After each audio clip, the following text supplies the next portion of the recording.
Live from Harbor Station, it's the Vector Spaceman Show. Now here's your host, Vector Spaceman. Oh, fantastic. Here we are again. Hello, Space Cadets. It's your old pal, Vector Spaceman. We're back at it again, of course, and coming to you live once more, straight from Harbor Station, broadcasting on all frequencies to our beautiful planet Earth. And whether you're watching us live or maybe you're catching us after the show, don't you know, we're glad to have you on board. Thanks for helping us make outer space the place to be today, Sunday, August 31st, 2025. It's the last day of the month. It's the last stream of the week. It's the last show of the summer, but we're out here living very large with a near unprecedented return to Sunday streaming. What a fine time. The sun is out. The heat is on. We're up in the station. We're getting our hands on some quality game time, a title that we've been itching to jump back into, especially with this latest release. Yes, indeed, it's time for the long-awaited return to No Man's Sky. Yeah! Stick around for the action today as we try to, well, relearn a game that we haven't really opened in almost 2 years. We'll see how it goes. Now, if you missed the last show, it's been a busy week for updates. We had friends of the show Dragon Durant and Mego the Stego back on the show to help spread managed democracy to a cruel and unforgiving galaxy in Helldivers 2. Always a treat, always a blast.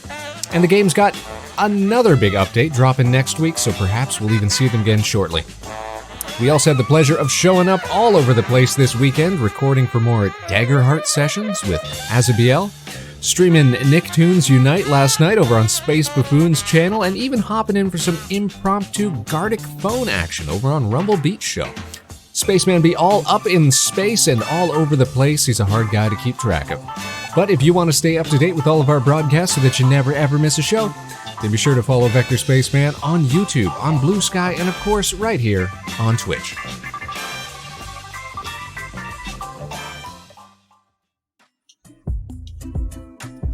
It's No Man's Sky, the Voyagers update. Dem Corvettes, though. Big brand new update to the game. And of course the big draw this time, the ability to craft custom ships in all sorts of varieties. And people have been getting real creative with it already. I've seen folks posting over on Reddit, folks posting on Twitter, Blue Sky, all over the place. They're different designs. They've been great. We're eager to try and create a proper space van of our own. Something compact, something orange, something mighty, something, worn down and lived in. That's our style. Something comparable to the space buggy, Which, by the way, thankfully, and I mentioned this last week, I think, thankfully we were able to get all the mechanical issues sorted out with the space buggy. That's great. It rides yet again. Midday Spaceman, indeed. How are you doing, Robo? This is near unprecedented. A Sunday stream in the daytime. In the afternoon. How are you doing? Hope you're having a fine Sunday, a fine end of your week, fine end of your summer. It's the last day of August, but we're keeping it pushing.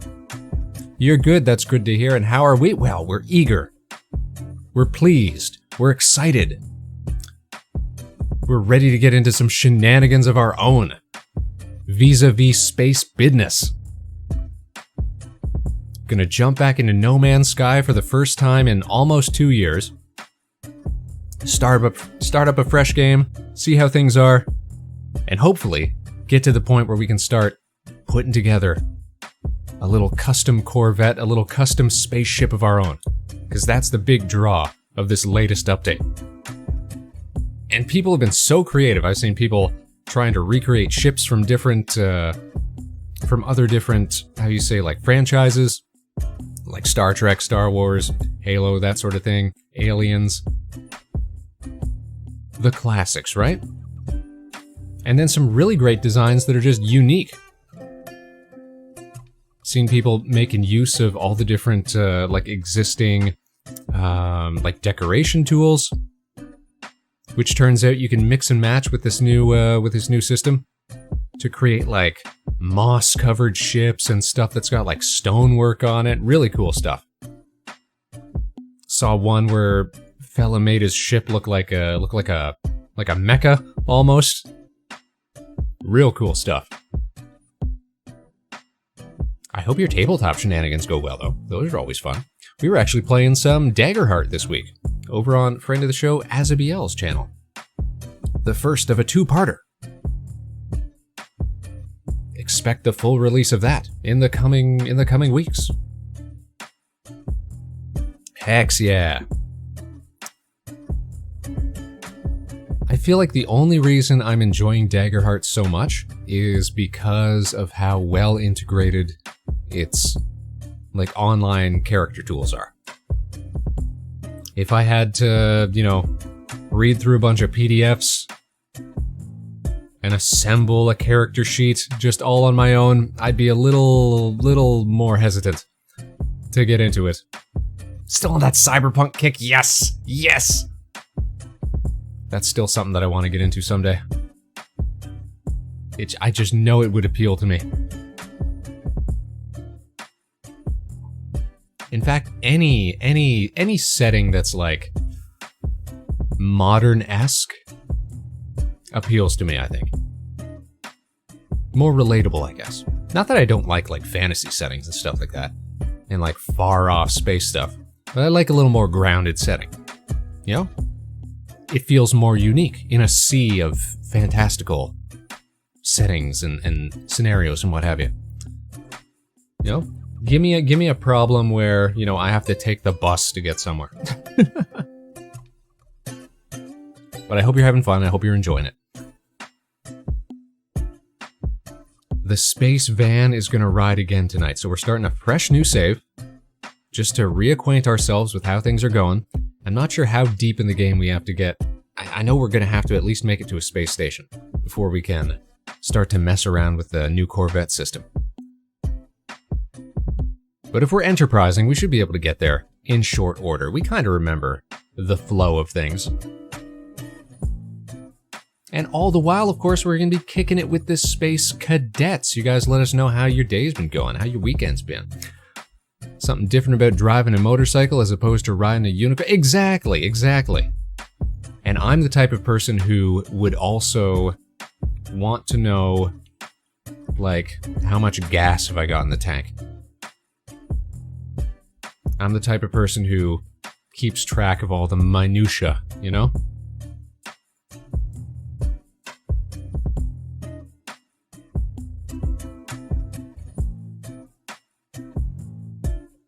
We're gonna open up No Man's Sky. I should have done this before we went live.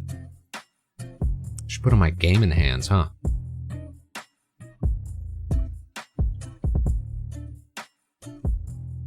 Arms. Gamer. Real gaming hours over here.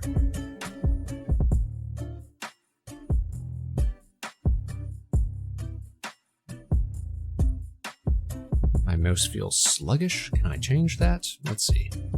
One of my players has a motorcycle with a mounted machine gun. Nice, like a little, very James Bond. Just pop out the side sort of thing.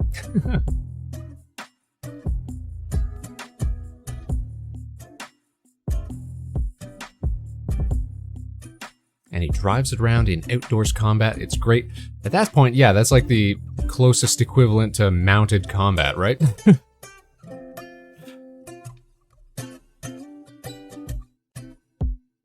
I'm gonna switch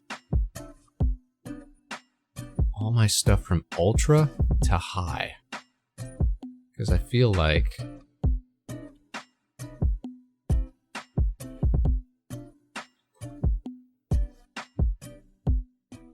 that might help us with playing.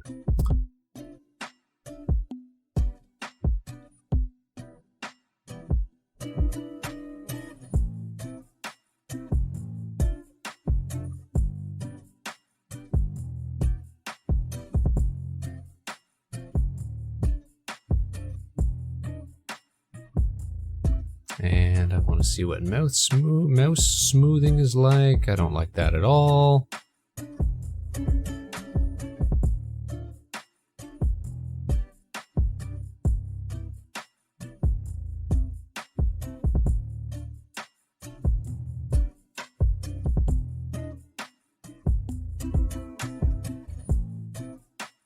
Okay, we quit the desktop so we can restart, so the graphics are different.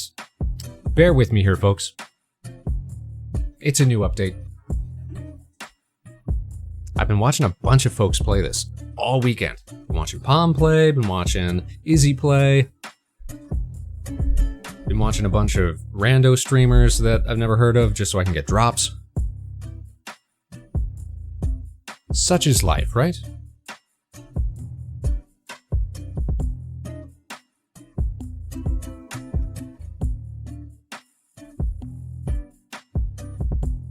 Might have to get back into this game even though I've got like 2 hours in it. I think my longest playtime's only been like a few hours.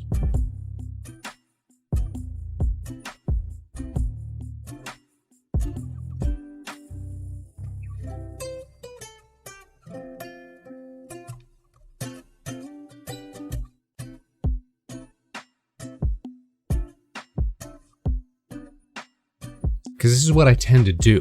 Like, I'll drop off a game, and I used to be very bad at this for like MMOs as well. I'd like drop off of a game for a very long time, get back into it, is like, all right, we may as well start from the beginning, because I can't remember anything that I did. So start a new game, play for a little while, drop off it again, come back to it like a few months later, a year later, something like that. Well, I can't really remember what was going on. May as well start a new character, start fresh, start over again, you know, get the whole experience, and just rinse and repeat. Just like that. I'm not saying that it's, you know, the greatest habit to say, to have.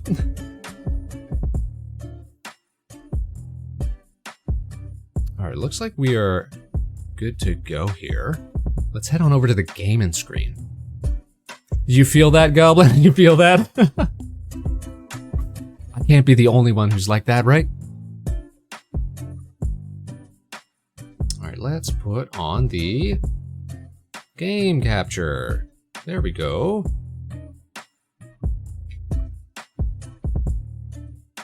Is it working? Is it working? Give it a second, it's going to space. Is it working?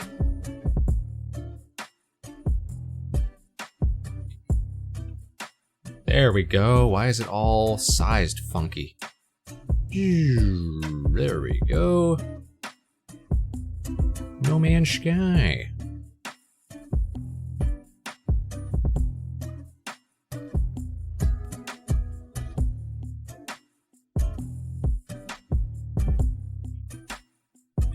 Super duper. We figured it out. We're such clever people. Alright, let's do a little audio switch here. Yeah, buddy. There's an expedition coming soon, and that's what we're excited about. We gotta get ready for that. In the meantime, we're gonna start a whole new adventure. Build your ship to be a metabot. I saw someone who built theirs to be like a Gundam, like a mecha. I feel like we could do that. And that's what they say. Let's not forget, more metabots, more power. So, it feels like it checks out. Now, where is the game gonna drop us? It's a whole new world, a new fantastic point of view. Why are you guys just seeing black on the screen? Why is it doing that? Or Transformer, that's enterprising.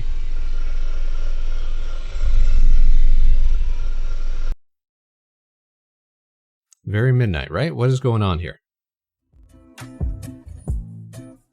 Very dark, very goth. This is not what we're going for. We're actually going for very vibrant and clear and expressive.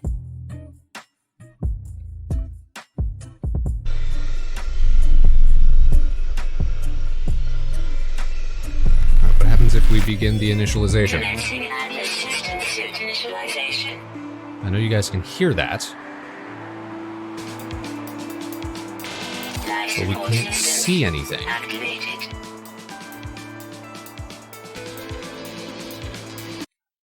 Let's try...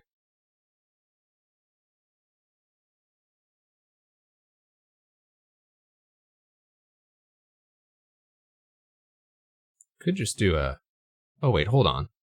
Hold on. Hold the fort. What about this bad boy? Yeah, there we go. Multi-tool aligning laser attachment. Guys, it's a snowy planet. -50 degrees. User initialization sequence. That sucks. We've got crisp weather.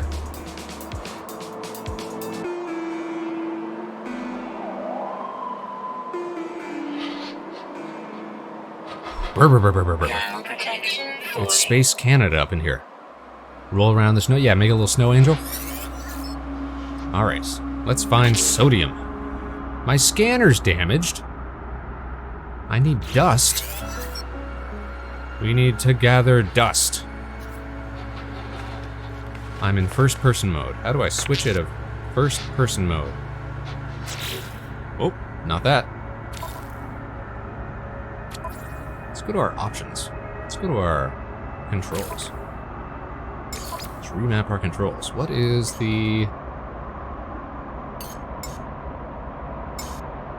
Toggle... Visor, show HUD, quick visor, run, jump, interact, secondary, strafe. Yes, yes. Q is also jetpack, right? No, Q is melee attack. Switch weapons with G, reload with R, secondary with space, okay. Dub game already freezing to death. Yeah, they just throw you right in there. You're gonna have a great time. V is for... Quick menu is X. Maybe I can get it through the quick menu. Gestures, no. Photo mode, no. Utilities. Toggle camera view. Yes. There he is. And we're even orange, kind of. Dub game. Alright, let's go shoot small rocks. Now, if I remember, we can, yeah, boost ourselves. If we do a punch and a jetpack at the same time, we get a little boost. Let's bust some rocks.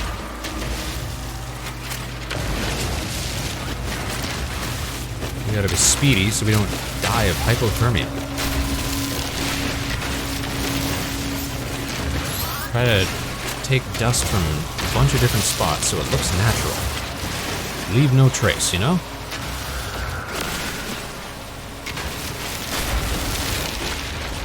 Okay, we gotta repair our scanner. Access the multi-tool inventory. We've repaired our scanner. We even got a cool little orange space gun. Our waveform focuser, N56P. Environment status, hostile. Hazard protection, failing. Let's find some sodium. That's oxygen. I feel like we might want that, though. Oh, we just take it. There we go. We just take that oxygen. Okay, there's some sodium.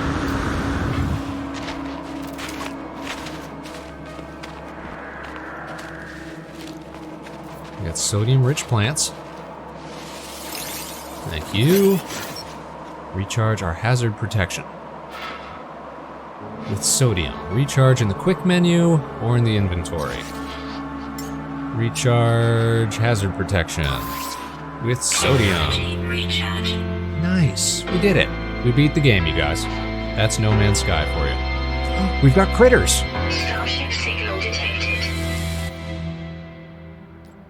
Starship signal.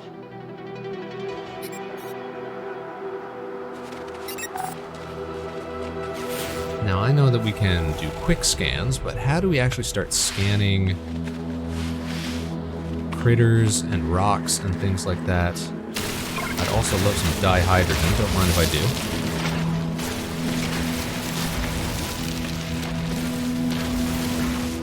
Take a little here, take a little there. You know, don't want to deplete nature's bounty. what was that glowing thing? I saw something glowing over here. Definitely did, didn't I? Carbon? I feel like we're going to want carbon at some point. Who doesn't love a little carbon?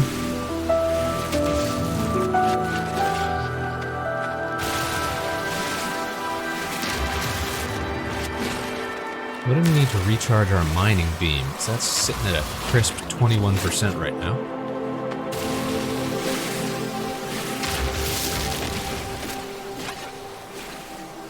Congrats, thank you so much, thank you so much. You know what, I'll give myself a cheer, let's go. Recharge our mining beam with carbon, there we go. Recharge.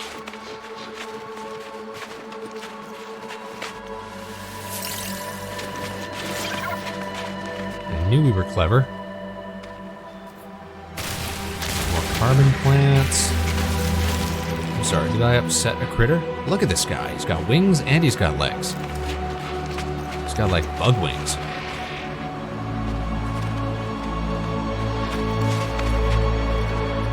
This guy's got spaghetti legs. Look, it's like a winged tiger. Or wolf thing. It's cool. And you know, if you're the first person on a planet, which oftentimes we are, because there's so many of these that get generated, you can even give your findings, like your plant and animal findings, unique names and stuff. Isn't that cool? I think that's cool. Look at this guy. This one doesn't have wings. Oh, it's like a rhino tiger. Offer food. I don't have food. I'm sorry, guy. I don't have food. I want to be on your team here. I just don't have food.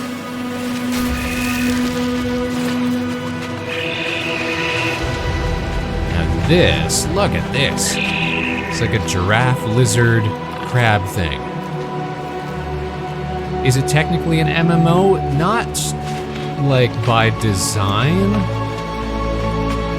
but you can play with friends. So everybody's game is technically... Alright, first of all, can I turn down the music a little bit? Just a bit, please and thank you.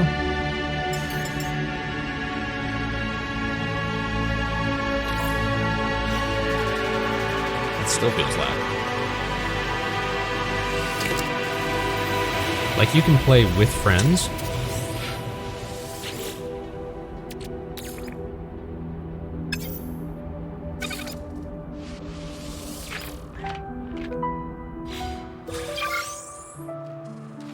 But you'll never run into somebody unless you specifically set up like a multiplayer thing. I found some dihydrogen jelly. That sounds good.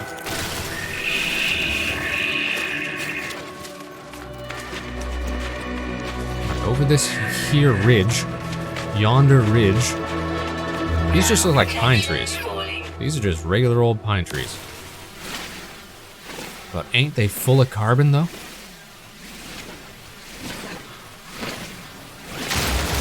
Ooh.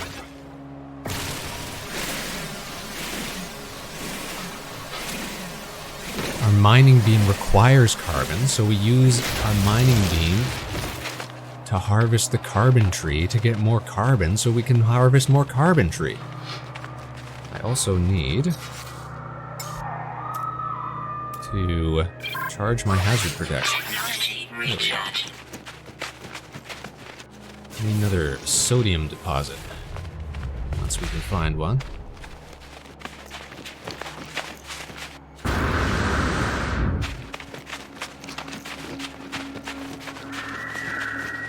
There it is. There's that ship. That ship, though. What do we got here? It's just plants. It's time for our first ship.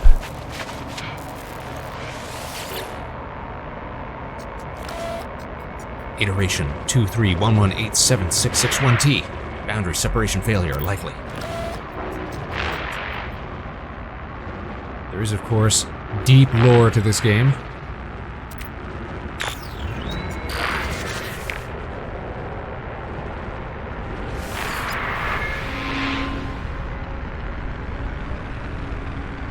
Every player is some iteration of the Traveler. Anomaly compliant. Position logged. System integrity scan initialized. Ooh, investigate. I don't have an Atlas pass. What does that even mean? Thank you for the dihydrogen. Being a little loot goblin over here. Get rid of that rusted metal. Have you heard of the fantasy game these guys are playing? Yeah, so that's called Light No Fire, I think. And that's not a... So this game has got a procedurally generated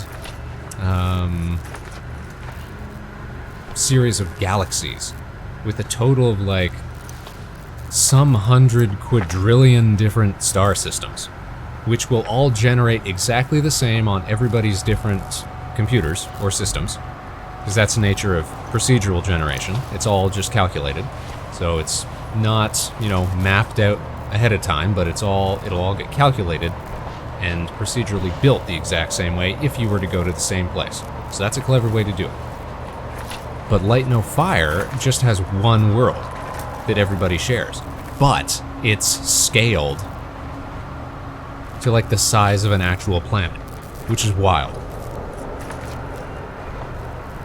So if you're climbing up a mountain or whatever, that can take you hours. Days, perhaps.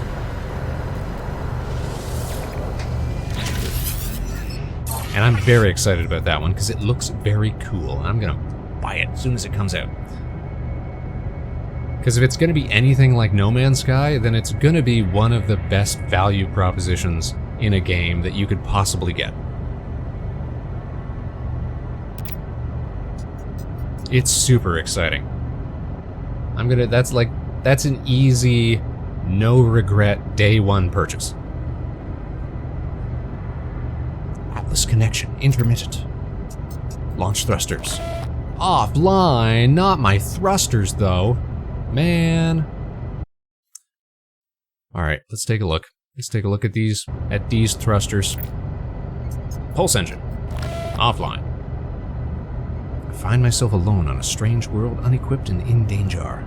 I have no memory of how I got here, no sense of it before.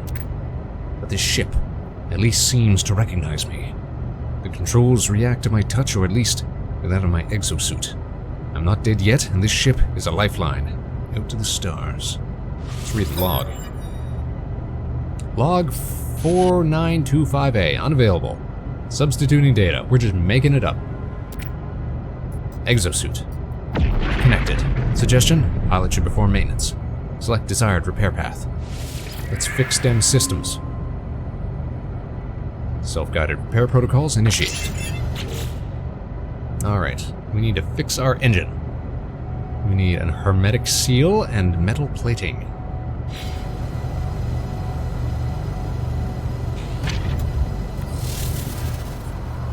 Let's see what we need to do.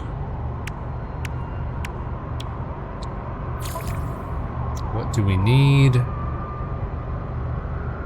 for this? We need metal plating. Insufficient resources, yes, but how do we make metal plating? No repair kits. Hermetic seal. Where do I find my... Here we go. Crafting. We need dust. Well, we got dust, so that was easy. How about an hermetic seal? That's a carbon nanotube.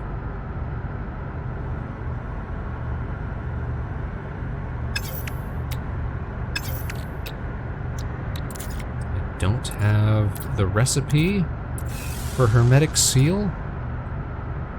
Is that what you're telling me? Ammunition, batteries, life support gel.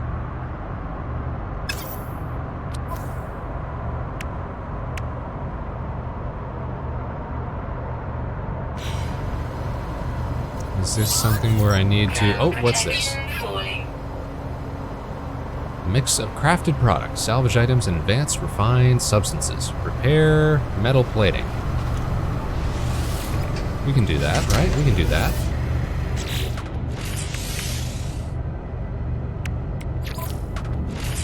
Component repaired. Step 1, done.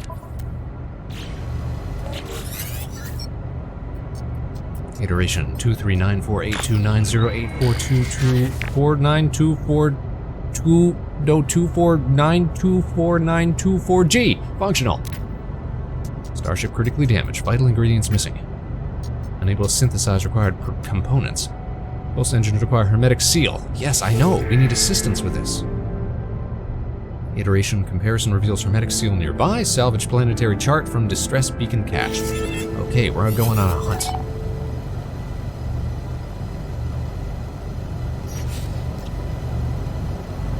How's my equipment looking? Oh, I keep typing things. That's my bad.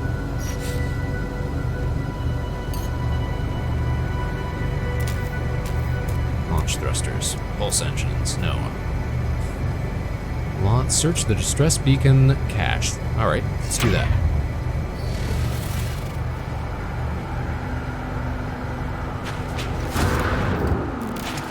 Big boost. Here inside the beacon's housing, builds this distress broadcast unit contains a planetary chart. Let's take that chart. We take those charts. Open inventory, highlight chart, use E to plot a route. Navigational data received. Ooh, fancy. Fancy, fancy.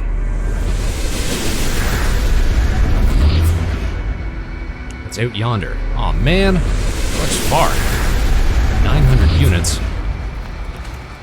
Well,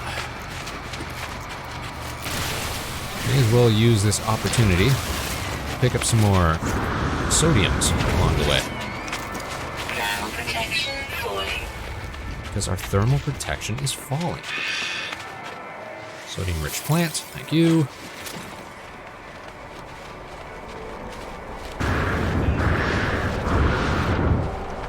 Bounce down the hill.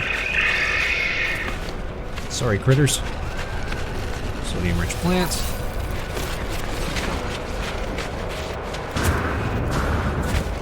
Sodium-rich plant. And if only real engineering was so simple. You know what I'm excited about for Light No Fire is what is like the what is going to be the like crafting / customization loop for that game. Incoming storm. So here we've got, you know, scour the countryside for plants and minerals. Ooh, look at this here. Salvage container. But it's underground. Have to make a note to come back to this. Where are we relative to our targets?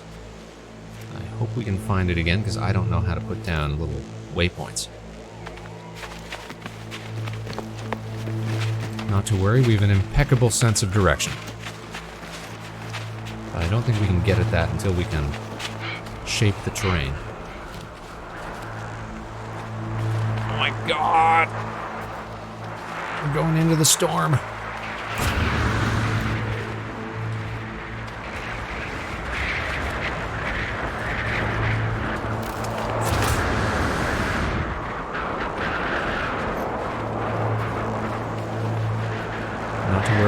Not to worry. We'll survive.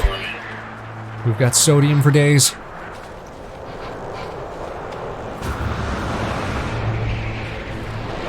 Why did it have to be an ice planet?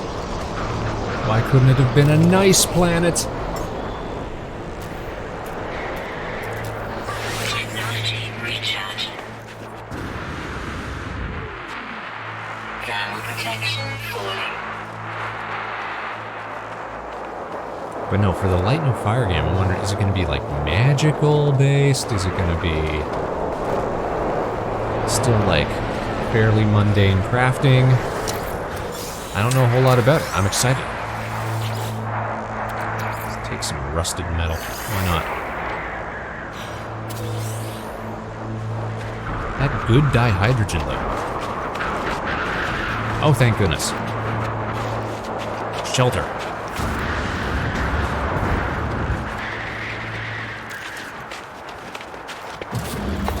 Ooh. Temperature levels stabilized.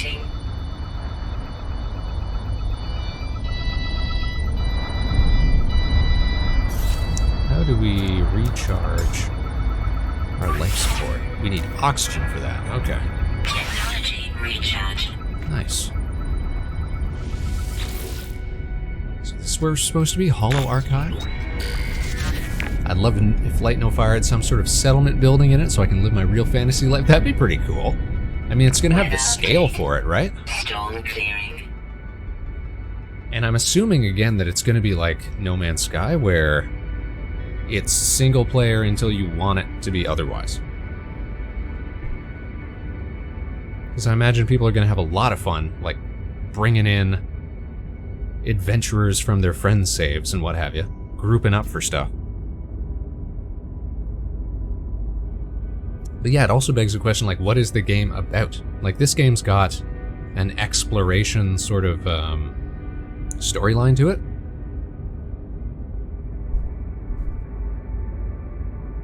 But when you think fantasy, you often think more like questline and that sort of thing, right? I wonder how they're going to do it. No one making this recording in case leaving behind in the fabricator might be of some use. Visor damage. Can't find ship.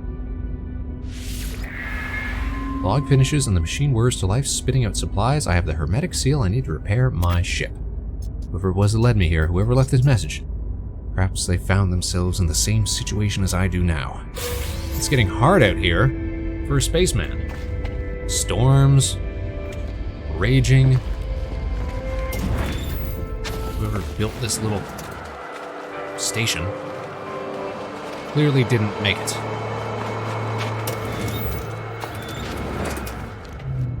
Anything we can mooch from this other building? Guess not. Everything's overturned.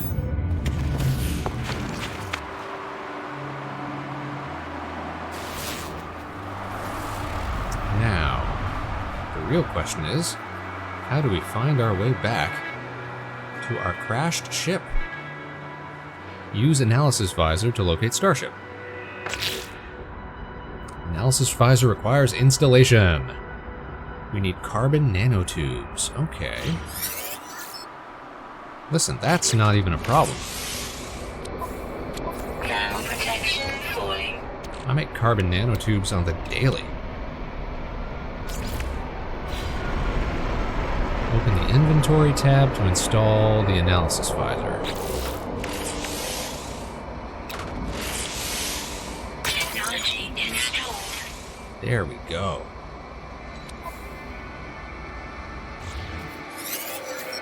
Finalize the installation. What does that mean? Complete the Analysis Visor. I thought we had installed it. Oh, I didn't press carbon nanotube. My bad. Analyze objects for rewards.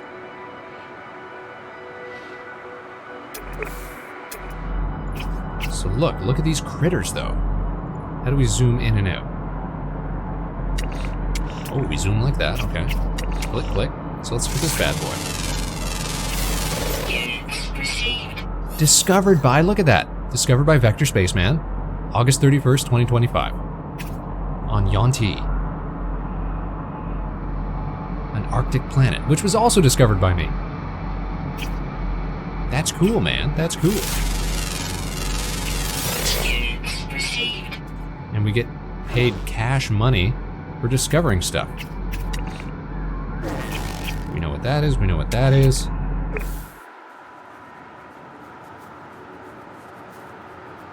We're real exploring. It's Real Explorer Hours here on the Vector Spaceman Show. Unidentified mineral? I don't think so. That's Fadite right there. That's a discovered mineral, if ever I did see one. An unidentified planet? I don't think so. That's what we call Wasus Remo. Absolutely. It's also an excellent source of carbon.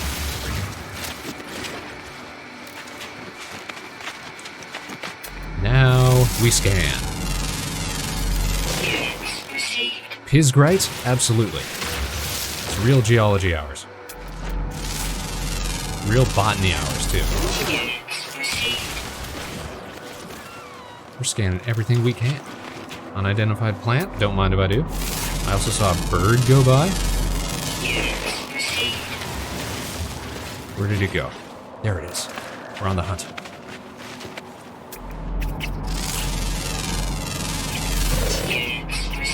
Mendrillanasmium. Wow. Oh, I've definitely seen one of these plants before.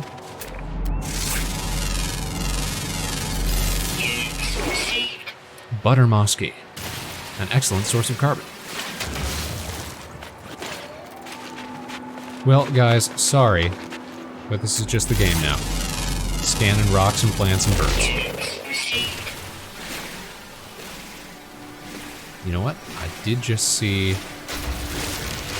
something that I recognize. A knowledge stone.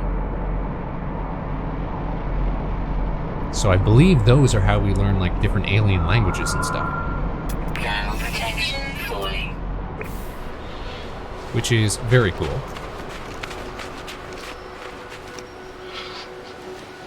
Game's peak, I love looking at rocks and plants and birds, I know! All educated peoples love looking at rocks and plants and birds. This is a big hole. Oh my god, and it's so full of mystery! First we scan it, then we blast it. That's how real science gets done.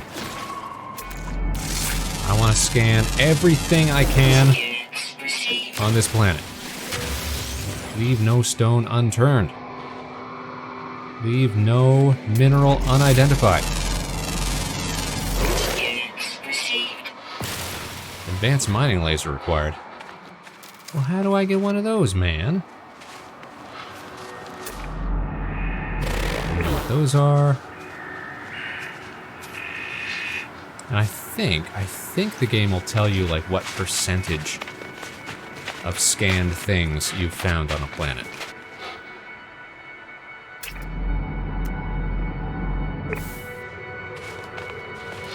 Mushrooms?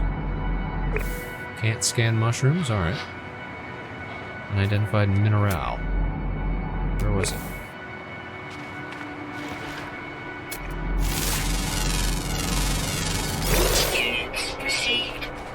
There it is. A source of cobalt. Ongoldite.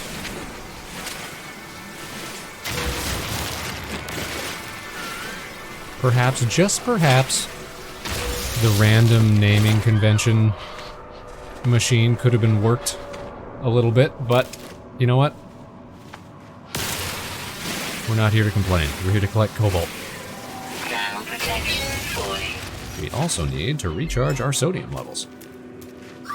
Technology recharging.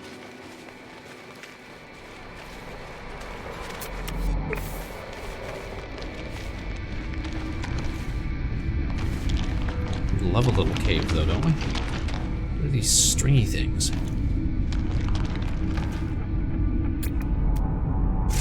Ran, how you doing? You know what? Maybe that is it. Maybe cobalt. What gives the slushy its distinct, first of all, color, but second of all, flavor.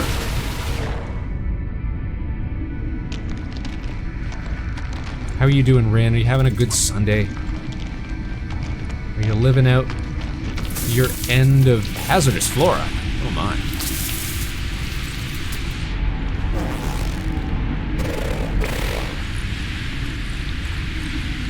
So far, so good. Ew, toxins. Ew, ew, ew, ew, ew. Ew, gross. No, no thank you. Toxic protection stabilizing. I just wanted to scan it, man.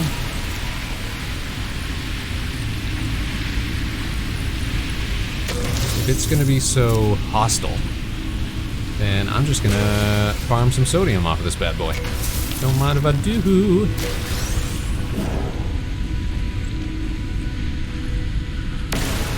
Everybody I know is playing No Man's Sky this weekend. We had to get in on the action. We're starting up a brand new save, because frankly I've forgotten a whole lot about the game. And we're gonna try to make our space van, you know? That's what the new update's all about.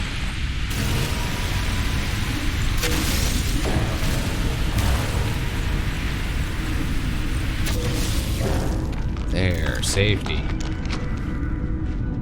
Alright, everything else has been scanned down here. It looks like it. Let's head back to our ship. I feel like we should focus on that right now. The real question is, are we gonna have enough juice in the jetpack to get out of this small hole in the ground?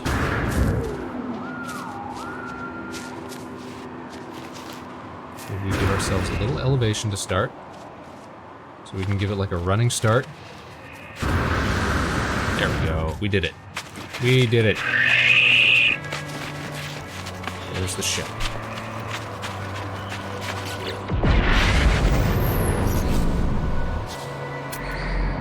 Now, there's the salvage container that we found along the way.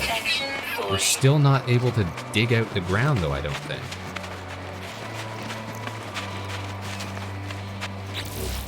Because we would have to give... Let's see, bolt caster. Yeah, we need mining tech, but we don't have that yet. There's the winged tiger. Scan that bad boy. A post-noho. And what the heck is that? A jack-hakerium. Ooh. Such noble critters. Frozen tubers. Count me in. Excuse me, ma'am.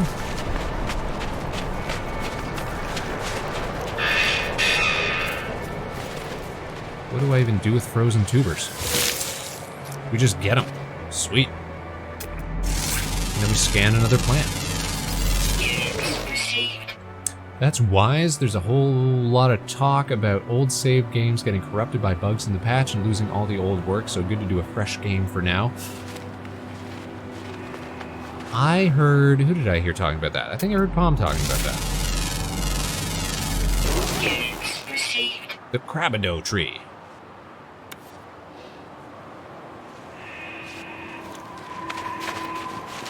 And yeah, I'm just doing it because I've completely forgotten how to play. But I feel like that also might be wise if there's so many issues.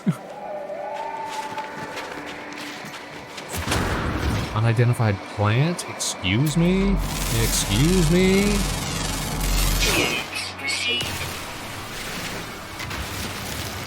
I'm out here getting paid to scan plants. This is the game now. This is all it is.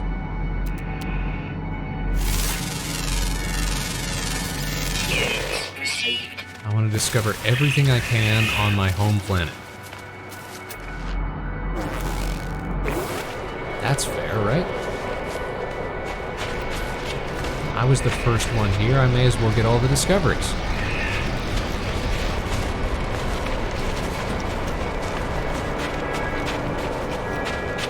What is this? Carbon crystals. Yeah, buddy. Just free carbon. All day, every day.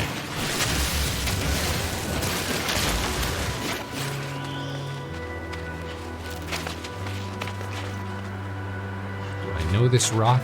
That's what I'm thinking every time I pass by something now. I've seen this rock before.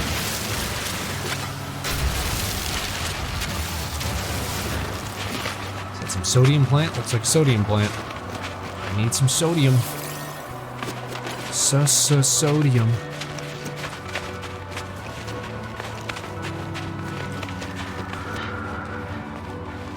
Just wish I could run farther. Wish I could jetpack further. We gotta make some upgrades. There's my ship, way over there, a bajillion miles away.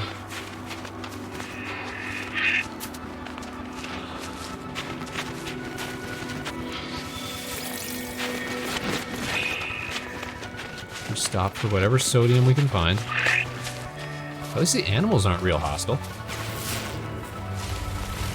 You know, we got that to be thankful for. It's a nice, pleasant planet.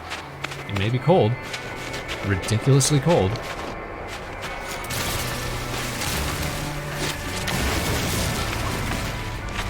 But at least the locals are nice.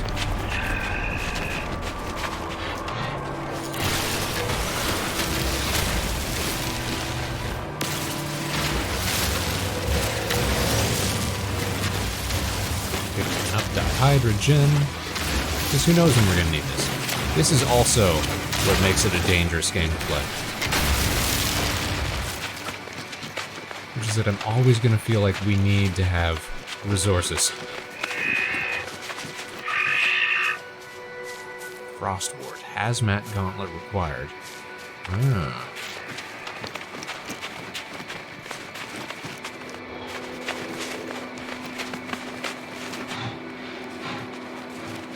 Oh, I'm getting worn out. Pure ferrite. We need that advanced mining laser. Alright, we got our hermetic seal.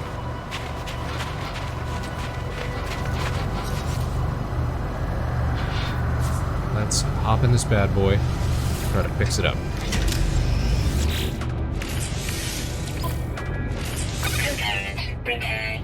Prepared. Launch thrusters. Oh, it's always something, isn't it? Alright, we need some pure ferrite. We need some dihydrogen jelly, which we already managed to find. Construct a portable refiner. Let's process pure ferrite. Can doobie.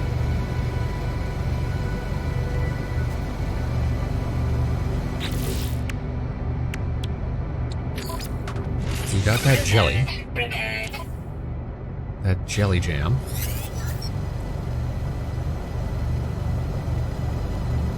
We need pure ferrite. In order to create pure ferrite, we need a refiner. Is that what they said? We can't just pop it in here? Insufficient resources.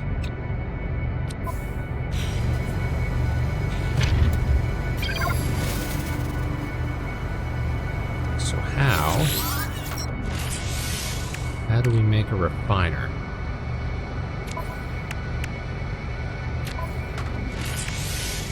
I know we've done this before.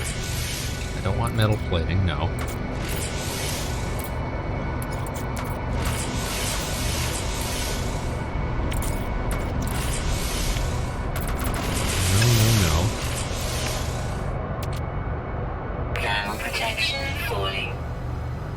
Construct a portable refiner. Use tab to access your inventory. Oh, we need metal plating in order to make the refiner. Okay. Alright. Cool. Advanced materials required. Deploy the portable refiner with the Z menu. Ah, portable refiner. We just pop that down wherever we want. Cool. Process raw materials into usable products and substances. Yeah, see, this is me forgetting everything. We need a fuel inverter.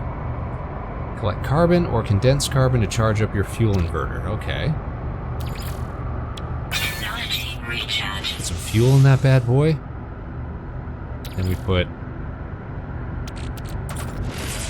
ferrite dust in here. And our output.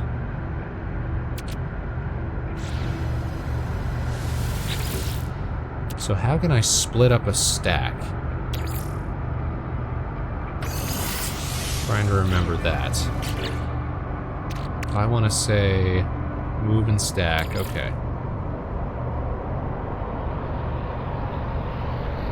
Quick split, change stack size, so that can do it by tens.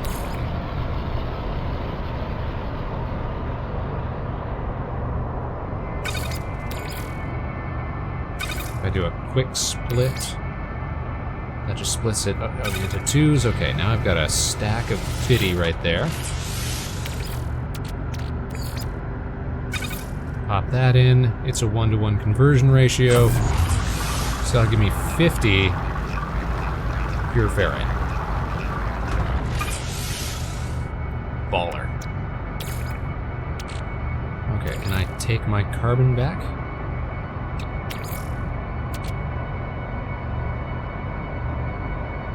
don't know if I can. What happens when I pick this up? I get all my carbon back, okay.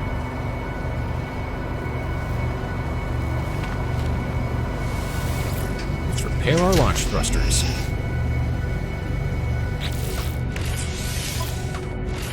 Component prepared. Man, look at us doing this.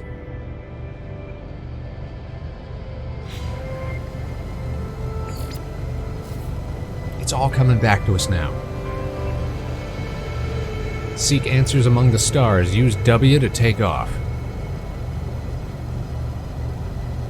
Main engines on.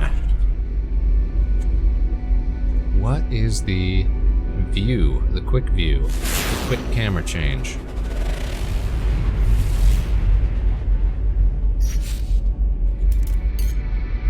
Switch Starship view. There we go. Nice, nice. Oh, that feels so floaty.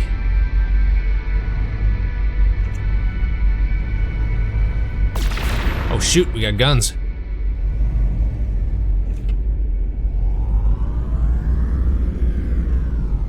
We're going to the moon.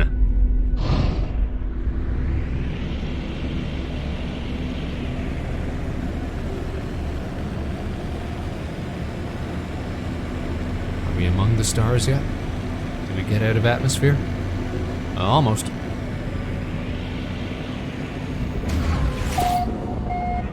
The Stiamiata system. In the Euclid Galaxy. We discovered this. It's got 4 planets. It's a Korvax controlled system. Which one are they again? They like the beefier looking ones? Test Starship systems. Test thrust. Boost. Awesome, we're testing boost. Hold space to test pulse engine. A decent sized planet, too. Alright, what do we want to aim toward? Let's aim toward the next planet over. Woo! We're scanning planet Negwald. It's got copper, gold, and cobalt, which we're gonna need to make our sweet shakes, man. Oh, we got communications coming in. Incoming transmission. Please identify yourself. Let's identify yourself. I'm Vector Spaceman. You're not alone. Follow the ends as strangely as it begins. The final piece of the signal appears to be a set of planetary coordinates. Where, though? Alert. Navigational data received. Follow the coordinates, find the signal source. Was it on the planet we just left? It was, on Yanti.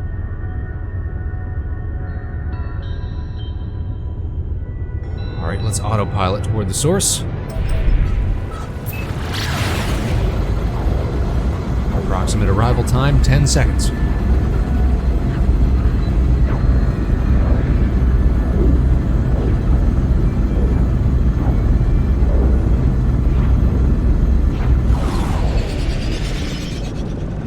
Beginning suborbital flight.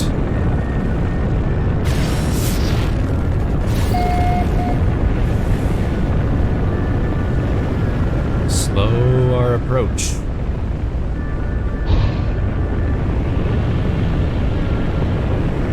Very mountainous, too.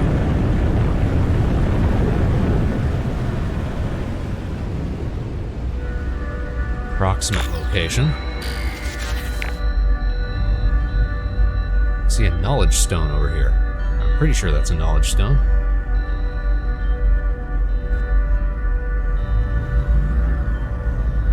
Wow, could you land proper? Please and thank you.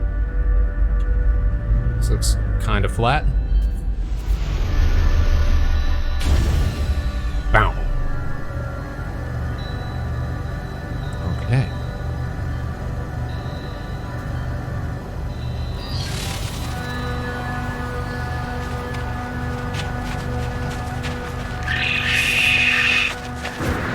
This right here, this is what I'm talking about. that not a knowledge stone right there? I'm sure I clocked it from the air. Wisdom of the Korvax. Activate a target sweep from the analysis visor. Target aligned. Deploy marker beacon. No, that's not what I want. Protection fully. Follow the directional indicators to locate the signal source. This target sweep will pinpoint mission locations. So it's somewhere off that way. First, we need some wisdom. Nologo, nuti nuti nuti. Stone resonates, producing a sound that fills my mind. A vision begins to take shape. A robotic life form turns towards me. Over the Korvax, the robot ones? Light steams from their metal shell, forming a glowing fog that surrounds us both. They gesture toward me. I accept the knowledge of these robots. The name Korvax floats in my vision, an echo of the strange vision I just experienced. A word in this alien tongue is seared into my brain. I learned the Korvax word for Korvax. Let's go. We're learning.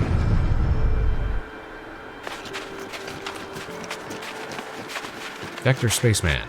Linguist.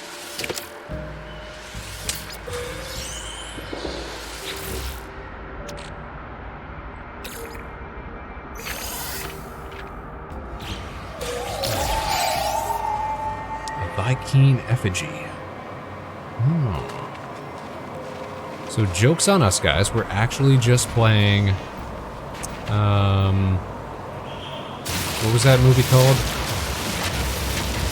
With the squids and the language stuff. It had Jeremy Renner in it. Aw, shoot. Not Contact. Contact is a Carl Sagan one. What am I thinking of? Why can't I remember the name of that movie? It had what's-her-name in it.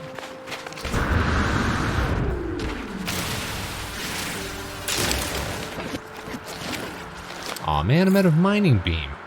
Alright, let's fix that. Technology recharge.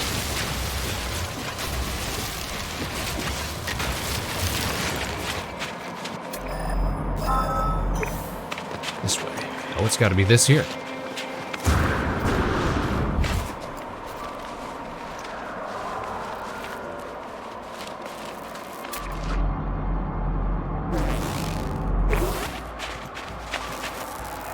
Broken Tech. Arrival, that's the movie I was thinking of. We're just learning alien languages. The sparking wires of the machine generate a signal, tapping at its broadcast into the void. Whoever left the message is long gone. Well, let's decipher that signal, why don't we? Decoding, decoding. 16, 16, 16. No fuel in. Failed to reach station. Hazard protection low. No choice but underground. Deploy base computer. As well as the log entry. The signal contains plans for a base computer and a terrain manipulator. That's what we need, is the terrain manipulator. With any luck, the base computer will hold more information about whoever's leaving these messages. Give me them plans. Them plans, though. We need chromatic metal. We're gonna have to synthesize some more junk, aren't we? We need dihydrogen jelly and 2 carbon nanotubes. Which means we're probably gonna need a lot more ferrite dust. What is that over yonder? That looks like a proper base. Look at that there.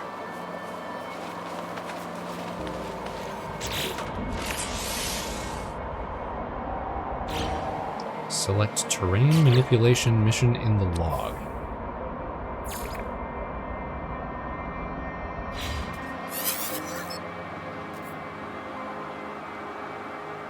Install the terrain manipulator.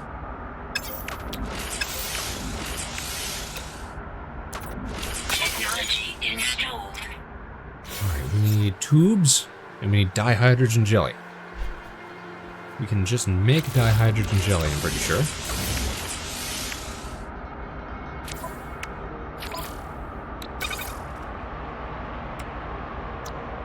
But for this, we need carbon nanotubes, and to make carbon nanotubes, Oh no, we can just make these too. Okay.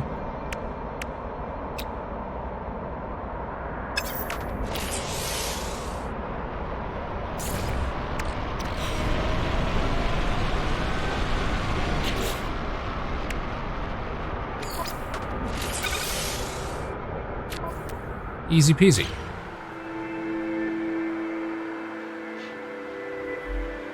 So now how do we switch?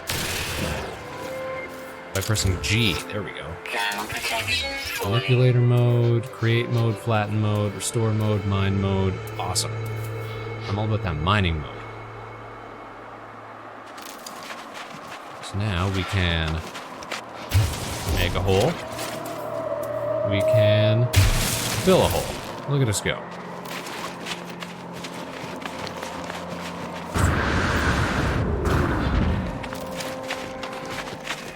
Look at this here. Look at this here.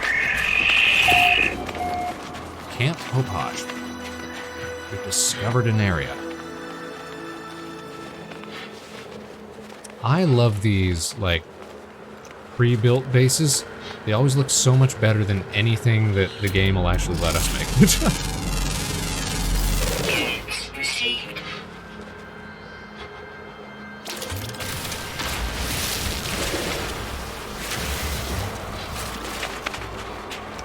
What the heck is that?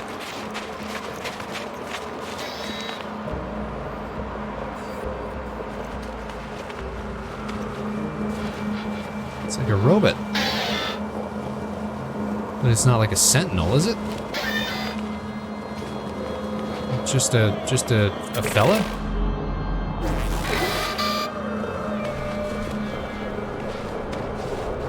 Man.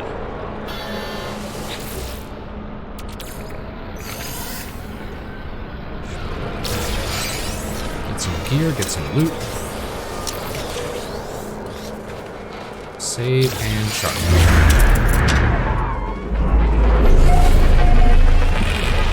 Ashi Outpost. Nav data. Nice.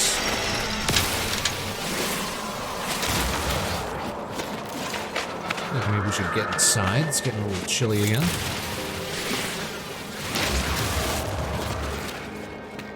Reinforced door. Oh shoot. We have to blast our way in? Ground protection falling. Well, there goes my plan. At least we know where it is now if we want to come back. How far away is the ship? 400 units. Yeah, that looks like a new critter. Sure is. Zirconium.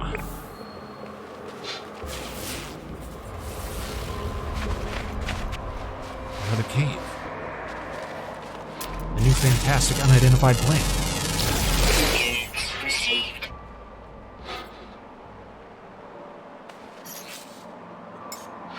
Technology recharge.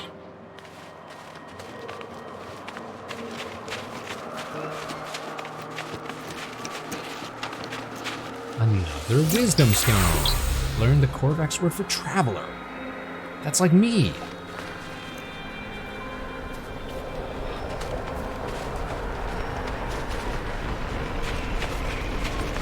Ground protection falling.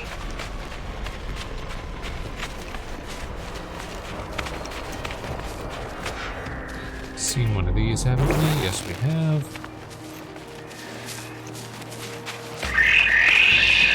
Sorry, guy, my bad. Don't even worry about it.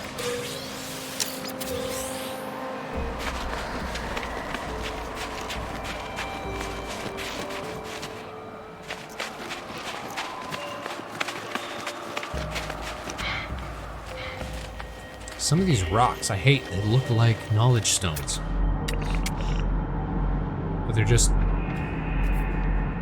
big monoliths in the snow. Am I supposed to tell those apart, man? Man.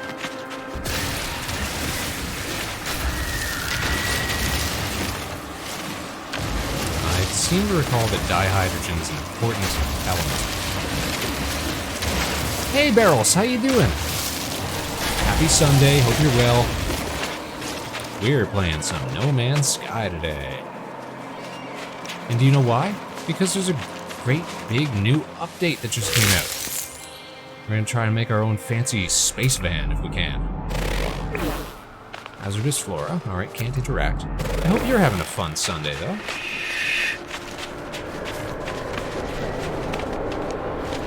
The end of summer times. I hope you're making the most of it.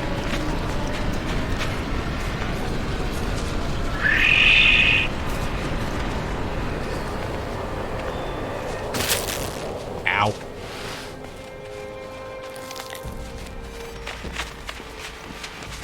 Sodium nitrate crystals, but I need an advanced mining laser. Man.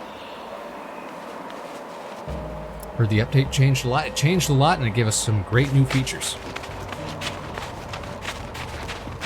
Like the ability to make custom ships. This is not a custom ship. This is the ship that the game just gave me because we started a whole new save. Because apparently, saves are all messed up. And we also haven't played the game in like almost 2 years. So we're like, let's try to get refamiliarized with everything, right? Life support power. We gotta jump in the ship here. Alright, we need to gather copper with our terrain manipulator. What do we need copper for, though? We need copper to make chromatic metals, I think. We need chromatic metals for some reason. Technology recharge. Guess we're also going to need some more oxygen when we can find it.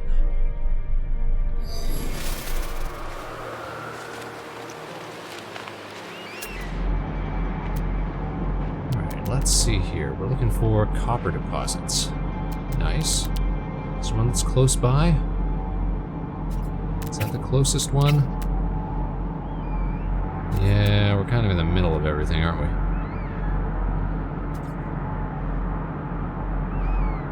Alright, we'll make that our target. Health restorative. But don't mind if I do it. Free sodium, you just find it on the ground. Same, haven't played No Man's Sky in a long while though. Like in a hot minute.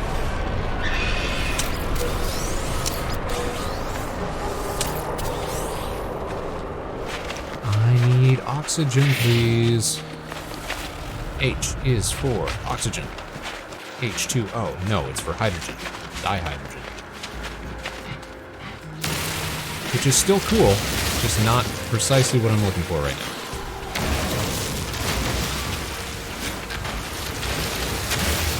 Grab some of that as we pass by.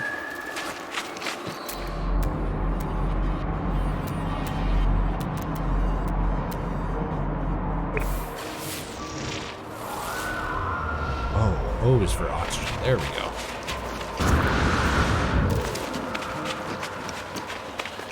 Yeah, I'm trying to remember when the last big update that we got into the game was. I feel like it was when they were doing like underwater stuff.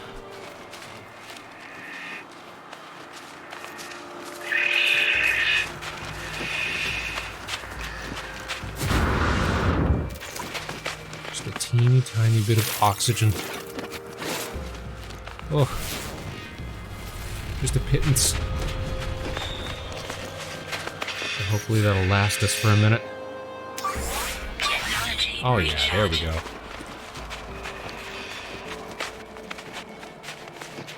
Carbon source, carbon source. Carbon source, ferrite source.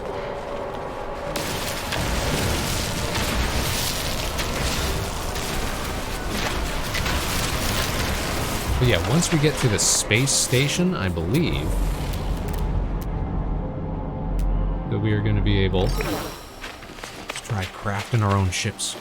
Oh my goodness! We fell down a hole. Well, shoot. How are we going to get out of this pickle? That's a substantial hole. Maybe we can climb our way back up. Just gotta wait for our jetpack to restore. There we go.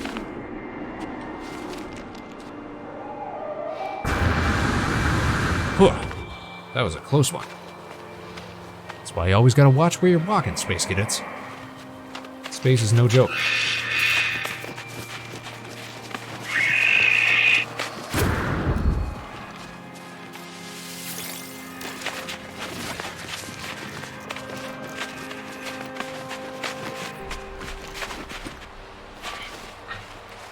On the hunt for copper right now. Copper so we can make chromatic metal so that we make something else that's important to getting off this planet.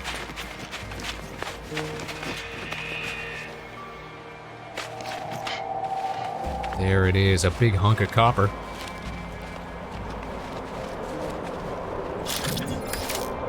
Let's mine some of these bad boys out. And see, I always like to make it look as natural as possible. Because what if I accidentally stumble back around here one of these days? I'm gonna be like, why is there a big ugly hole in the ground?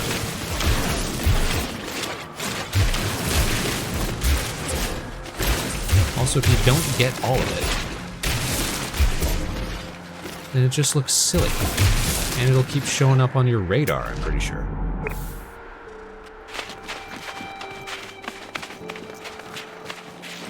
Now, can we fill that hole back in?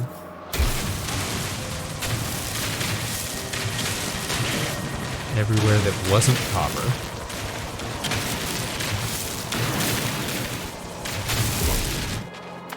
Can we create? Can we fill it back in with something that looks natural?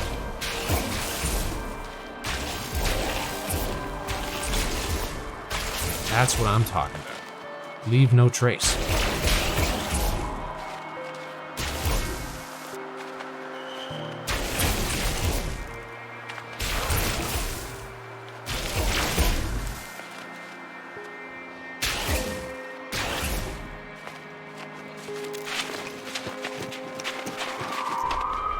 That's a little bit of copper right there, though, still, isn't it?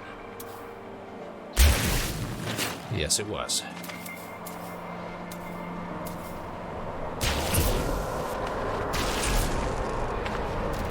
That looks pretty natural. Maybe we flatten it out a bit, but...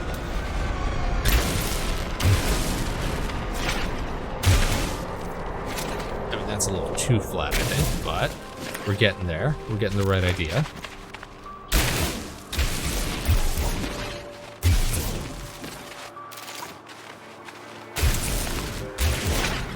We'll just smooth it out a bit.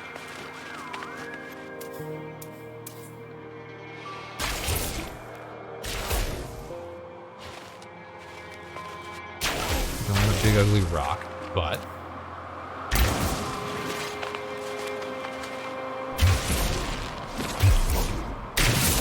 want to look natural. That looks mighty natural, Spaceman. You'd never even know. You'd never even know. Oh, yeah.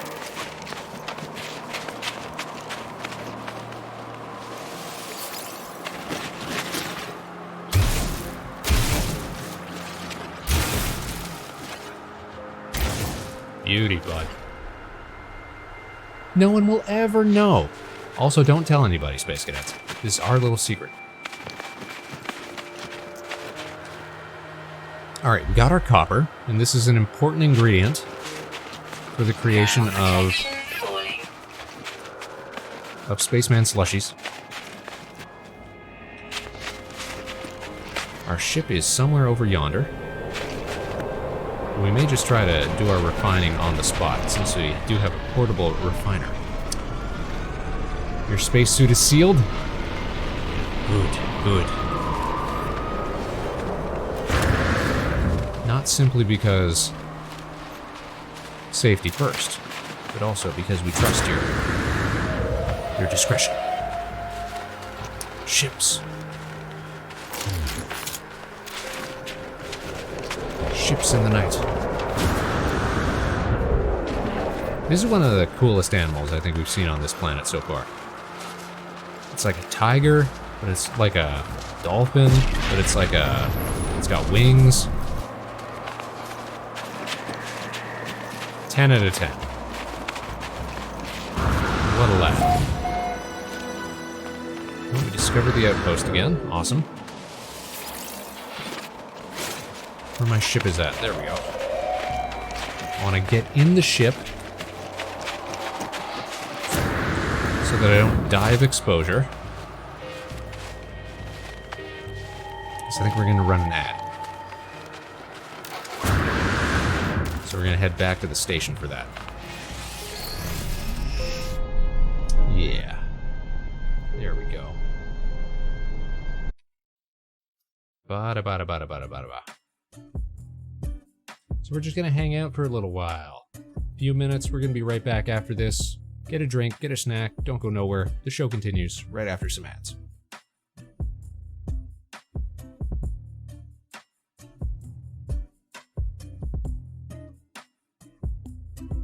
Fantastic. Perfectly timed. Couldn't have done it better myself, Spaceman.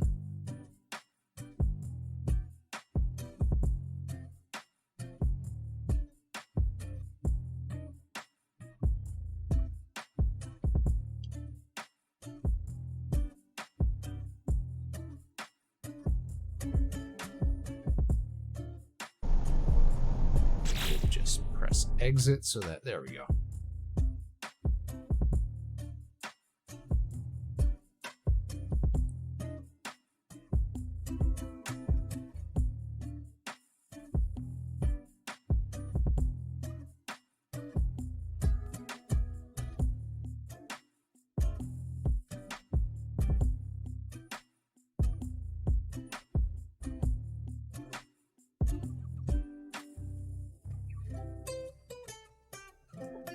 Oh, you know what else was cool that we got to do this weekend? Got to show up at MatsuriCon in Ohio.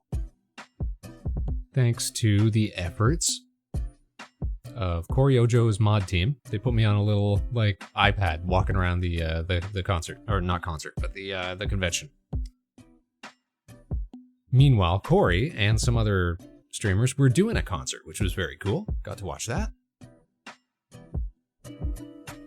How easy it is to make appearances when all you gotta do is just, you know, let somebody else do all the hard work and walk you around. No, it was good, no. It was good, though. Got to walk up to some booths and say hi. It was very, very cool.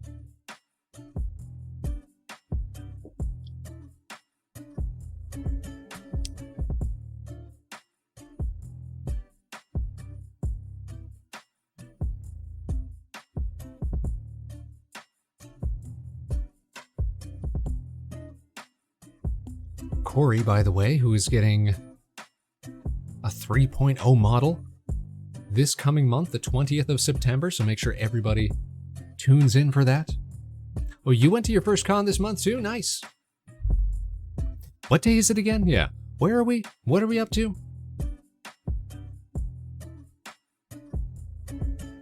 Sometimes summertimes just slips away from you.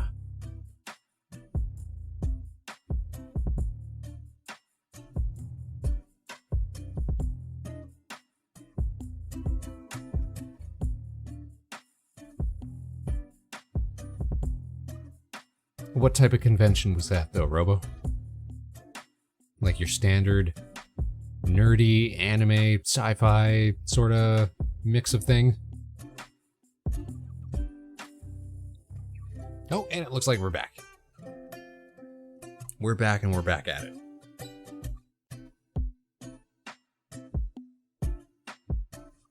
All right, we stay on the hunt for copper.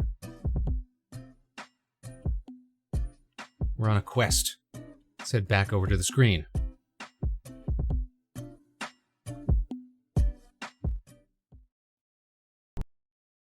It was... And why did we lose the game? Why did the game just shut down? That wasn't even me tabbing. That was just the game shutting down. Well, shoot. All right, let's load the game up again. I sure hope it saved. I sure hope it saved recently. Well, we just got into the cockpit, so I'm sure it saved.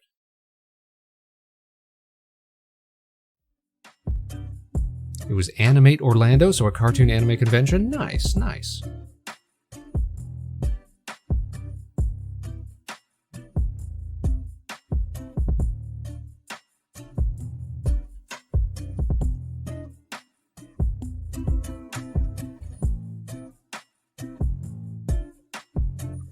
last one of those we were at was, in person, was Anime North. We got to go to Fan Expo the other week, but we're just sort of hanging out. Not actually attending so much, you know? Oh, and we are back, so there we go.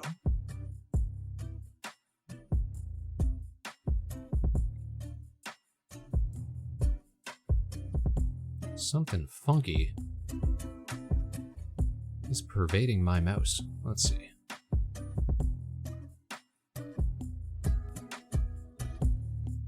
Here we are. Why does it did it again? It just shut down. It shut itself down. It's not playing nicely with OBS right now. Well, come on, man. Oh, because one of my friends was selling art there, ended up spending $400. Yo, that's what happens though. That's what happens though. And attending 0 panels. Yeah, the panels aren't really so much, you know, what it's about. It's about buying stuff. It's about supporting the homies artistically. All right, we're not tabbing in and out of anything. Let's just let it ride. Maybe now it'll work.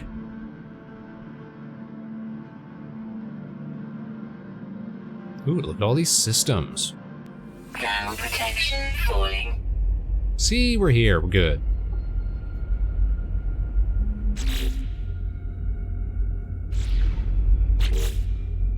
We're still...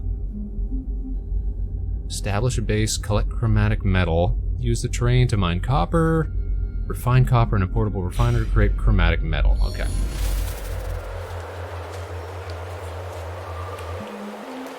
So let's pull out our handy-dandy portable refiner. Figure out what the conversion rate of copper to chromatic metal is. We got some condensed carbon. Technology recharge. Okay, it's a 2-to-1 process. And how much do we need? How much chromatic metal do we need?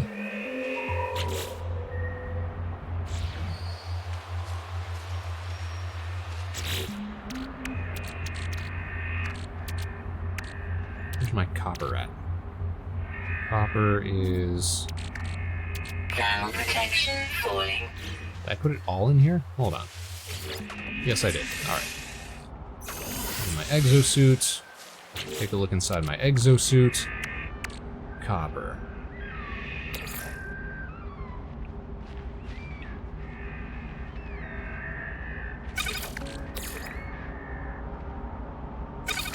There. Now we have 2. That'll create 1. I don't want to make more than we need to. That'll let us make 1 chromatic metal. We need 30. Okay, now we know. So we need 29 more, which means we need... What's 29 times 2? It's 58.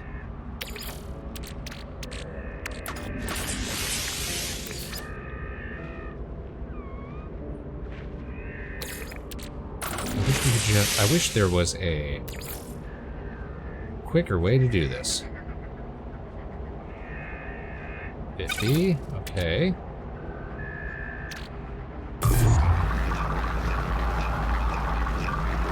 And we need to do 8 more.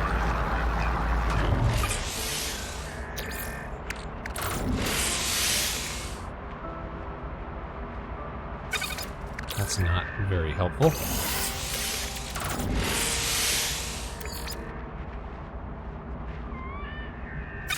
Alright, so we're just going to shut it off before it hits that last one. There, just like that.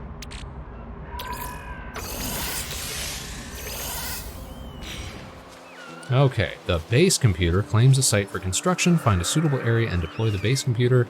Access the build menu with Z. Base computer requires 30 chromatic metal. Is this a suitable location? I guess so. I feel like we could find a flatter locale. You know what? Let's go searching for a better location. Someplace we haven't been already. Also, what is this? A sentinel. So that is a sentinel. That looks a lot more man-made than I remember sentinels looking. Sorry, Robo messed some of your messages there. Went to support an artist, left supporting almost all of them. Yep, that happens. Bought the weekend pass, but decided not to go the second day because I wouldn't have been able to control myself. That also happens. I usually get the weekend pass, but I'm usually only there for like a couple days. Just like the big Saturday, sometimes a little bit of the Sunday or the Friday. Alright, I've got all my deployables. Let's launch this bad boy. See if we can't find a cool spot. Do a little flyby, you know? Look for something neato. Try not to crash the plane.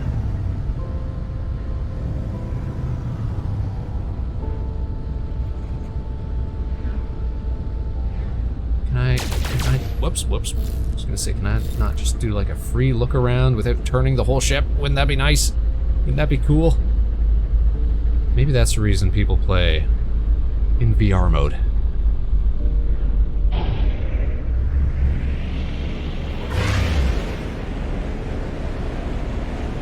What if we built like on a plateau? On top of one of these mountains. Anything cool up here? Ooh. There is, though. There is cool stuff up here.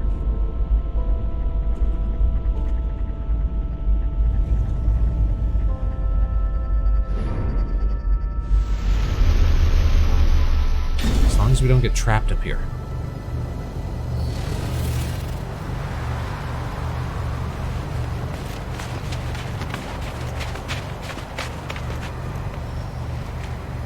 Life support is not looking great, and we've got no oxygen. Life support gels or dioxides. How do we make life support gel? Life support gel requires carbon and dihydrogen jelly.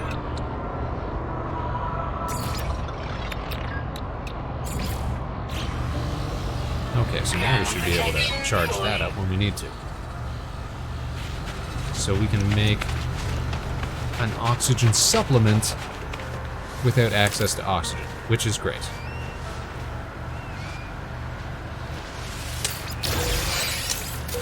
We got some ammo, got some sodium. Oh, it's not working. There we go.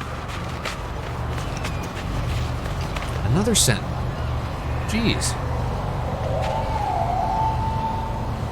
What is these guys' deal?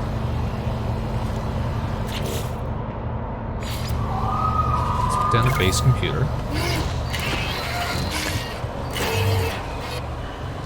Here at the Biver Geot Outpost. Searching cartographic archives. No prior claims on the site. Sonar test confirms site suitable for construction. Yeah, look at this. 'Cause now I'm pretty sure we're gonna get taught how to... Oh, what is that? Is that a crash ship?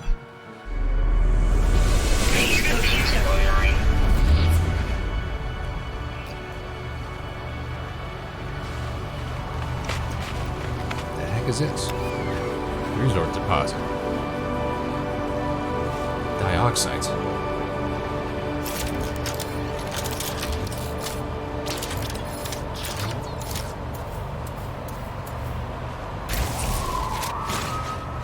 Heck yeah, we're getting some dioxide.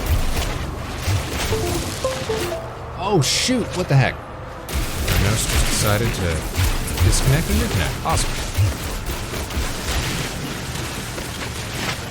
Scrape up all that good stuff.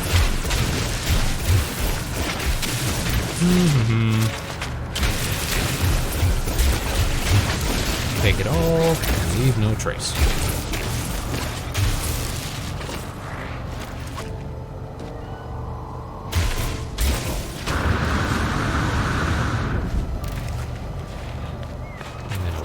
Fill it back in. Fill in everything that we can.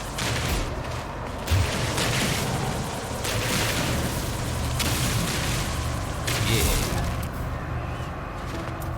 Now we slap a little plaster on it. Nobody will know. Nobody has to know.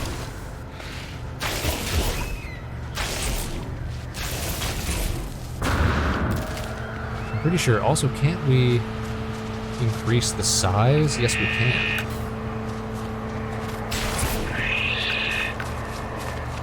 That's going to make our job even easier.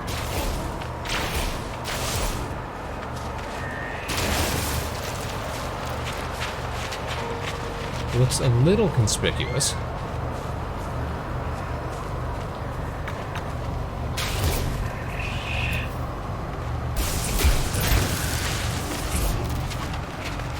That's what the flatness for.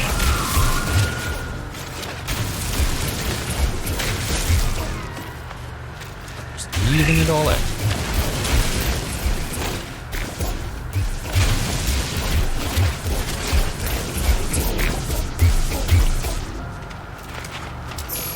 Yeah. Journey milestone accomplished.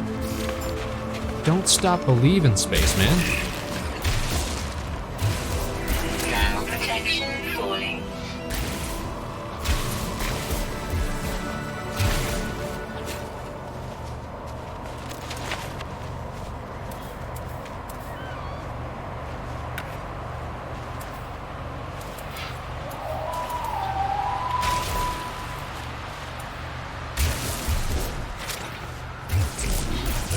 There. I'm satisfied. That nobody is ever going to look at that spot and think somebody came and mined out a bunch of dioxide and then left it.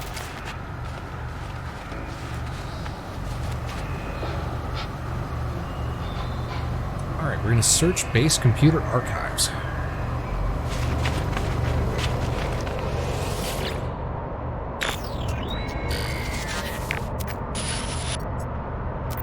Entry follows as such. Storm sweeping across, but construction supplies low. Depositing shelter plans. Well, need to back soon. Alright, give me them plans. Yeah, buddy. Alright, we need to construct a quote-unquote base. Thanks for the blueprints. Alright, build foundations from timber floor panels. Or we could build it right over that spot that we just filled in.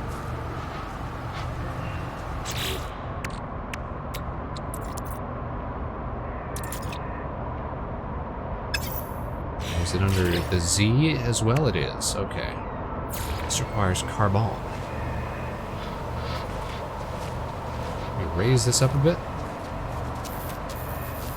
We can spin it around. Toggle free placement. Toggle camera. Ah! You can just move around. All willy-nilly.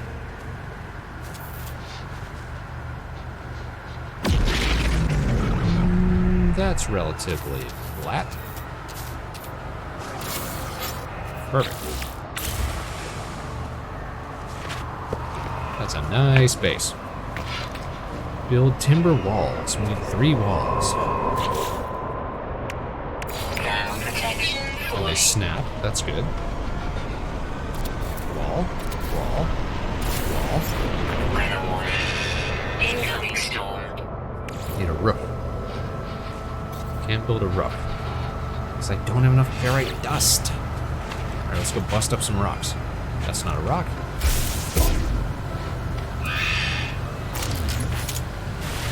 That's carbon. We need some of that, though. Show me rocks. I came all the way up here. We gotta have some rocks.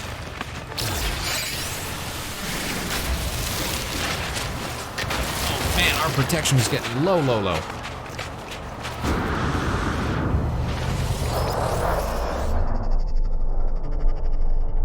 recharging. We can wait it out in the ship. Oh, not enough fuel in the launch thruster either. Man, we just got more than 2 problems, don't we?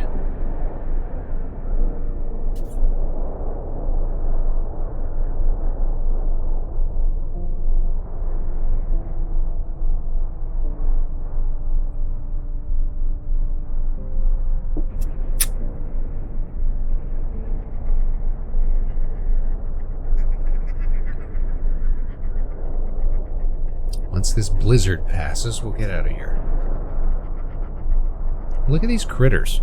They're so well adapted to survive in this weird weather.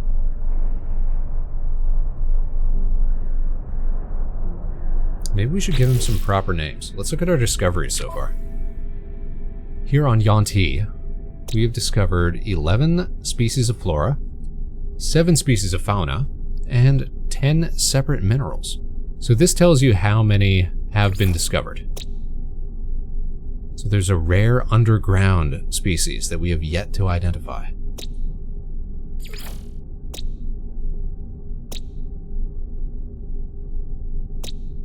We've identified 11 different plants, but doesn't show us if that's the maximum or not. Same with the minerals.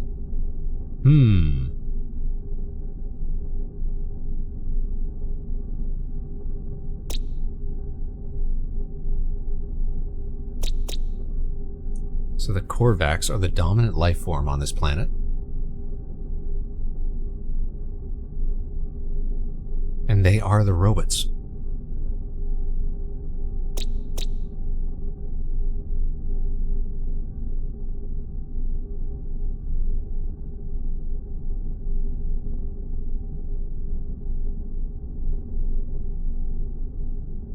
Sentinels, ever present.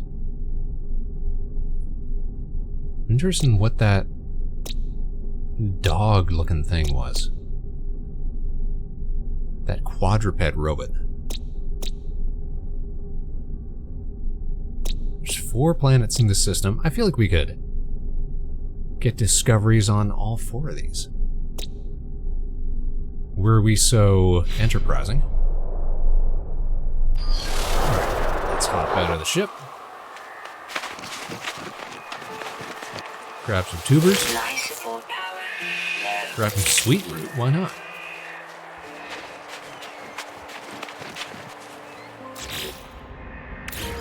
Build ourselves a roof. Nice.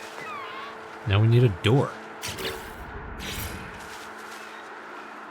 We need more. We need pure ferrite. Okay.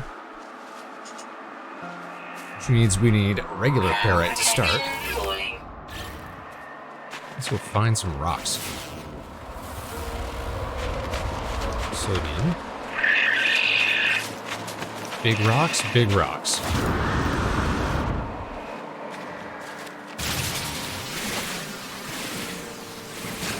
Dust for days. Fantastic.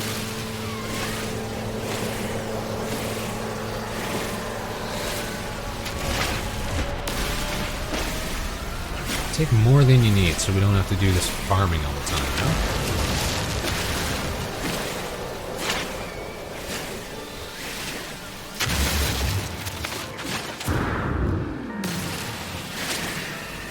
Just light it up.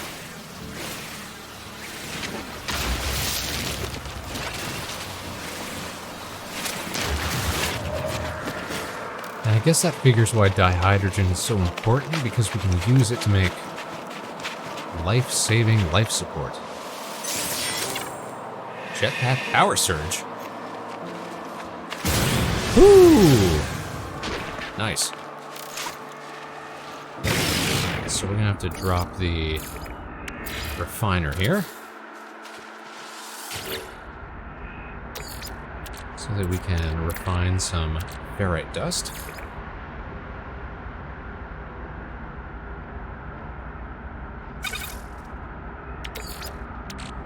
Technology recharge.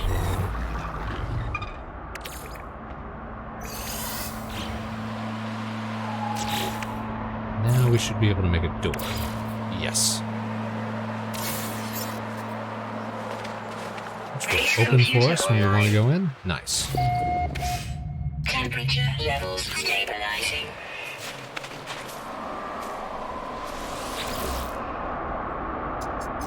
Alright, we get a new log.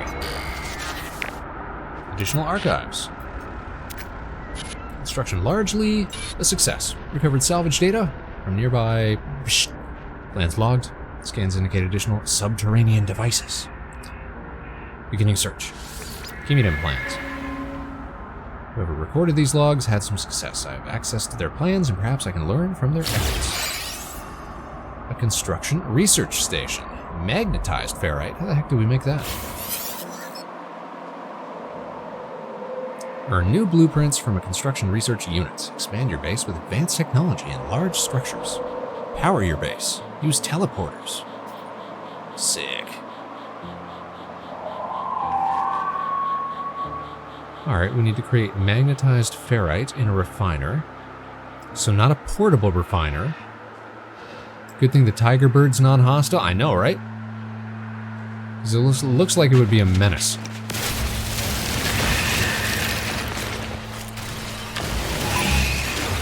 Sentinel drones. Oh, sentinel drones.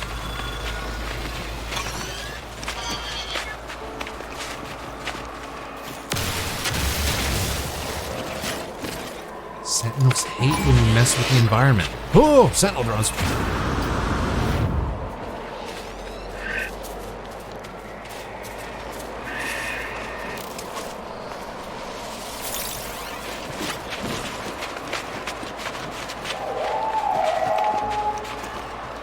Just our luck.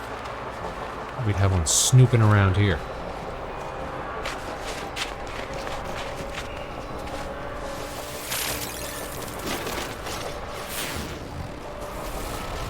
Alright, let's fill up our life support with some life support gel.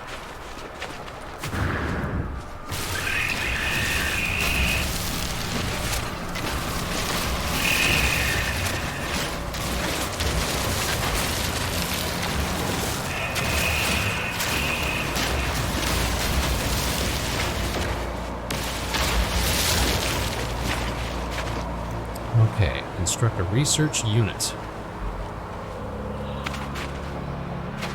We need a refiner. Or do they just mean a regular old refiner?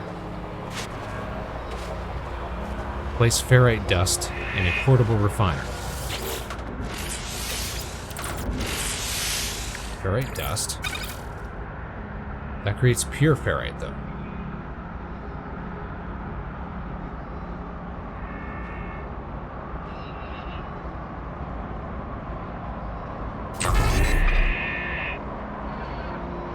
We need 40 pure ferrite. Okay.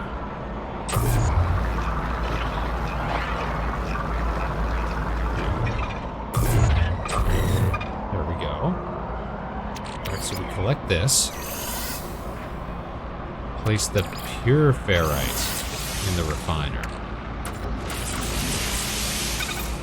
That creates magnetized ferrite. Okay, so it's a two-step process. 20 of that. It's a 2-to-1 conversion process.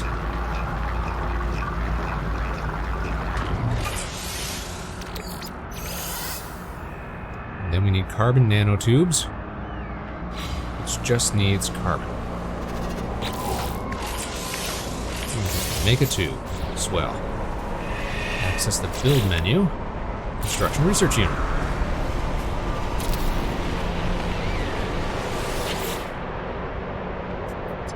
Unit online.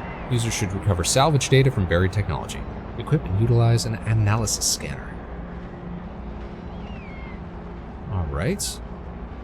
Show me buildable tech. Swell. So we need salvage data, which we have 0 of. We need to make a teleporter. I would also love to make a whole bunch of other stuff. Save beacon, electrical wiring, health station, solar panels, that's what we need. Solar panels and batteries. We want to power all of our junk. Explore the planet and locate buried technology. buried treasure. Analysis, locate buried technology, cycle multi-tool modes with G.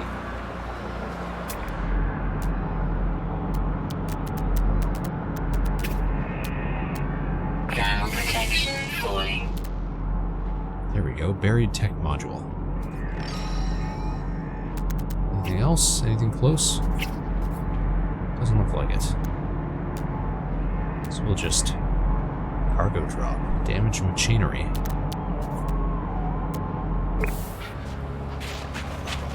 We'll scoot past our sentinel buddy over there.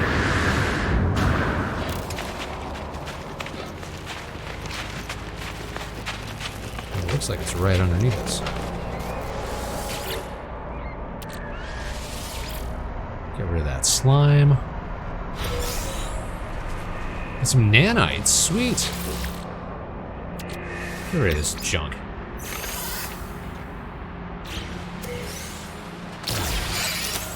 Gek relic. Atlas pass. So it looks like it's right under our feet.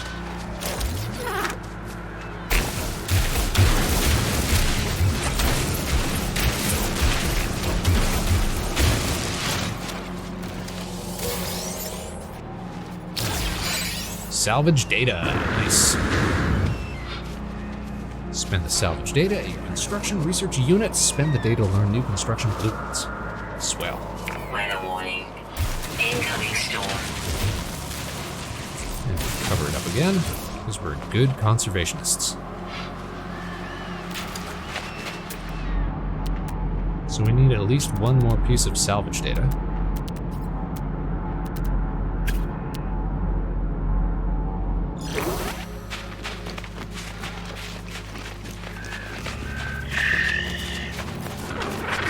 Weather warning in effect, though.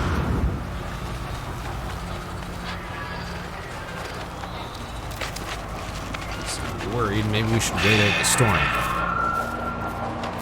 Oh yeah, it's gonna get bad. It's gonna get bad. Now, unfortunately, we don't have enough fuel in the ship to take off. We need Starship launch fuel or uranium. So how can we make Starship launch fuel? Warp cell. Starship launch fuel requires dihydrogen and metal plating. We can always make metal plating. And if we have that, then we should be able to make launch fuel. And if we have that, we should be able to fill her up. And look at that, we're good to go.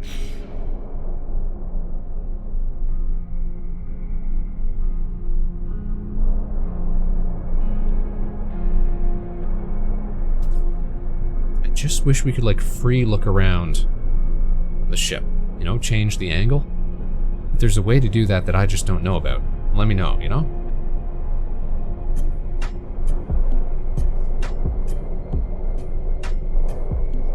Wait for this storm to pass. Which I guess now we could probably do inside of our little base as well. But the ship just seems comfier.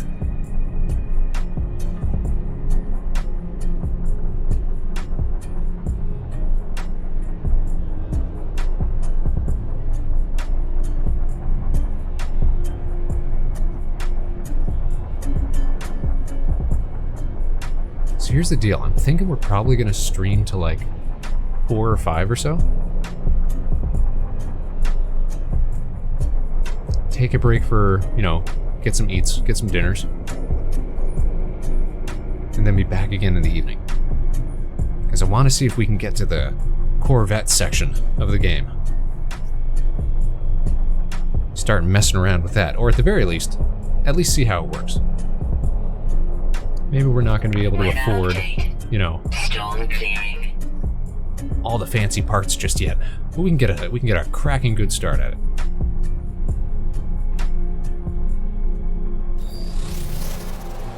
All right, storm is cleared. Let's go hunt for more modules.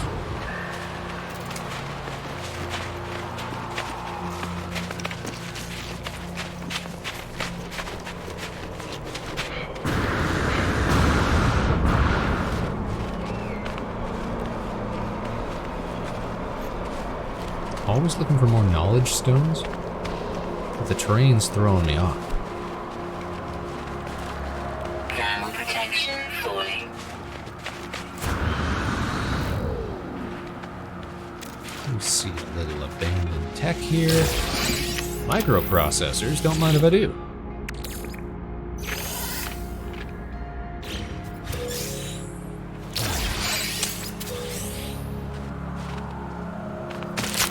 Ow, ow.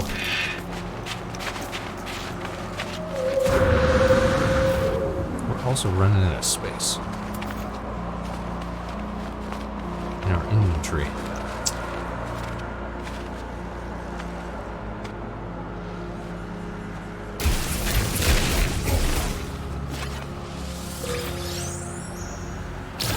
Salvage data.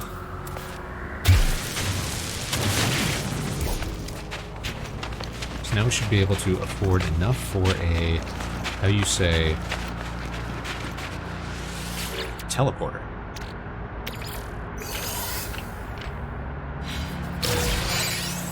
Corvax casing.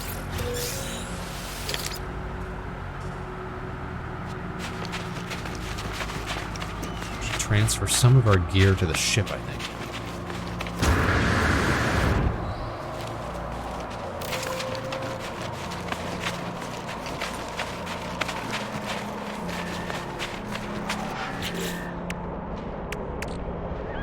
Like, we don't need Bikeen effigy or Gek relics in our day-to-day inventory, I don't feel like. Navigation data, that can probably go on the ship. Oh, we got 4 salvage data now. Right on. Sweet roots. I don't think I'm using any of those or my tubers for anything important right now. There, free up some space. Projectile ammo. We're not shooting anything out of the tool right yet.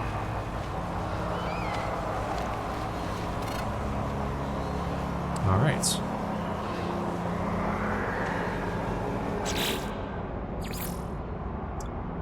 So we've unearthed blueprints. Search for buried technology with a terrain manipulator. We've done that.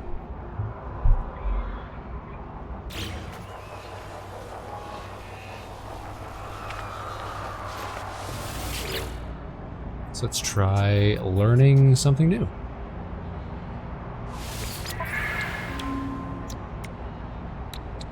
Timber archways, rounded roofs, stone and alloy, and salvaged wall structures. Yo, this is new. I haven't seen the salvaged designs yet. We got a base teleporter. A save beacon. A biofuel reactor.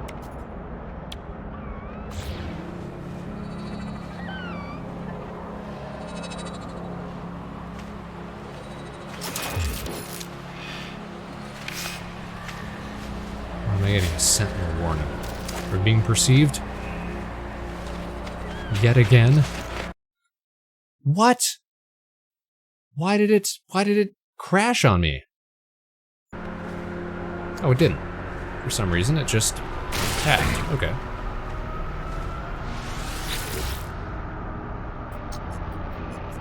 Capture new base screenshots. Delete base, no. Base teleport module requires metal plating, so we need more dust.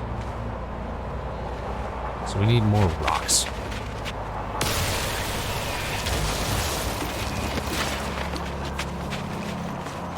I'm gonna go pick up rocks.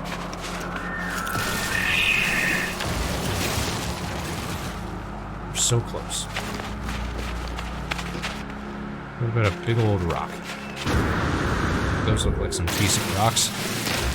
No, that was an unidentified rock. And I blew it up.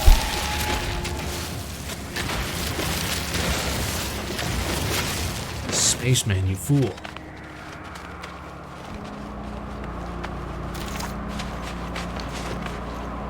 Didn't realize we were dealing with unidentified rocks still.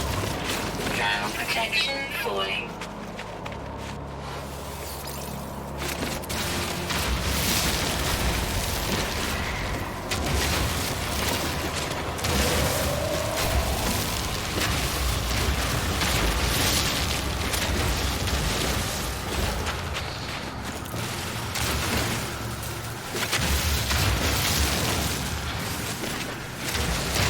There's something so pleasing about sweeping across a whole, like, node of material like that.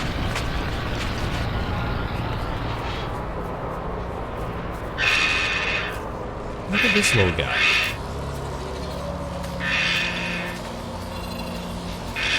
This guy looks like he lives somewhere Arctic. Oh, another milestone. What did we do? Travel 10 Ks. Whoa!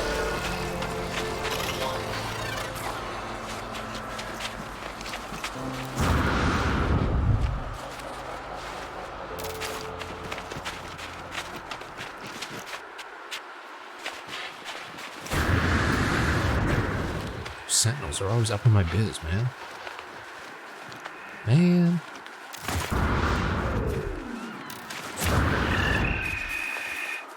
Okay, we need 4 metal plating.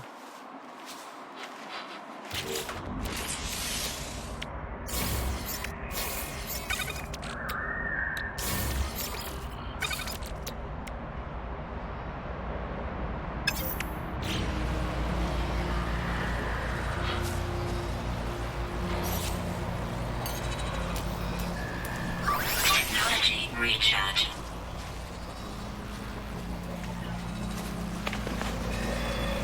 Why is it only sometimes telling me what we need to do here?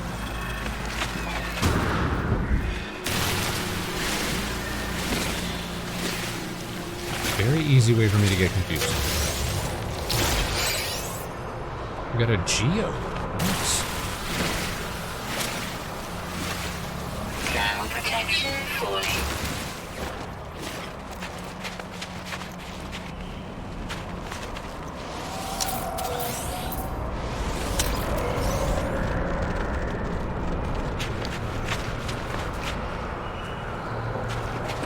There's one thing maybe I don't love about the game's sort of introduction to everything. It's how lived in the world feels like right off the jump.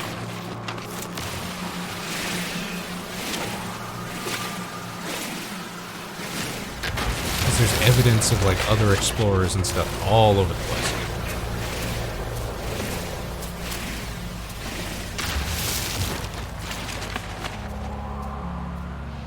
Which you might not expect with the vast emptiness of space. New rock, nice. Received.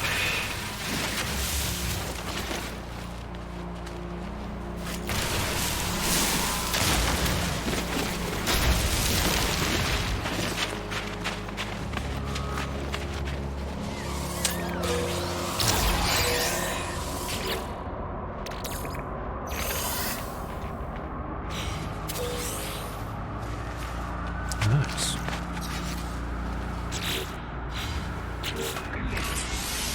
Alright, 2 more metal platings. There we go. And we need 2 carbon nanotubes. Awesome.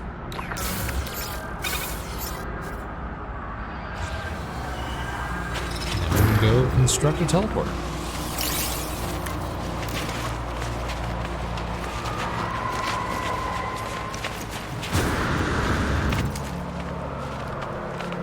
Which begs the question, where are we going to teleport to? How do I put it inside? Temperature levels stabilizing. Nice and safe. Right here, up against the wall. There we go. But it's got no power.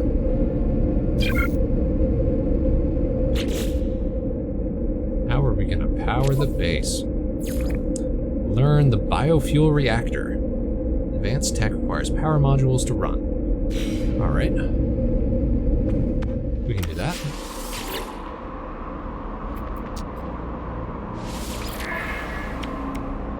We got 2 salvage data, we can do that. Item received. Metal plating and oxygen. Oh man, we're short on oxygen. Electrical wiring is free, awesome. Signal booster. Decrypt navigation data to pinpoint specific locations.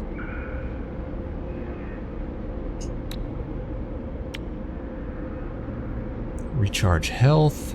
That sounds awesome. Ionized cobalt. Uranium.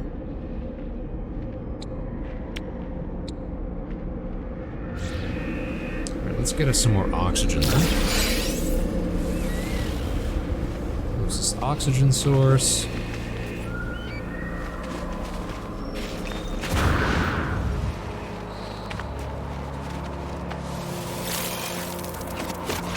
That'll do.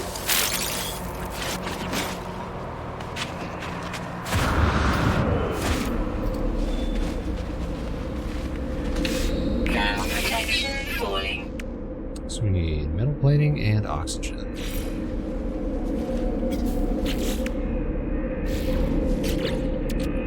Make a metal plate real fast, except we need more ferrite dust. Okay, let's go bust up some rocks.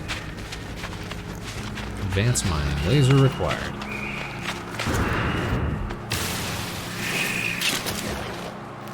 Weapon is out.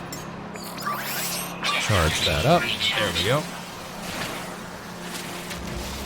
Oh man, we need some more carbon then, don't we?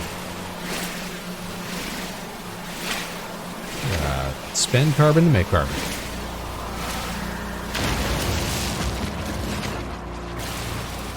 That's what they say.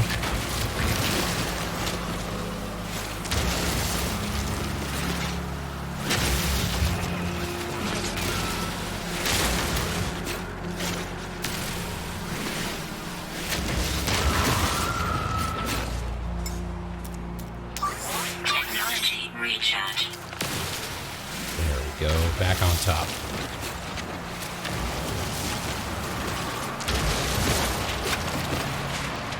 I suppose if it weren't like that, we'd be in a mess of trouble, though, wouldn't we? If it was way too hard to recharge your beam.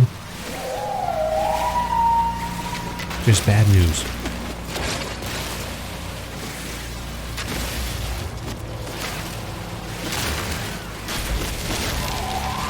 Alright, we got that dust, though.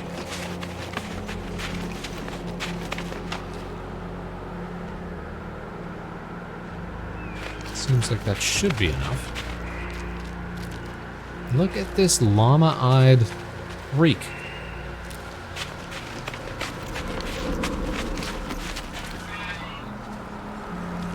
Jeez. Ugh. That's our planet for you right there.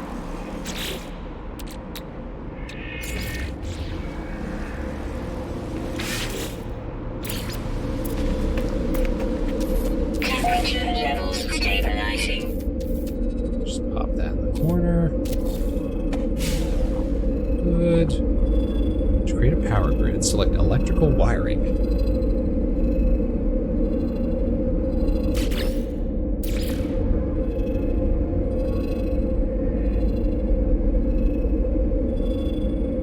Create a nice little path.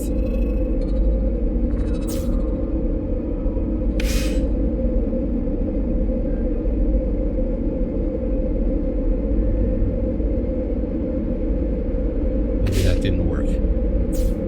Oh, there we go. Okay. There we go. That should work, right? And we can hide those wirings as well with some sort of component. Alright, what can we dump in here? Organic matter. How about a little bit of carbon?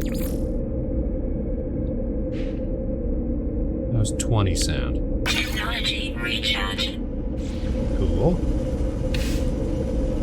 Insufficient power.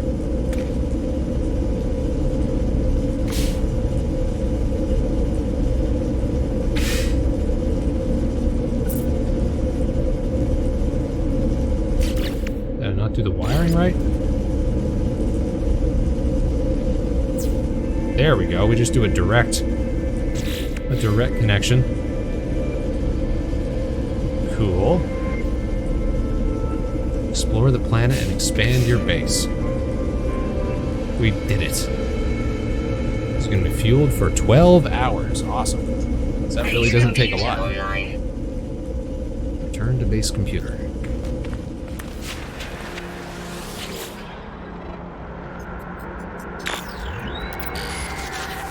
Entry follows.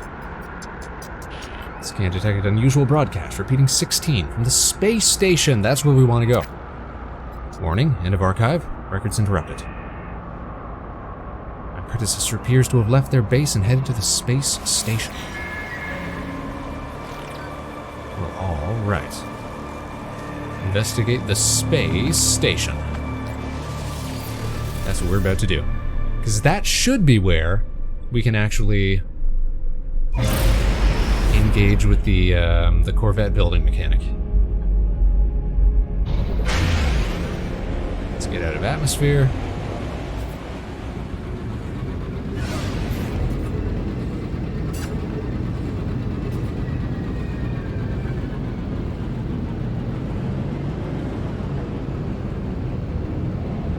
There it is, a space station, though. All right. Engaging jump.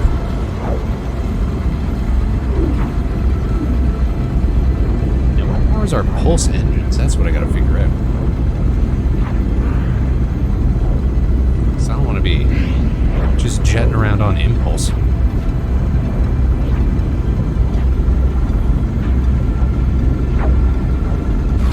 Woohoo! Look at this.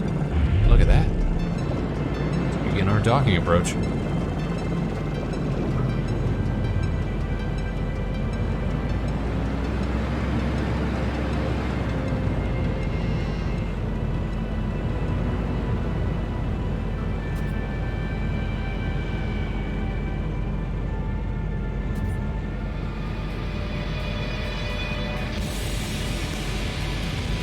It's like playing Elite Dangerous all over again. Except a little more forgiving. Initiating landing sequence. Stiamiata exchange. Find life forms to ask about the mysterious signal. Right on. So these here, I believe, are the new Corvette building stations. Corvette Workshop. Corvette Workshop Cache.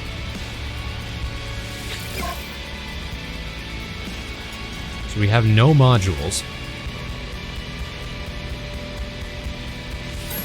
So if we wanted to purchase the basic modules for this, we would need millions of units. And we currently have 17,000 units. Okay, so that feels like that's going to take us a minute. Okay, so that might be a while. Oh, but it's so cool. Though, my understanding is that we can also find units out in the wild. Sorry, not units. Like modules out in the wild. We need landing gear, we need habs, we need cockpits, we need thrusters. We need reactors. Very exciting stuff, which we cannot afford at the moment. So what's this? Workshop cache. Okay, so this is like where you can store workshop items. Gotcha. Man, if only we had a bajillion credits. If only we'd been playing for forever.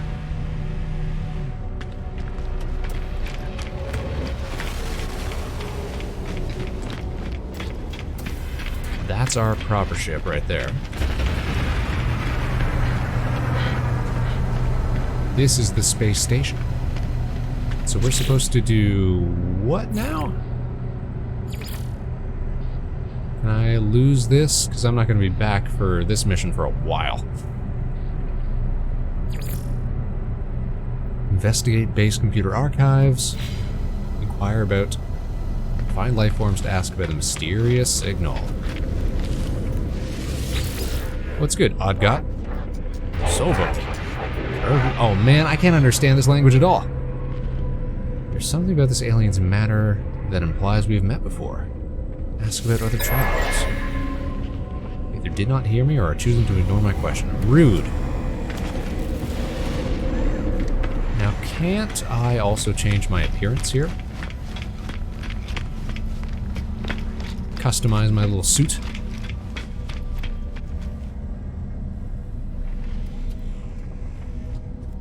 Hold on a sec.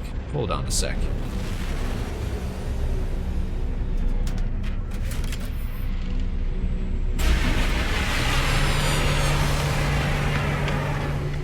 I always forget which side of the base, which side of the station you're supposed to go up, and I think I've chosen poorly.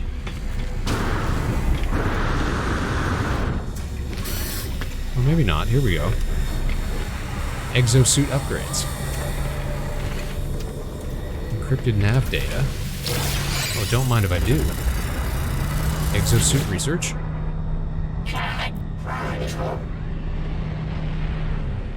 I am not a customer. I'm going to ask about other travelers. Looks at me with alarm. With alarm?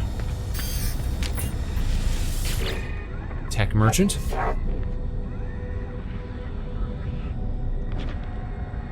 Well, when I blink, I see that same red light that stared at me at the distress beacon. Repeat 16. We are watching you, traveler friend. Find what we have left you. Though the alien speaks, the words are not their own. A string of code is echoed back to me through the red glare, logged directly into my exosuit. Crimson light fades away, and I see the life form staring at me through its visor. Whatever has happened, they do not appear to have seen it. I should leave. Perhaps my base computer would be able to make something of this code. Okay. Clues. Visit tech merchants to upgrade your ship and equipment. Visit cartographers for directions. Take missions from the mission agent to earn valuable rewards. Ooh. Exosuit upgrade? We love an exosuit upgrade. Upgrade exosuit. For free.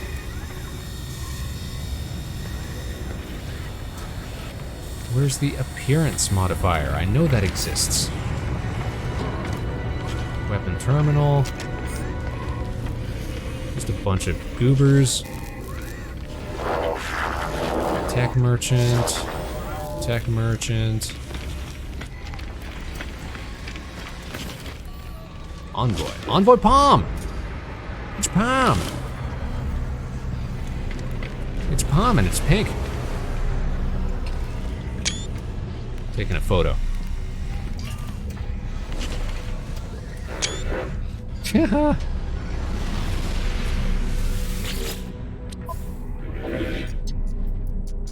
It's Envoy Palm of the Merchants Guild. Palm finally learned all the rules of acquisition. Collect free supplies? There are no free supplies. I know, right, Ren?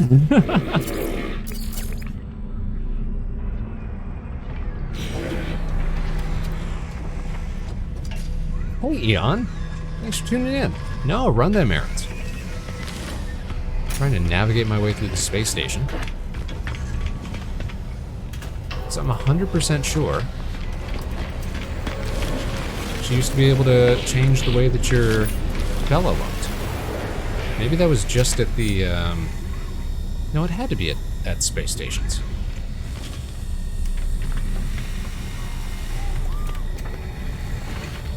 Tech merchant. Now, I'm gonna look it up. In the meantime, I think we're gonna run ads. What's this terminal? Station core, flight path and landing overseer. Oh man, that's imposing. I'll check that out when we come back. Let's head over to the desk. Wow, here we are. All right, running ads, and we'll be back in a couple mins. Go get drinks, go get snacks, go do errands. The show continues right after this.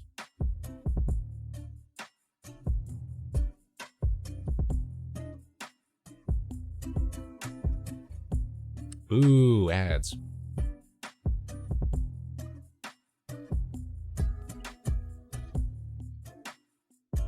And I'm gonna look up No Man's Sky, where to change appearance.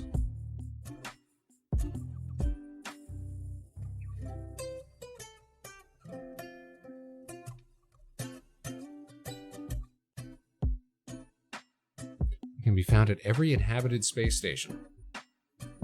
on the lower level in the back.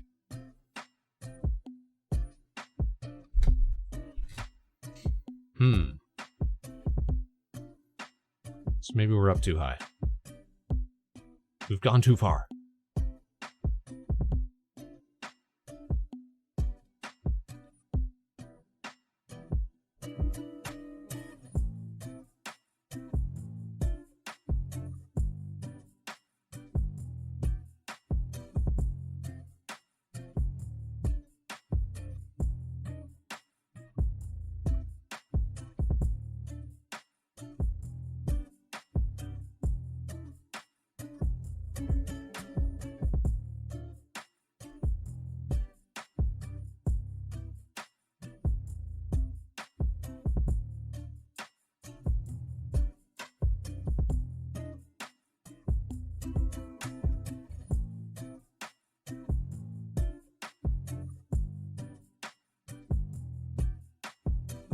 Because as lucky as we were that we started out with like an orange spacesuit, we can definitely make ourselves look cooler. And isn't that the goal? Isn't that the real end game? We're not going to be able to afford the units to get our Corvette off the ground today. But we can at least make Spaceman look cool.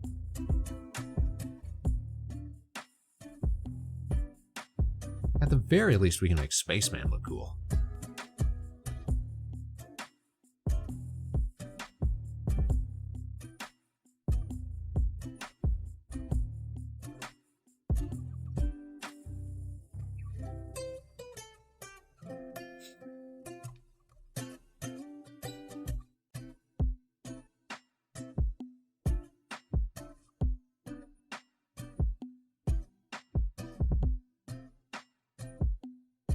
If you guys have seen any of the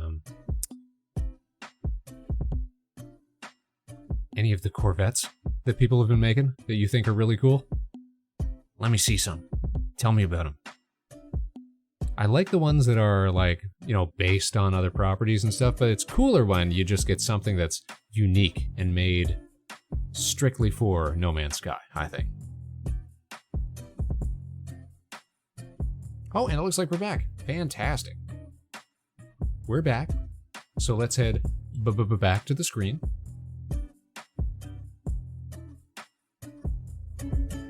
Here we are. No, it crashed again. Something about tabbing out is really doing us in.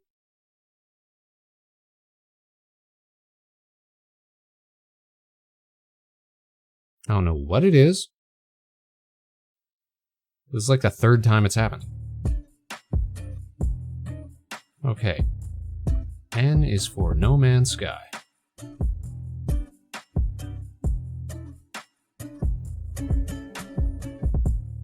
I don't know if it doesn't like tabbing out or something. It's clearly in like it's not in a borderless mode, so maybe I should change it to that. Maybe that would help. Can I do that? Display and graphics, full screen, bordered, borderless. Because now I should be able to like, okay, when I tab out, it still drops the volume, but it didn't kill itself, so that's good.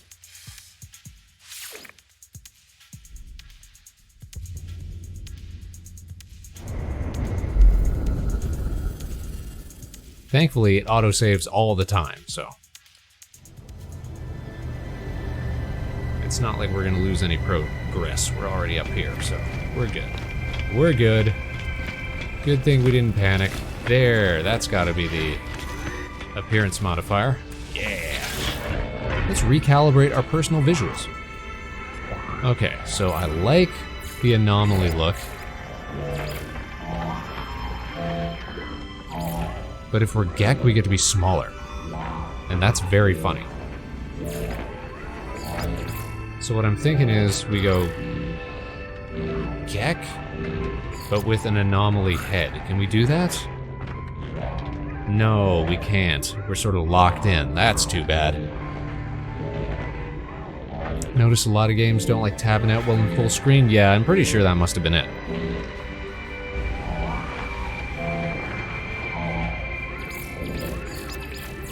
See, if we could be a Gex size with a anomaly head,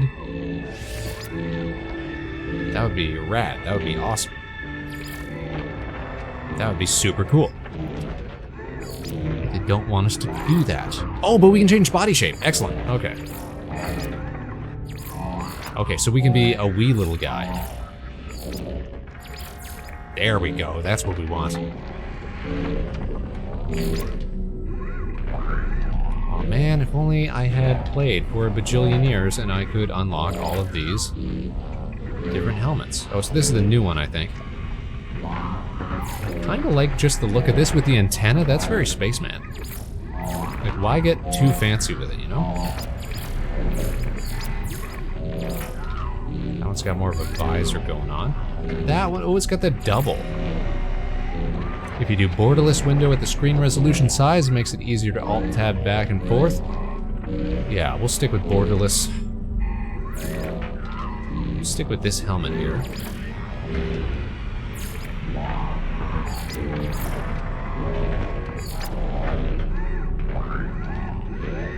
Kind of like the patches that come with this new one.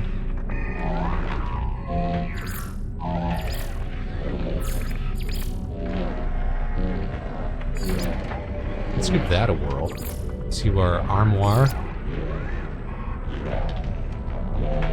Change camera view. That kind of clips. That's very Gek. Don't have a whole lot of options right now, though, do we? That still kind of clips, too. That's unfortunate.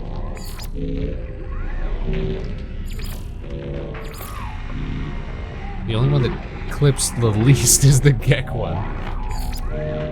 Or we just go for the design.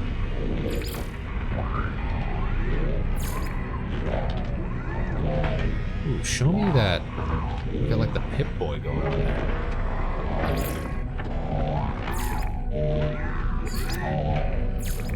Just standard gloves. I think I like standard gloves.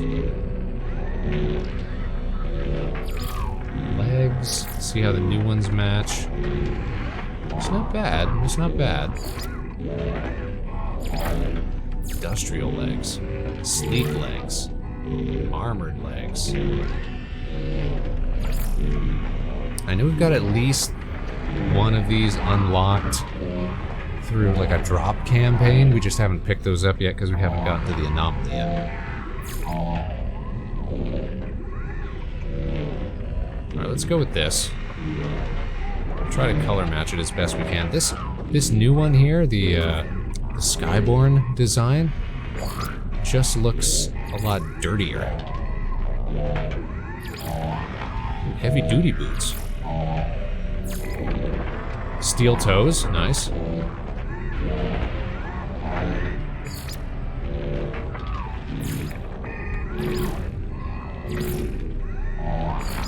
Maybe like match back and forth, make it look kind of like it works. Got a new backpack. Skyborn jet, yeah, a little too blocky, I think. This new one. We'll stick with the standard capes. Oh, we got a cape. We got a cape even. But I like having the little jetpack guy.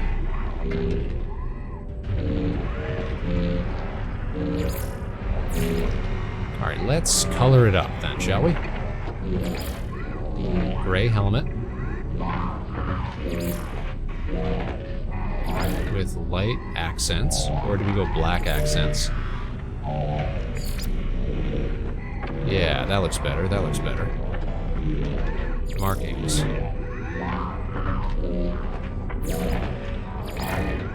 Patterns.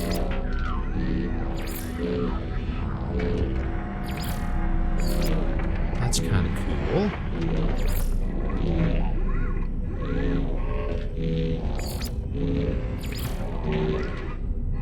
Accent color.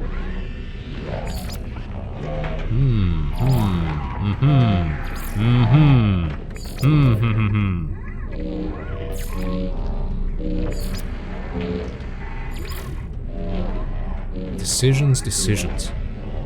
Why is there like green on the top though?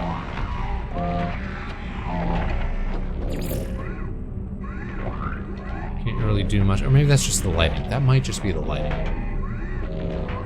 Alright, torso color. Primary, orange. Secondary, blue. Usually works, but... I'll go dark blue. Yeah, that's kind of cool. That's kind of cool. Armoire.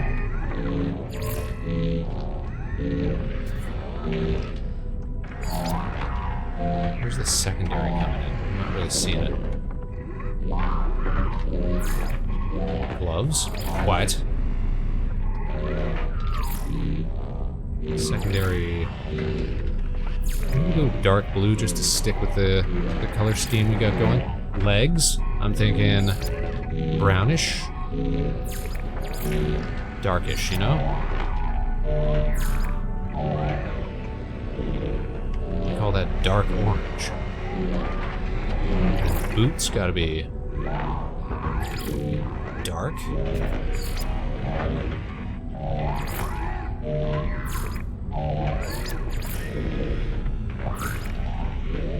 Backpack color? I guess we can keep it orange, yeah. I'm not even gonna bother with like accents or anything at this point, I don't think. Where do we go? That's kind of a look. I kind of like that. And then maybe we do go for some markings. Yeah, give it a little extra color there.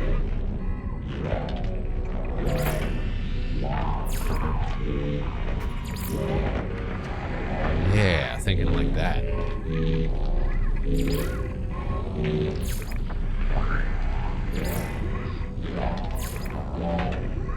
Ooh, that's a look. I like that. Banner, what the heck? Oh, banner. Vector Spaceman. Nice. That's a pretty decent look right there. I ain't even displeased with that. It's a mighty fine look. Select new title. Hireling, Toil Gek, Work Gek. So these are from the other saves that we've played in the past, I guess. These all stay on your account. Technician Entity, Respected Carapace. The Undaunted, the Determined, the Robust.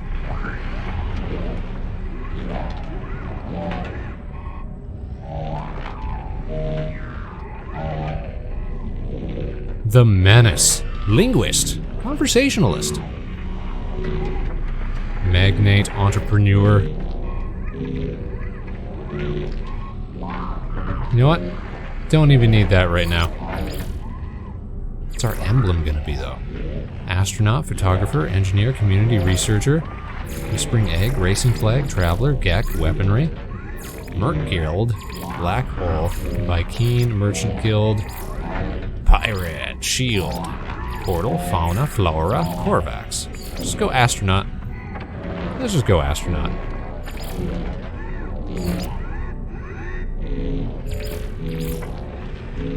There we go. I think we'll save that.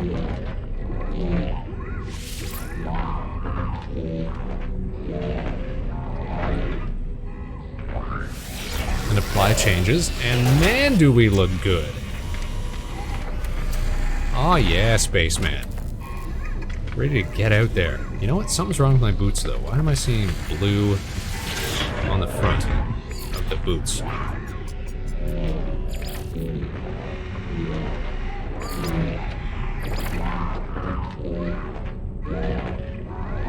Like, that's so blue looking. That's just like a built-in blue?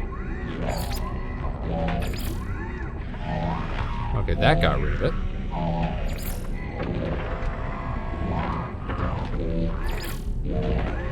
With the space drip, though. I literally must have had it on blue. Huh.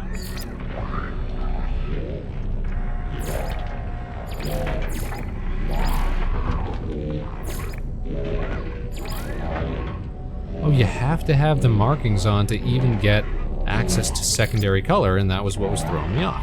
How bizarre. How bizarre. An accent color is... Where's the accent color actually coming through, though? I can't even tell. I cannot even tell. That ought to do it, though.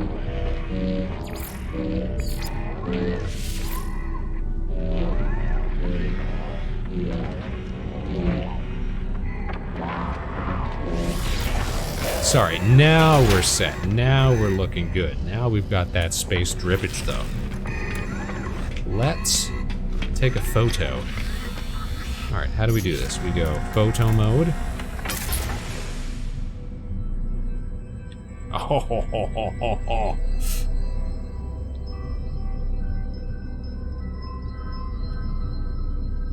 Vector Spaceman.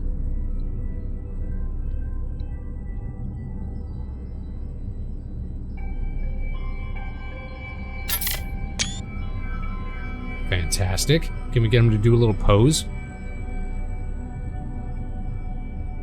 No, I'm not trying to tilt. Move sun. No. Maybe we've got to be quick about it. We go gesture. What's going to be our pose? Thumbs up. I like the thumbs up.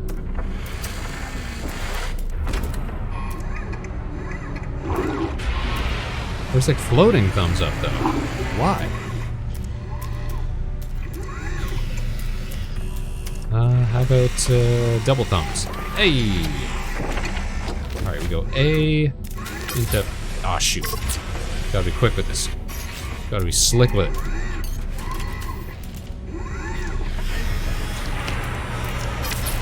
There we go.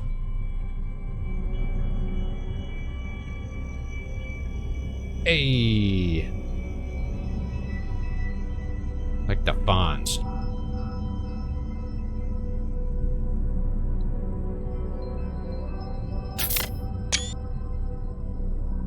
And off to the side in case we want to make a thumbnail or something with it. Very forward-thinking, Spaceman. Thank you, Spaceman. Maybe a little more headroom in case we got to edit our head over it.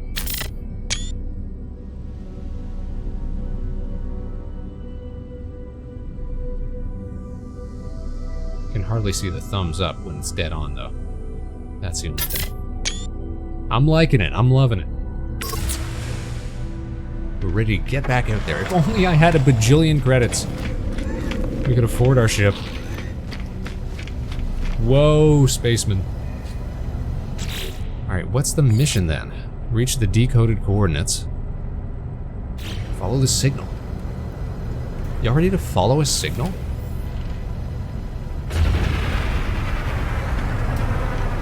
Oh, when ready to leave, use the teleport terminus to return to your base. Okay.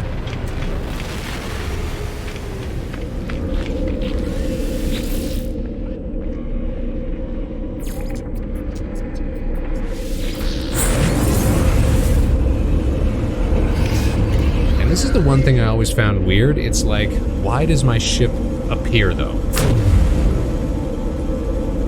That's actually something I don't love about it. My ship shows up here as well.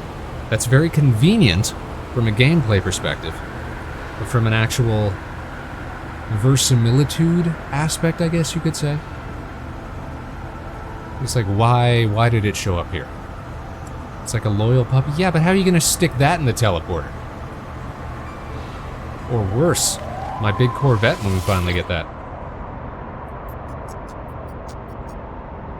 New task. Let's start decrypting. 16. It's very important.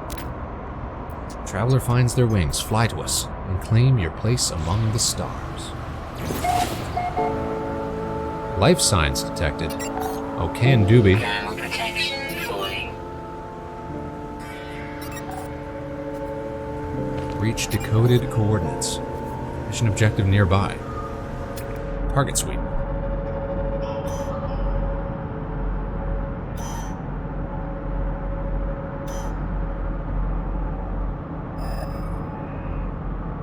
Target aligned. Somewhere in the distance. About 700 units out.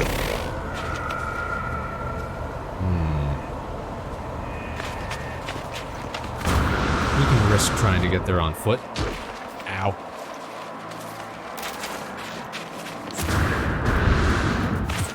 Oh wait, no we can't. It's gonna be down here somewhere, isn't it?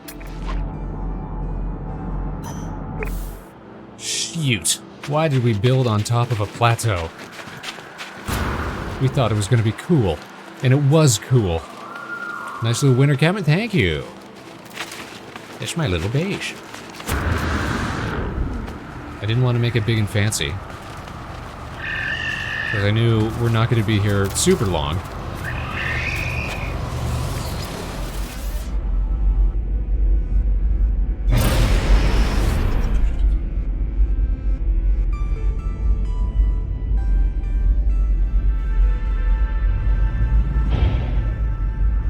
There she blows.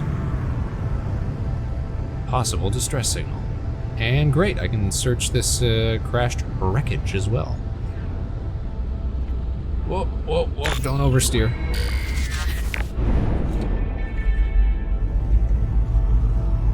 Let's land in an open area.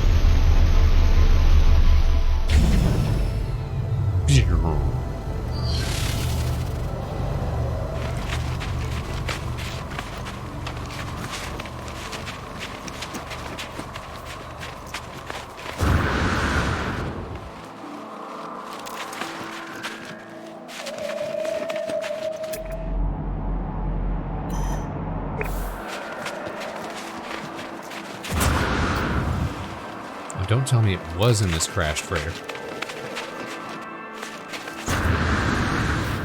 I could have landed closer.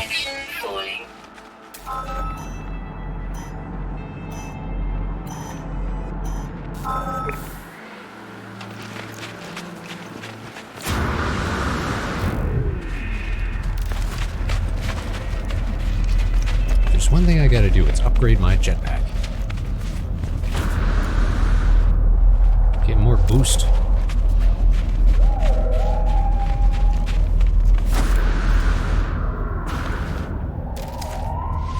The wings of the anomaly.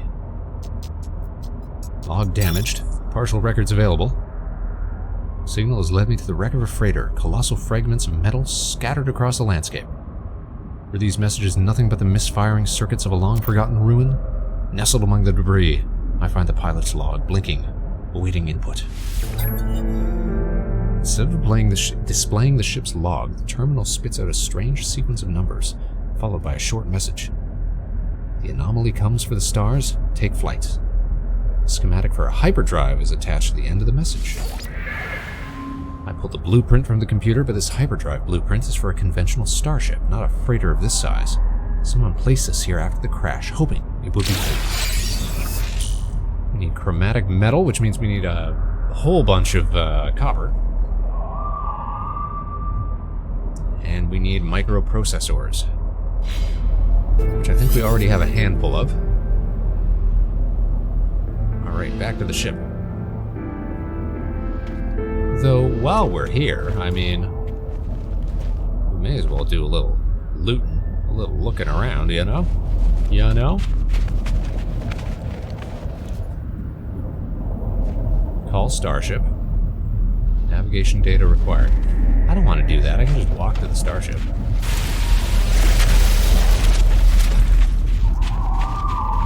But I do want to do a little loot.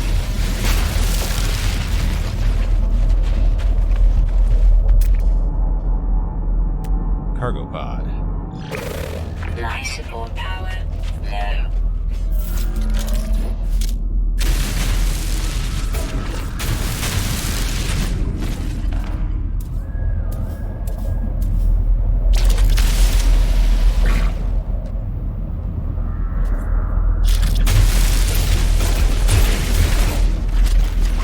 Temperature levels stabilizing. You got something good? Don't need no goop. Don't need no fluids. Radiation leak detected. Radiation leak. Oh no! Extreme subterranean radiation detected.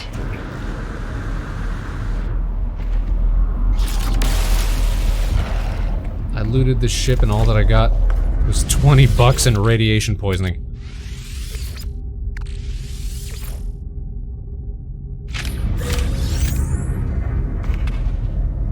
Radiation leak Oh, detected. again! This place sucks, man. Let's bounce.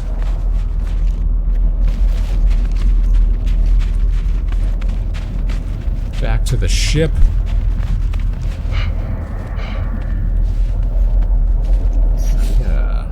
Recharge our life support here. Technology recharge. Every time you open a cargo pod, best to run away from it right after. Do you ever get anything good? Ground protection fully. I made like $50 and a tumor.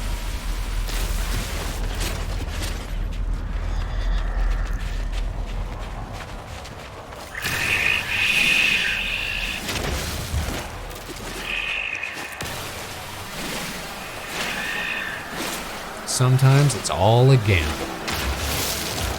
Space gambling.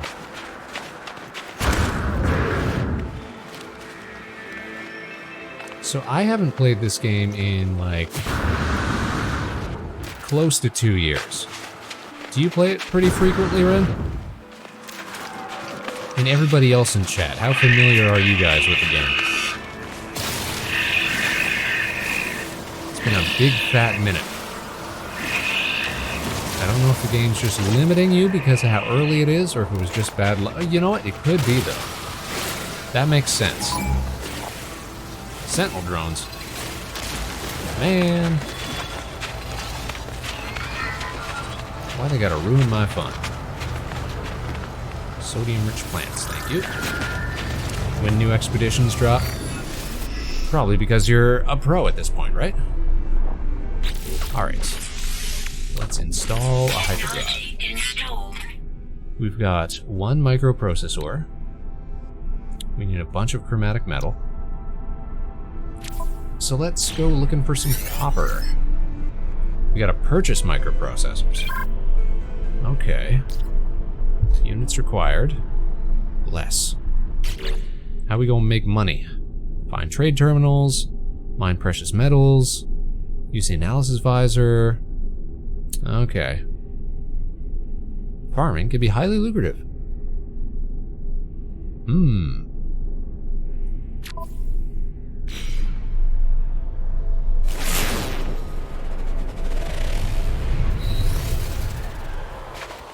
Tell you what, we want some chromatic metal. And we're gonna need some copper deposits.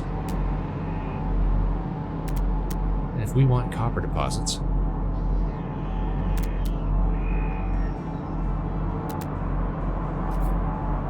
first of all, we're absolutely getting some buried tech. A salvage container?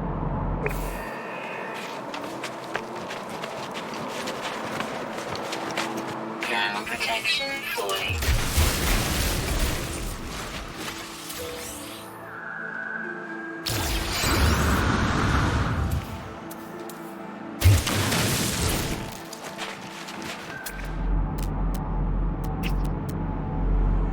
Floating crystal.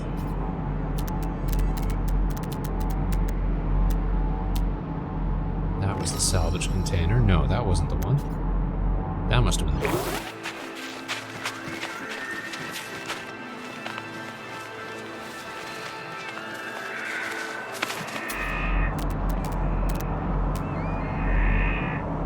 Unknown building. Damaged machinery. But why can't I see no copper no more?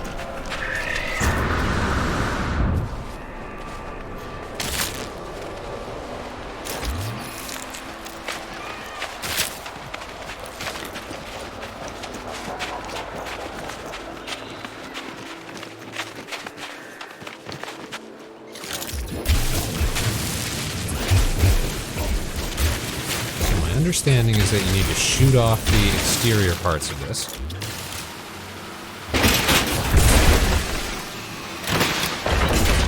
get at the goodies inside.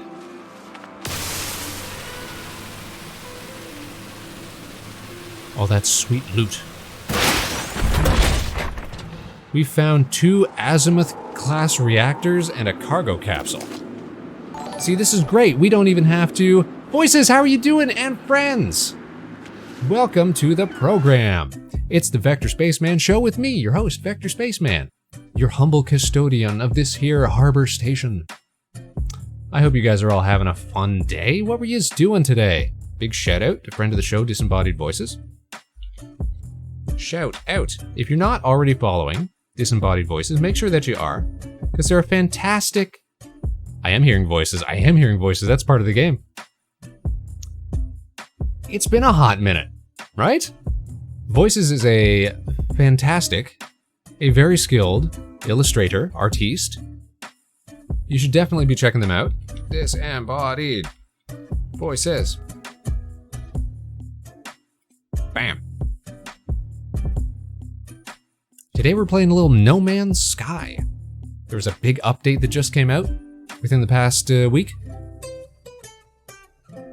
And we haven't played this game in like 2 years, basically. Completely fell off of it.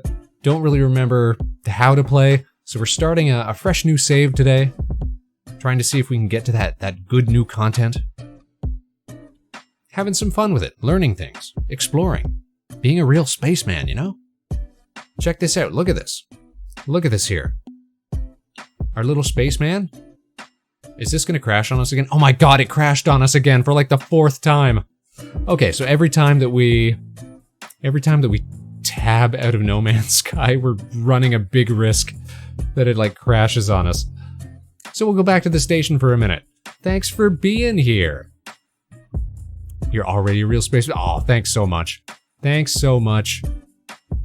And thanks for bringing all your friends. Yous guys, welcome to the show. We do animated content here. We do gaming content here, musical content here. We have friends of the show on for collabs. We do all sorts of fun stuff. I think our biggest, most special thing that we're proud of is that we do full-length animated VTuber skits and specials with some wonderful friends of the show. You can find that over on the YouTube page, which isn't working for some reason. So there's another link. There you go. Follow Vector Spaceman on YouTube, Blue Sky, and of course, right here on Twitch. Become a space cadet, our latest and greatest, part of the crew. Listen, Voices, because you came on in and you brought so many friends here, let's head over to the desk here. Da-ba-da-ba-da-ba-da. And let's give you your choice of flavor here.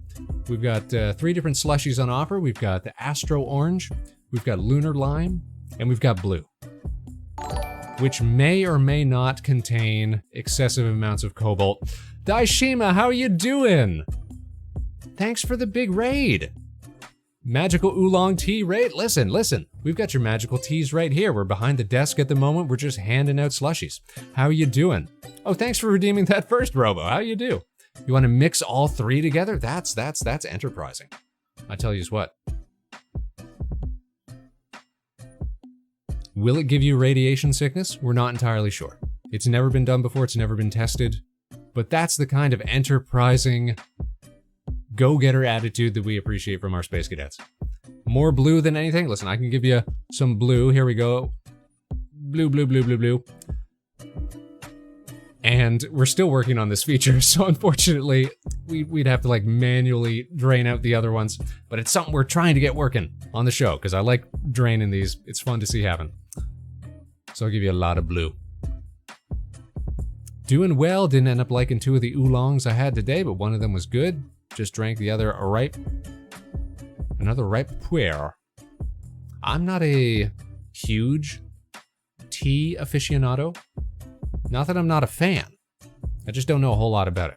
I go into the shop and I say, "Excuse me, sir or madame, could I get a large milk boba tea with a bunch of jellies in it?" And I, take that home, suck on that, do some karaoke stream, and it keeps me up all night. That's about the limit of my understanding of teas. It's the greatest drink you can chew. but thanks for coming in. Get a cup of straight boba. Yeah, that's what we need. Folks who just came in with Daishima, welcome to the program. This is the Vector Spaceman Show with me, your host, Vector Spaceman. Today we are making attempts to play some No Man's Sky, except of course that it keeps crashing on us every time that we tab out to say hi to friends of the show. That's fine though, gives us a bit of a break. I hope you guys are all doing well. It's our kind of game, you know? Little exploration, little space stuff. It's right up our alley.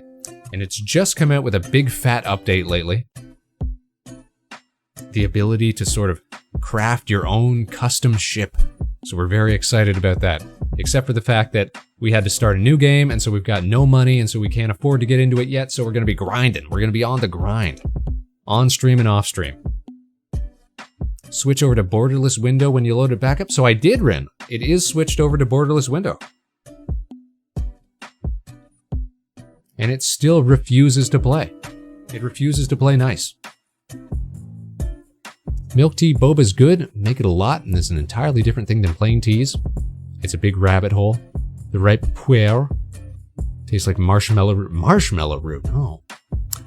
See, the thing about the boba is like, it's so, I don't know if it's supposed to be, but the stuff I get is just so caffeinated. So I only drink it like when I know I've got to be, you know, up for a long time. Not that I don't love it though, but it's getting expensive. These luxury tea places. Man.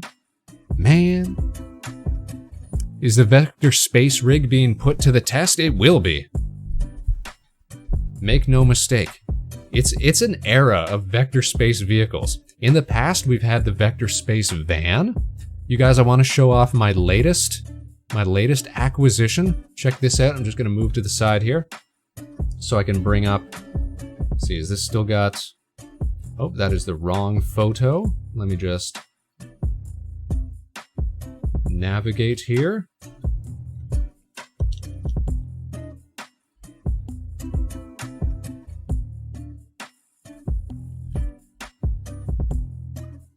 Spaceman, car. Where's my car? Where's my brand new? Check this out. Spaceman's brand new car. Bam. Isn't that perfect? Isn't that fantastic? That's the IRL vehicle that we're rocking these days. I love showing this off. But no, we're going to be trying to create a fantastic and most fitting Vector spacecraft once we can. Isn't that perfect? It's the perfect orange. I had to look so hard to get this specific volcanic orange because they don't make minis in this color anymore. So we had to go back in time a little bit. Yes, a mini, a pretty little mini. Isn't it perfect? Isn't it fantastic? Uh-oh, we're losing connection. Stream's acting up. Stream's acting out. It's too powerful. But yes, that's the new car. We love it so much. We've only had it for a couple months now. Fantastic. Summertime vehicle. They don't make that specific orange anymore, barrels, no. So that's what you call volcanic orange, and they stopped making that around 2017. Now they've got something called Solaris orange, which is a little redder, it's a little rustier.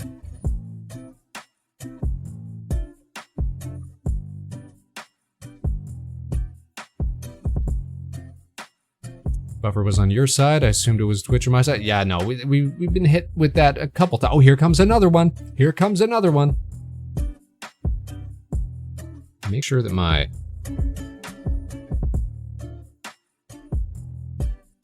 multiple Wi-Fi dongles are all connected, which is supposed to keep this from happening.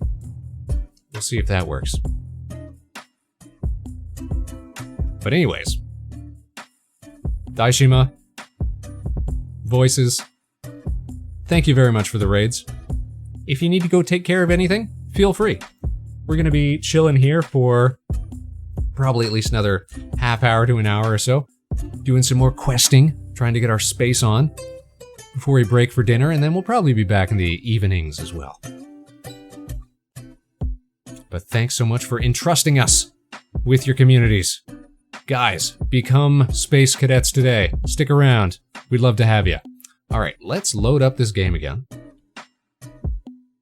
5th time's the charm here.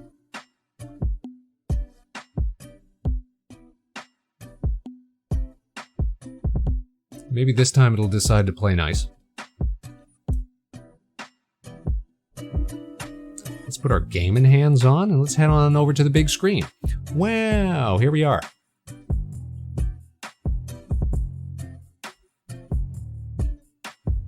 So I'm hoping that the autosave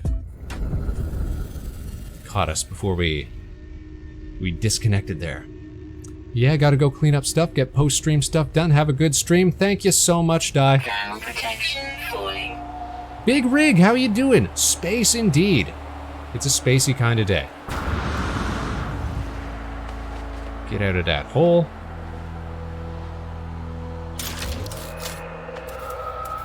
We are playing some No Man's Sky for the first time in 5,000 years. There's a big update today, Rig. Or this week. The ability to craft our own spaceships.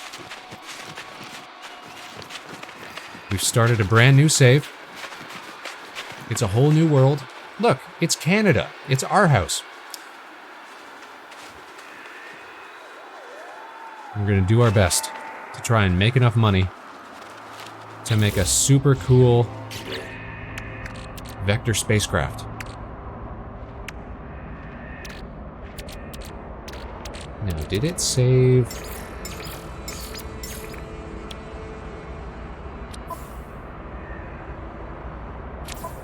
The gear that we picked up from underground? I don't know if it did, or if that automatically gets transferred to the Corvette inventory. We'll see, we'll see. It's very exciting. I've seen so many people making cool ships from like Star Trek and Halo and Star Wars and stuff like that. Stuff that looks like it's out of Elite Dangerous. But I want to make something that looks, you know, authentic to the No Man's Sky verse, you know? Now, right now, what we need to do is we need to find a suitable supply of carbon. Not carbon, copper. Because we need copper in order to make chromatic metals.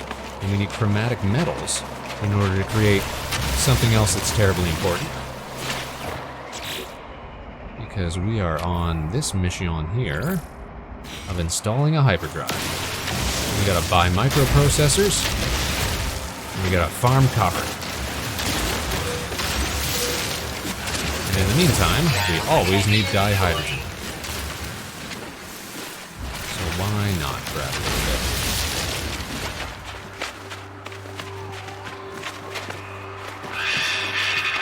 And any chance I get to pull up some buried technology, of course I'm gonna do that. How are you doing today, Rig? I can't recall. Did you ever play No Man's Sky, Rig?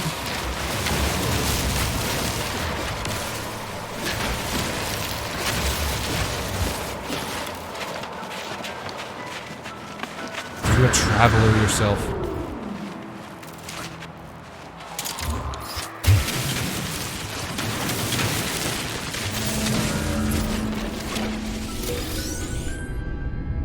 What do we got here? Some good salvage data. Of course, we always leave no trace. We're good conservationists.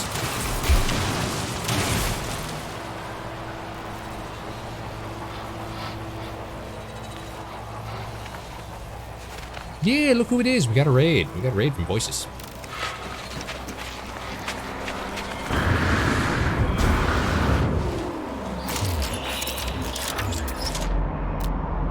We got more tech.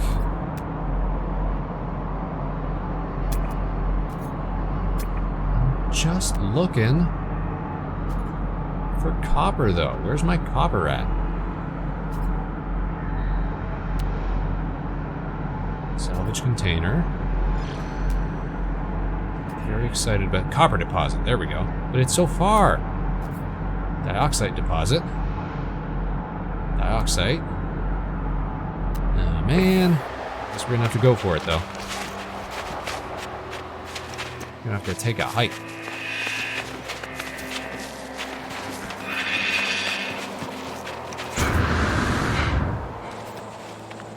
just woke up. I have not, but I did pick it up. Nice, nice.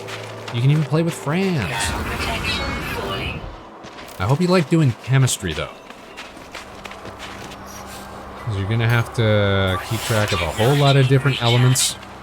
You're going to be refining them. You're going to be processing.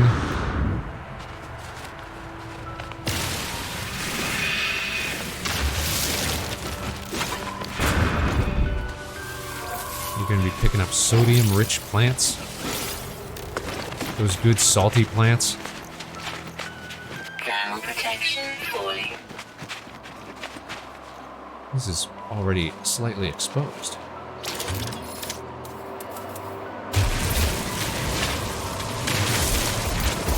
Alright, what do we got that's good?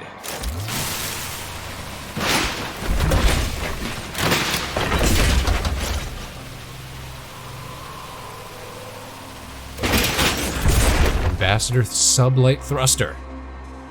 Speedbird Diffuser. So we can get Starship components just laying around on the ground. Okay, so that time they did go to our inventory, which makes me think that the ones that we picked up before didn't get added because we lost connection. Which is a shame. But you know what? It was worth it to say hello to the raiders. We'll just have to remember next time we plan to tab out, to save beforehand, just in case. So Sublight Thruster. Secondary thruster for a Corvette-class starship. Speedbird Diffuser. Piece of hull cowling. Nice, nice. If you were close to your ship, they might have been added to ship inventory. I don't think so. No, it doesn't look like it.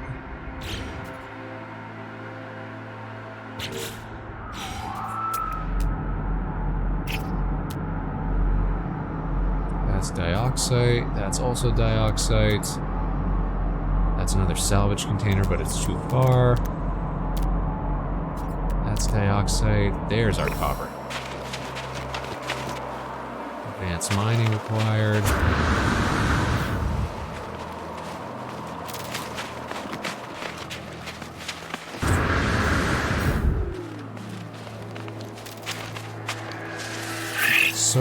Sodium. I got creature pellets. Nice. I've never tried actually, like, taming any critters.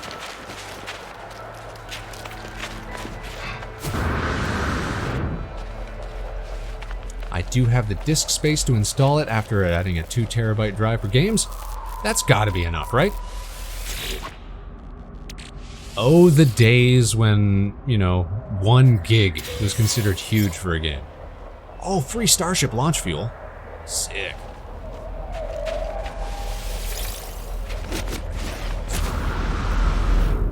It's a fun time.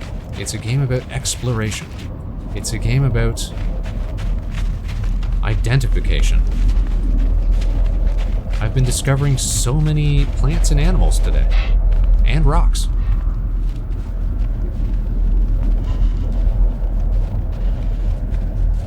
And crashed starships.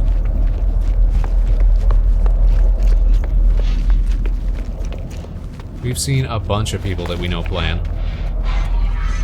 Palm's playing, Izzy's playing. Whoop, uh-oh, uh-oh.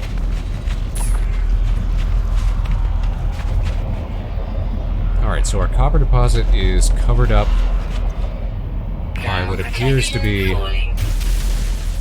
crashed freighter. Can we dig our way underneath, perhaps?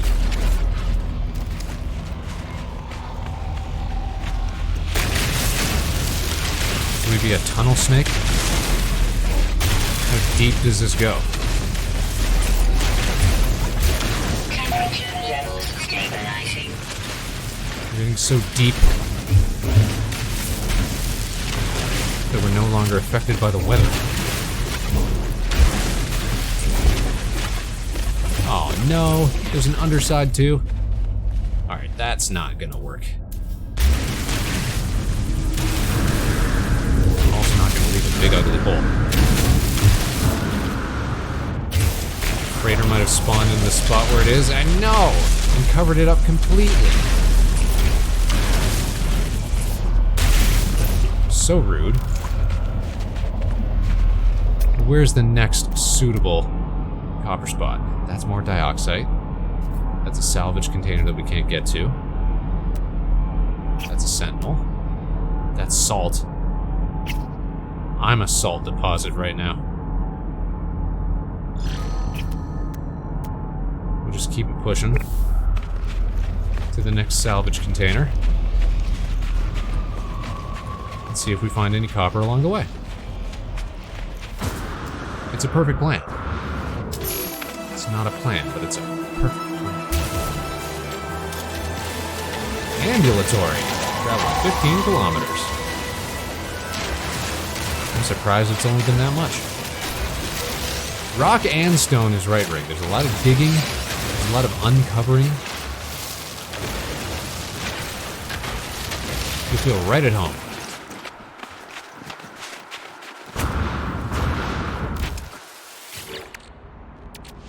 Get rid of some viscous fluids and get some prizes.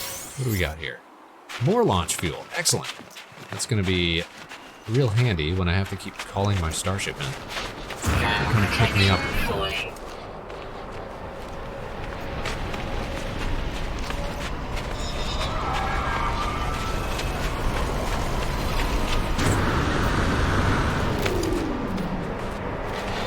Why are there so many sentinels on this planet, though? Ow. Ow. Why are the plants so mean?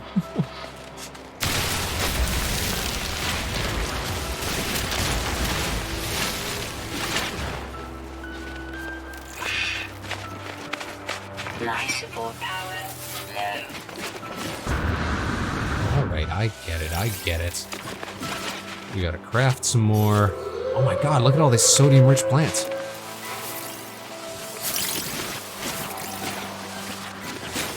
can have sodium for days.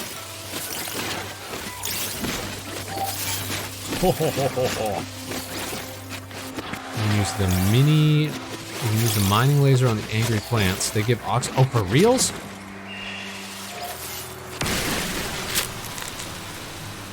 You're so right, though. And I need oxygen right now. It's full of space cops, Rig. So there's this ancient, like... And they don't really do a great job of explaining it off the jump. But there's this, what appears to be like this precursor race of tech types that you find all over the galaxy.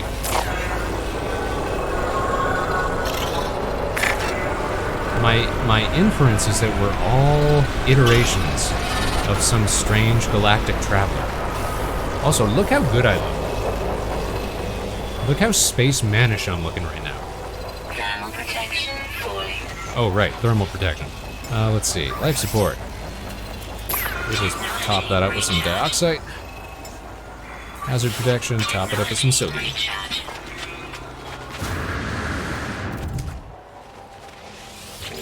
You'd think that the galaxy would be big and, like, unoccupied.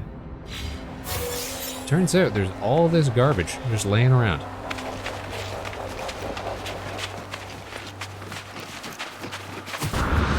There's no less than, like, 3 or 4 other sentient species out there. So very different from something like Elite Dangerous, which does the same sort of procedurally generated universe sort of thing, but it's very empty. Whereas this one is much more alive.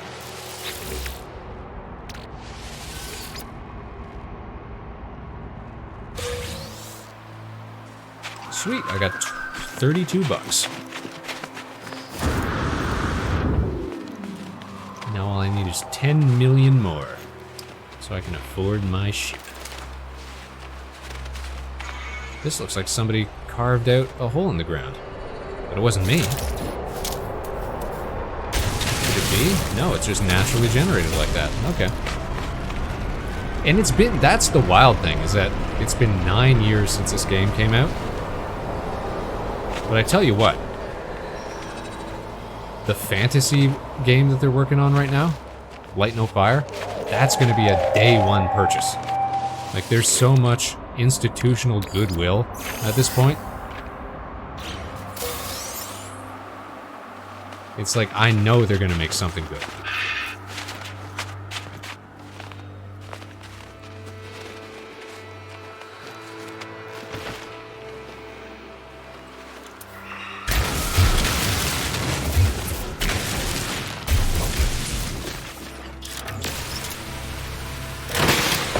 Different. So whereas this one's like a procedurally generated universe, that's just going to be one world.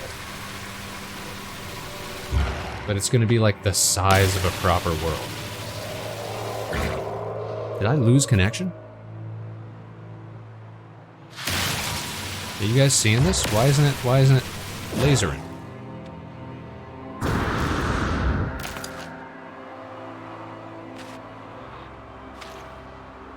Tell me somebody's seeing this.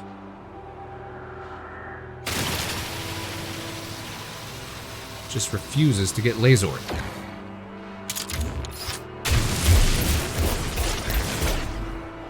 And they're testing a lot of the systems. Yeah. Like they want to be able to let you like build vehicles and stuff in there, right? For sailing ships? Oh, that'd be rad.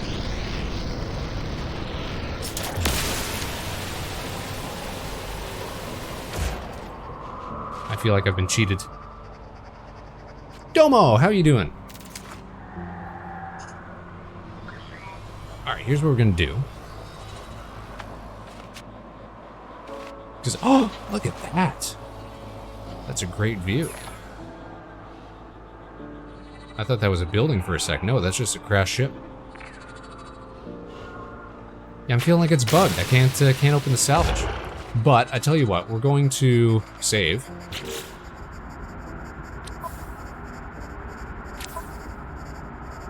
How do you save? Save. Rename save. Save data, reload, restore. No, I just... Oh wait, you gotta save at specific points, don't you? Shoot.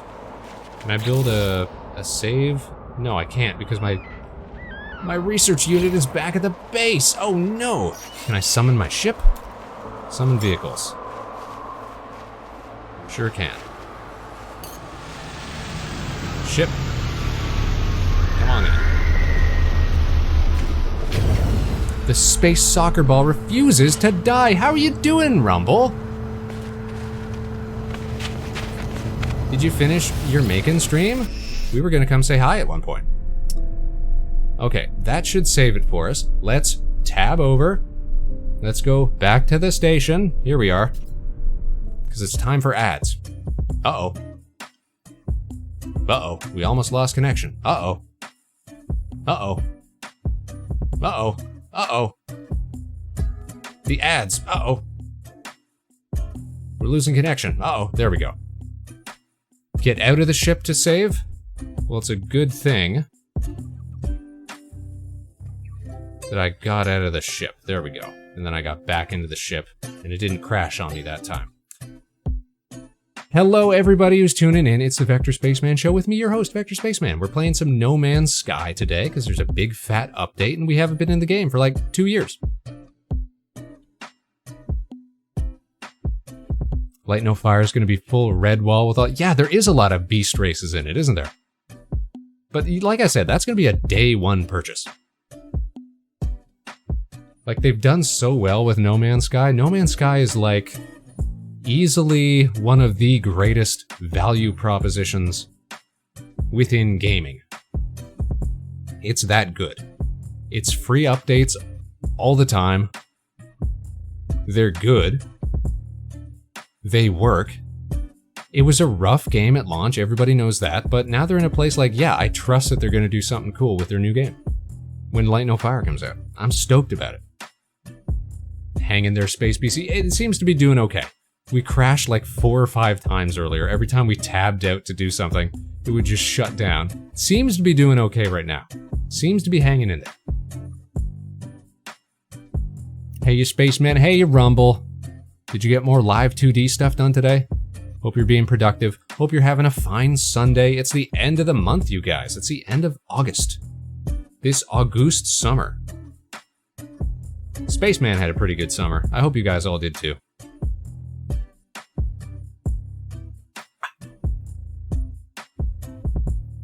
I mean, technically summer still goes until like,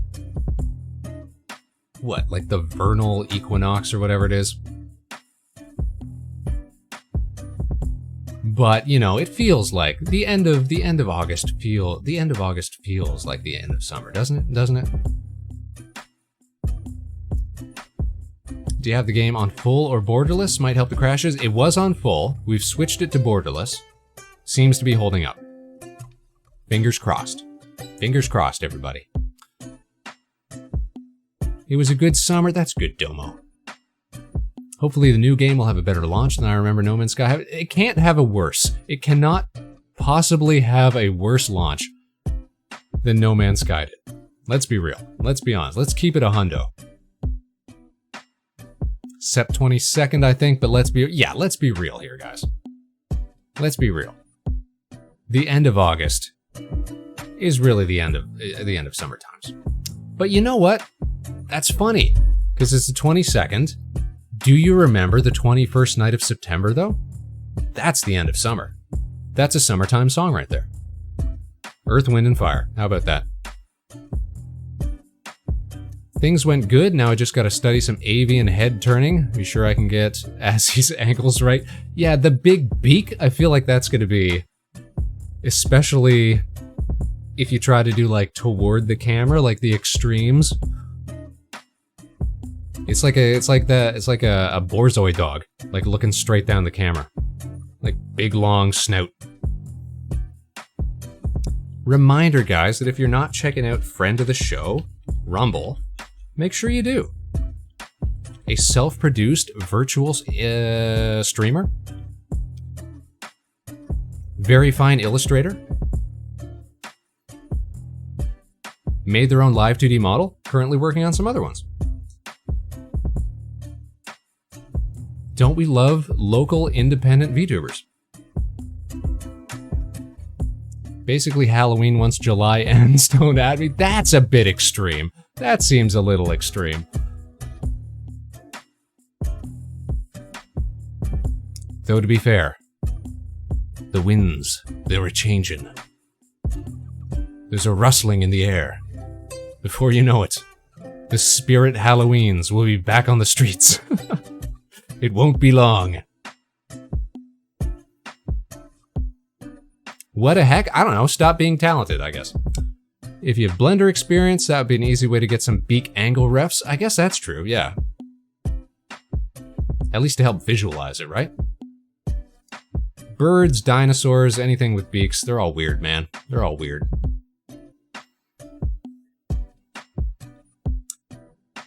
We can't all just be easy, round-headed, featureless spacemen, I guess, you know? Though I will say, like, I'll always be super happy with how my, like, cheek pieces turned out. Like, those look, like, I've never done anything parallax that well. That actually sells the turning of the head and all that. I'm very pleased with that. I'll always be pleased with that. If there's anything that keeps me from migrating to a third model, it's the fact that I'd have to redo all this kind of stuff again. Do you want to build a spaceship? Let's travel through the stars. How you doing, Oddly Distracted? Thanks for tuning in. Yes, we're playing a little No Man's Sky today, in between little chit-chat sessions. Once Bath and Body Works switches to their Halloween specials, I turn more goth than I ever have been. It's time to paint up with the black and the orange. Yep. Everything gets a little smokier.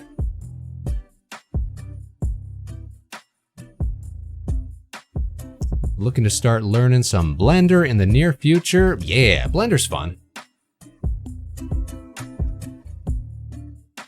You just can't be a perfectionist like Spaceman. Otherwise, you'll be tweaking individual vertices forever. Trying to get things perfect. Right down to the unit. Sure is one spiffy helmet. Let me see, does this shout out still work? It does! Oh my god, it still does. You guys, you can download the classic Vector Spaceman helmet from the 1.0 model to add to your own VTuber. Just plop it on there. It's an animated item. Just drag and drop. If you've got live 2D, if you're a VTuber yourself, you can be a spaceman today. May they never stop making their vampire blood scent. Do you guys know that Spaceman's got vampire blood? There's a little lore drop for you. AB positive, universal recipient.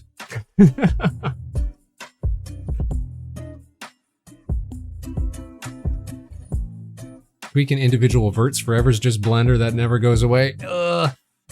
See, I gotta start doing more low poly stuff so I can just be satisfied with basic shapes.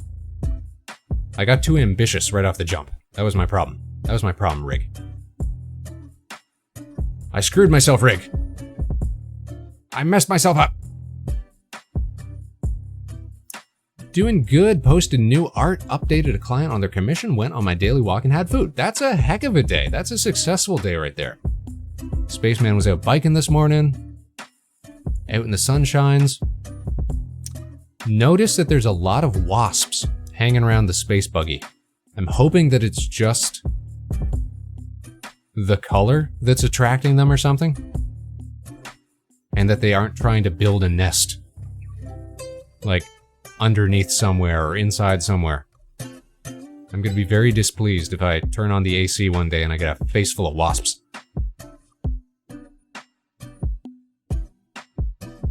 Who needs facial features anyway? Yeah, why get hung up on all that? Tried Blender before and just did low poly stuff, and it was like very easy to amuse myself with. There's a program called PicoCAD, PICOCAD. It's like $10 on Steam or something like that, or less, because it was on sale last time I saw it. And it's like a very, very low resolution, low poly 3D model editor.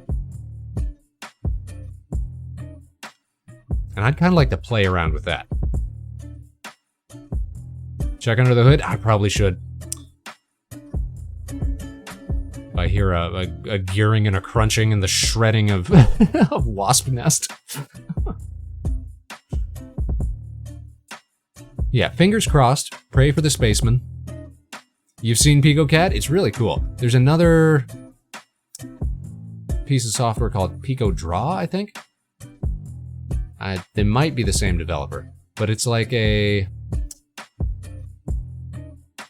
It looks like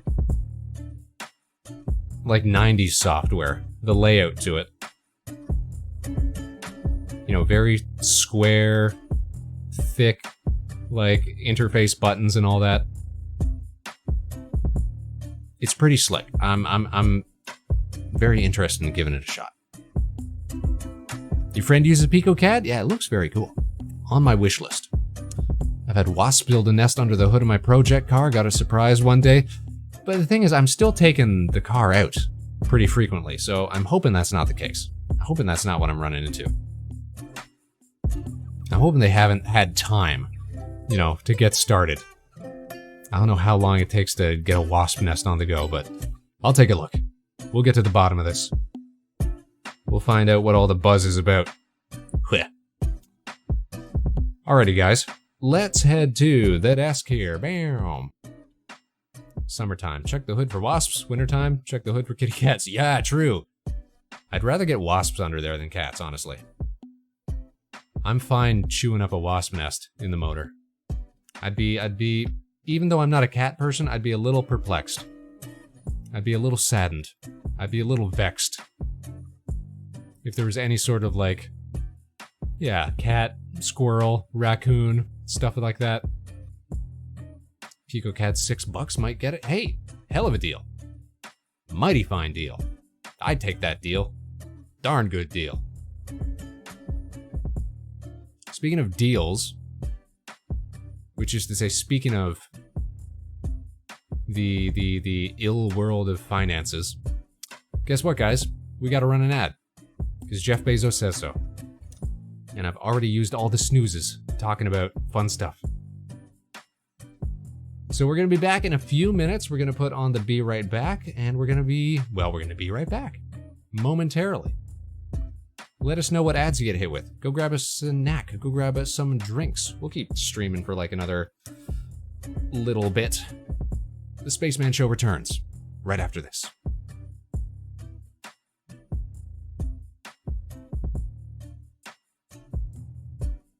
You'd wonder how the kitty got in there? No, they're so crafty. They just gravitate toward anything that's like covered up and mildly warm.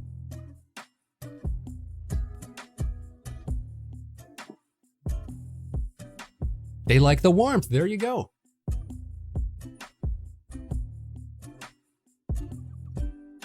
Rumble's a cat person. Rumble understands.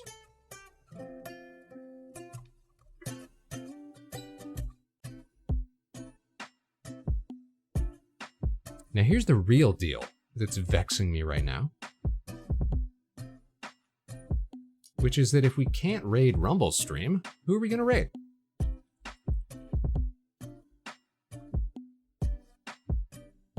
Thankfully, looks like there's some friends of the show who are streaming. Fantastic.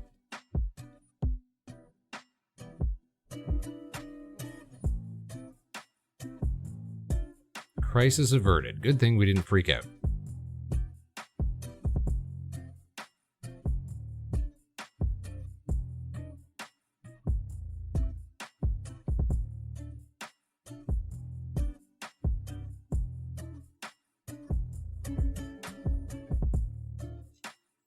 Anybody got big September plans? It sucks when it's a seasonal change like this, you know? Oh, but you know what? I didn't even realize this. I just remembered. At least for Canadians, it's a holiday tomorrow. Let's go. Wait, that is tomorrow, right? Yeah, I'm pretty sure that's tomorrow.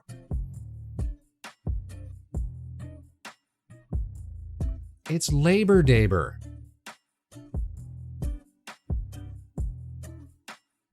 Big September plans, go to class and go to class. You know what? Get out there, get educated, get that degree, do what you gotta do. We're very pro-education here on the Vector Spaceman Show. We're an educational channel, let's not forget.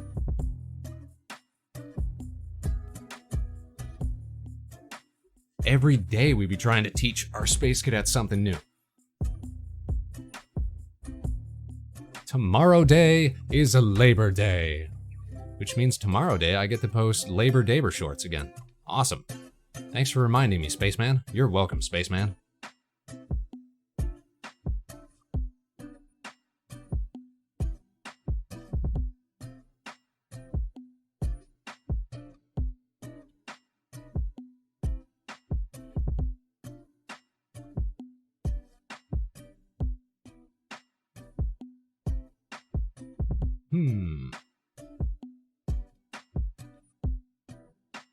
Almost work, got a studio BBQ. Well, that's hardly work as long as you get to eat good foods and have good times, you know? That's great. Tomorrow I get to educate people about Labor Day-bers by posting Homestar Runner cartoons.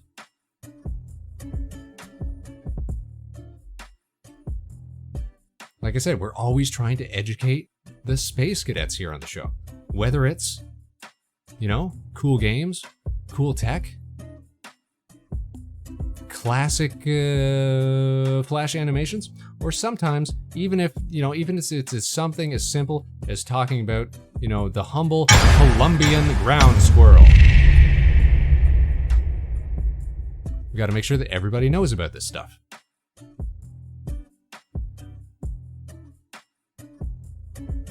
So that everybody's on the same page. All right, looks like we're back from ads, so we can head on over to the screen. Who wants to take a bet whether the game crashed? Let's find out. We're going back to the screen. Boom.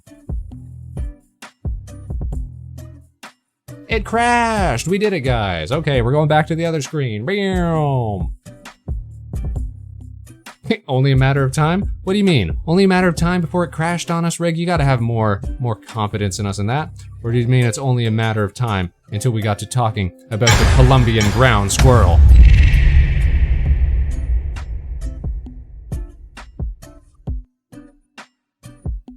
Woohoo! Exactly. Everybody's favorite ground squirrel.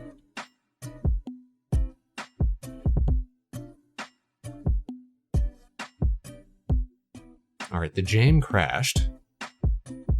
Which means we gotta pull it up again. Ground squirrel? Rick, not just ground squirrel. We're talking about the Colombian ground squirrel. It's like a Tribe Called Quest. You say the whole thing. You gotta put respect on its name.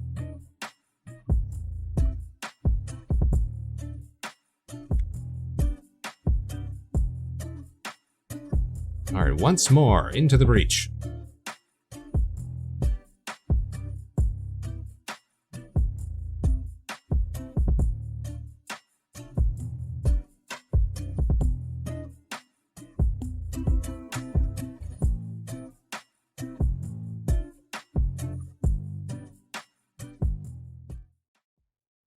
Is that why your Discord status says I'm being very normal about ground squirrels? Listen, I'm not just being normal about ground squirrels. I'm being normal about Colombian ground squirrels.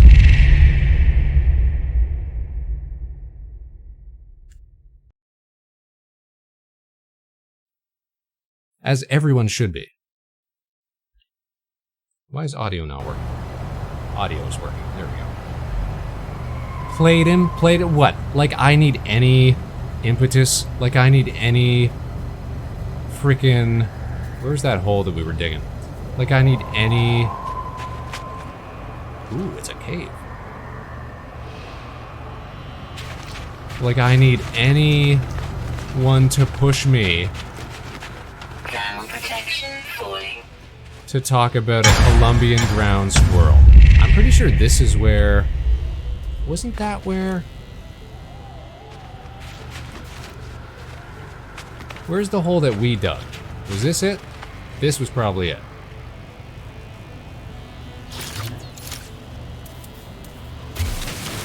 Yes, because we can fill it back in. So nobody knows. Show of hands, does anybody not know about the Colombian ground squirrel? Because I will take a break to explain everything you need to know about the Colombian ground squirrel.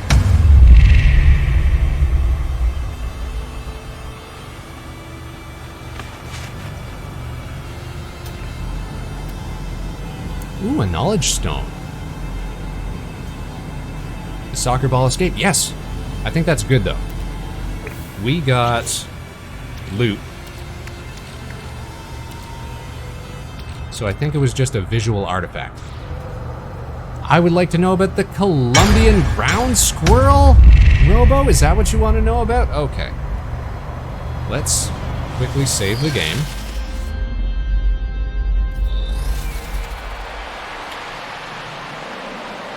They're a cross between a chipmunk and a marmot. Rig, how could you be so reductive when it comes to talking about the Colombian ground squirrel? Anywho, let's go back to the desk. Here we are.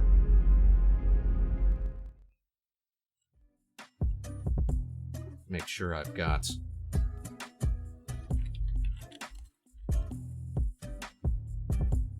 That's good. That's good. This, Robo, this right here. This right here. This is the wrong screen that I'm looking at. Hold on. Hold on.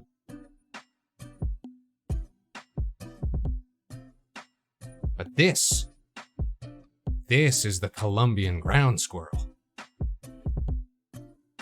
Can we get a prediction on whether or not the game crashed? I'll save you the trouble. It crashed. It just crashed. Worth it, though, if I get to look at Colombian ground squirrels. So these are a little critter, like 10 out of 10, top critter. Native to Western Canada and the US, which I had never seen them before. This is why I got so excited about Colombian ground squirrels lately, is the fact that we don't have them in our part of Canada. But they are like a supersized chipmunk, which is also a type of ground squirrel. I did not know that. I thought they lived in trees, but turns out they're burrowers. They're like a foot long. They're so polite looking. They're always standing up and doing stuff and looking around. They're little goofy guys, but they've got such great coloration. I think they're more like a cross between a squirrel and like a prairie dog, just from the way that they like stand up and stuff. That's what it reminds me of. But let's look at this. Look at this guy. Look at this guy. This guy though. This guy right here. Perfect face. Perfect hands.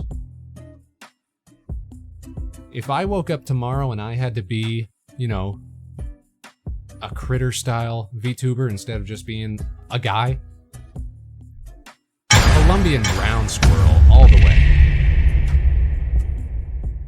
All day, every day. Let's learn about these. So they are part of the Marmotini. It's such a good looking critter, Rumble. I'm gonna tell you about critters. Look at this. They're like a foot long. Length. They're great. Scale. Fantastic. I want to talk to you about, here we go, the most common activities for Colombian ground squirrels while above ground include standing at attention, feeding, and grooming. More time was spent standing at attention than engaging in other activities. They just stand around. They're just loiterers. Aggressive behaviors, okay.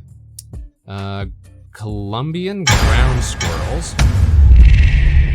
Activity patterns are sensitive to climate and ambient light, avoiding cloudy days, cold winds, and inclement weather. They're just like me. I also am sensitive to climate and ambient light.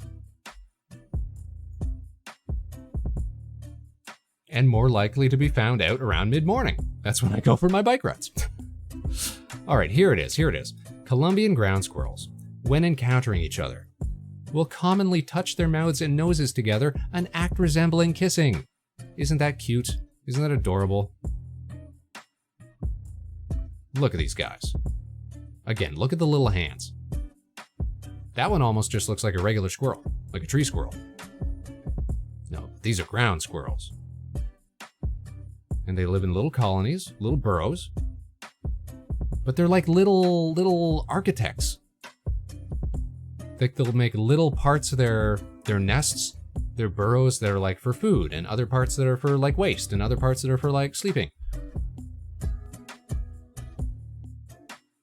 They're so well organized. Look at this guy. Eyeshadow on point. Whiskers, well maintained. Nose, perfect. Look at that shape. Romanesque.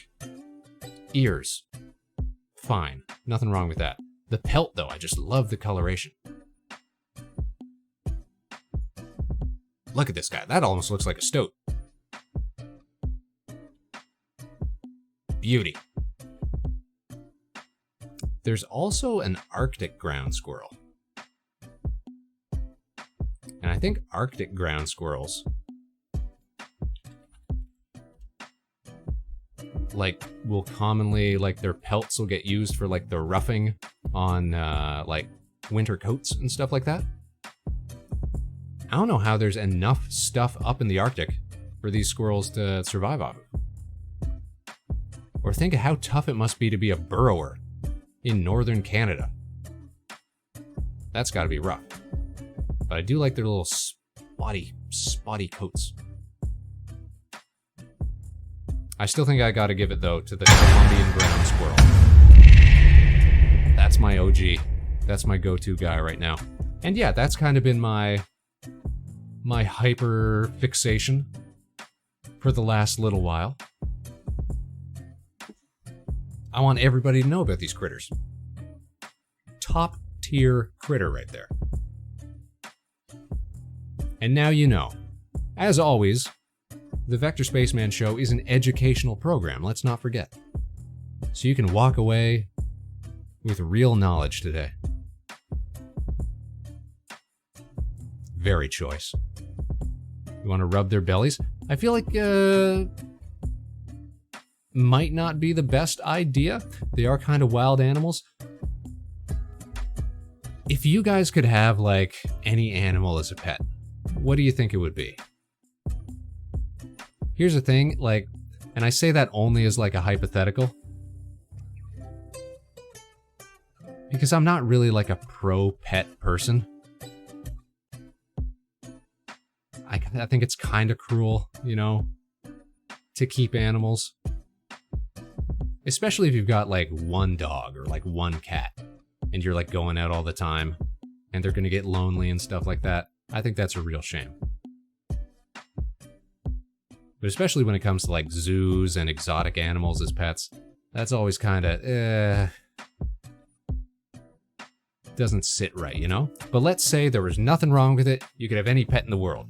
I feel like I'd like to have a little critter like this. Just a handsome little fella. Columbia as in British Columbia? Yes, so you might have noticed how it's spelled. That's a Colombian ground squirrel. So we're not talking about Colombia. We're talking about the Columbia River, which is in Western Canada and trickles down into the US.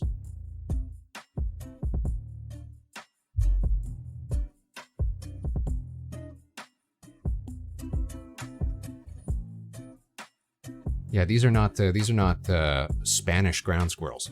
No, these are very much Canucks. If I had time to take care of any pet, a capuchin monkey. Capuchin monkey. Oh, these ones. It's Marcel.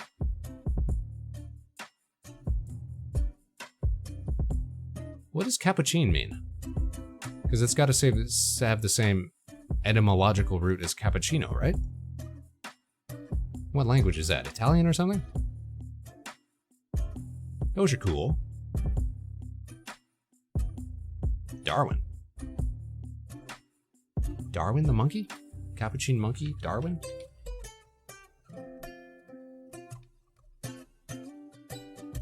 Not getting anything for Darwin. The way you need to take care of them is like you always have to have an infant to take care of for 20 years. So yeah, because they're like kind of smart, but you know, it's always relative to a person, right? The IKEA monkey. Did I miss a whole news cycle? IKEA monkey. Darwin.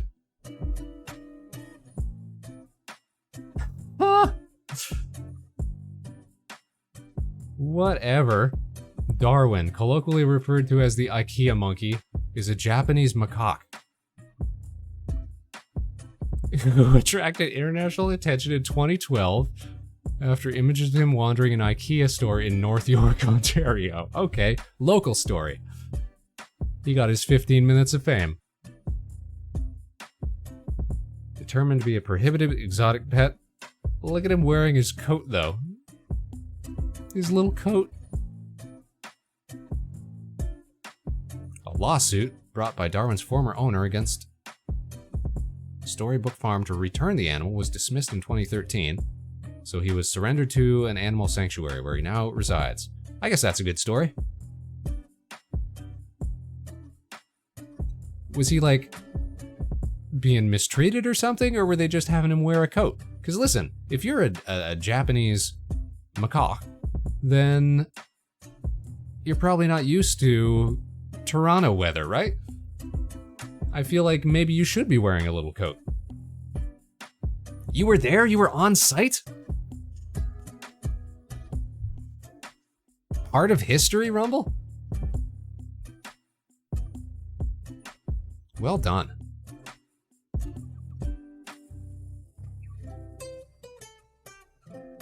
Stylish but illegal monkey. Owned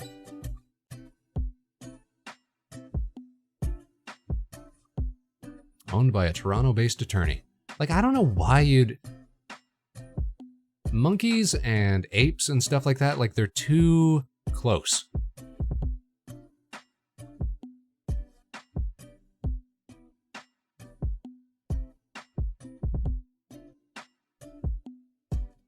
Like, taxonomically, you know? I'd never even think of wanting something like that. Same monkeys that live near the hot springs in the snow. Oh, yeah. See, so they love the heat. I ain't even mad that they made him wear a coat. Not when he was there, but the same day I was at that IKEA, got home and the news broke. Oh, you missed him.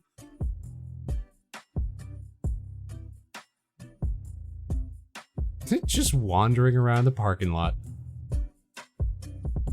I just would have a little monkey as a pet just because I probably won't have kids and they're basically humans. That's... Yeah, but they're like primates in general. They're like... that just seems a little odd. I get where you're coming from, though. Oh, she left him in the car.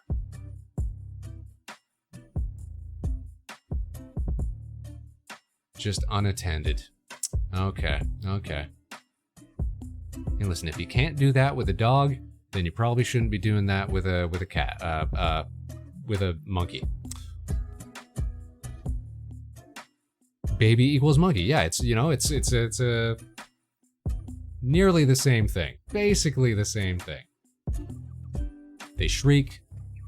They got claws and tails. I think that might have started to fall apart there.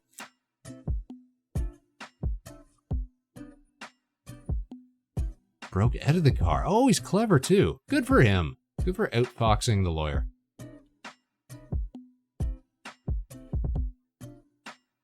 I wonder if you can go visit him though. So, got surrendered to a place called Storybook Farm in Ontario. So let's look this up. Storybook Farm, Ontario. Oh! So it's specifically a primate sanctuary. So not just exotic pets. Specifically for primates.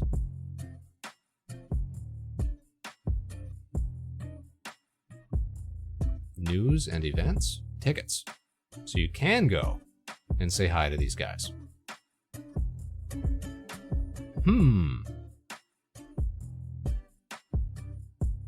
Looks like they do it like once a month. Aw, see? We missed it, you guys. We missed the August visitation.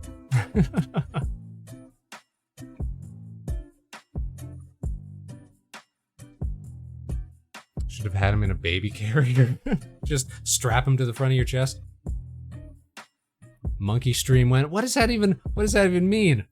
We'll do a live walk around at the primate sanctuary.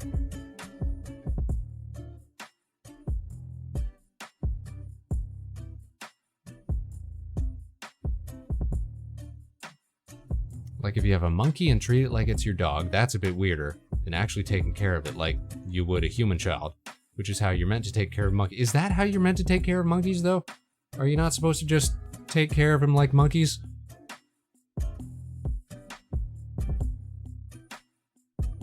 Different care needs. Every animal's different. True. Like that's why people do have like monkeys and apes and stuff like that. Like a lot of them do have to surrender them like when they get older and more aggressive and stuff, right? You can't, just treat them like human babies. Eventually they turn into, animals. More like a human than other pets. You know what? I got no experience. I can't even speak on it. The only pets that Spaceman has ever had has been like family dogs and stuff like that, so. And fish. Oh, yo, you know what? So last night, we were over on friend of the show, Space Buffoon's channel. Shout out to Buffy. Trying to play some old emulated like GameCube games. And that fell apart, you know, as these things do. So we spent like half the time researching clownfish. We got into a big clownfish dive. And all the different kinds that there are. There's some really good looking ones. Like ones that have got like frilly fins and stuff like that. But these fish go for like $300 a piece. So we're putting together our business plan to become clownfish dealers. So anybody who wants to get into the ground floor on this, you can contact Buffy or myself. I figure all we need is 2 fish, and then we get more fish. And that's when the money starts coming in. It was a good time, though. Definitely check out Buffy. Very funny individual. Have to basically have the same amount of respect for it as your own kid is what I'm trying to say. You should have respect for your pets. Let's go. Oh, we clown fishing? Yeah, we clown fishing now.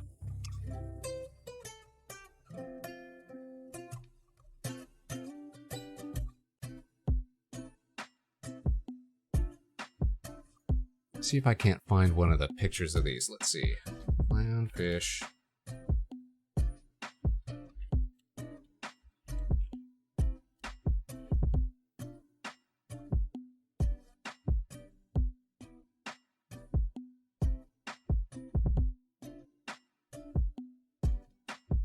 Here's just some of them, but check these out.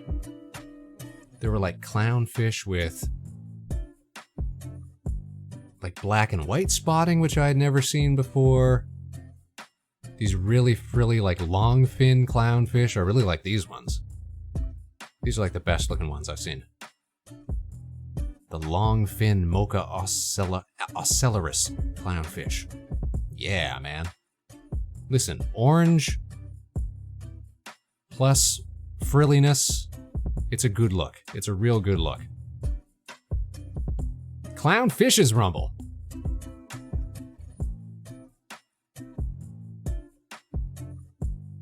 Got ones that are like orange and white and black spotting. Yeah, we went on a deep dive last night. Calico brethren, yeah, you got the same spottiness, right? There's these like real black ones too that have only got like 1 or 2 spots. Big fans. Big fans. It was a good stream. Just like today's stream, our game kept crashing, so we just pivoted to something else, you know? That's how we do. That's how it be. That's how we roll. That's how we rock. That's how we stream. That's professional streaming for you right there.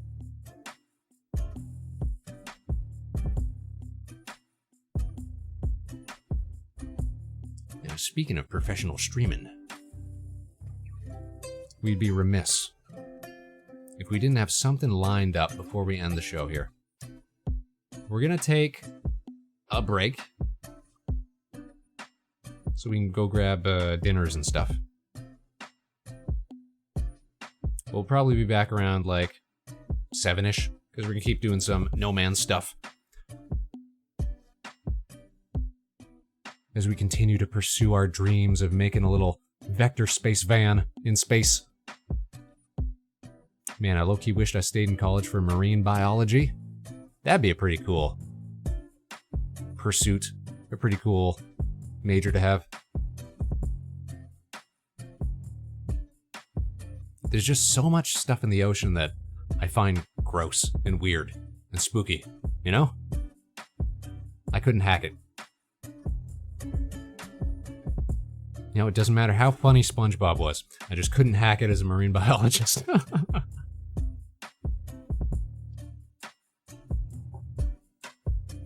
Definitely a lot harder than my current degree program.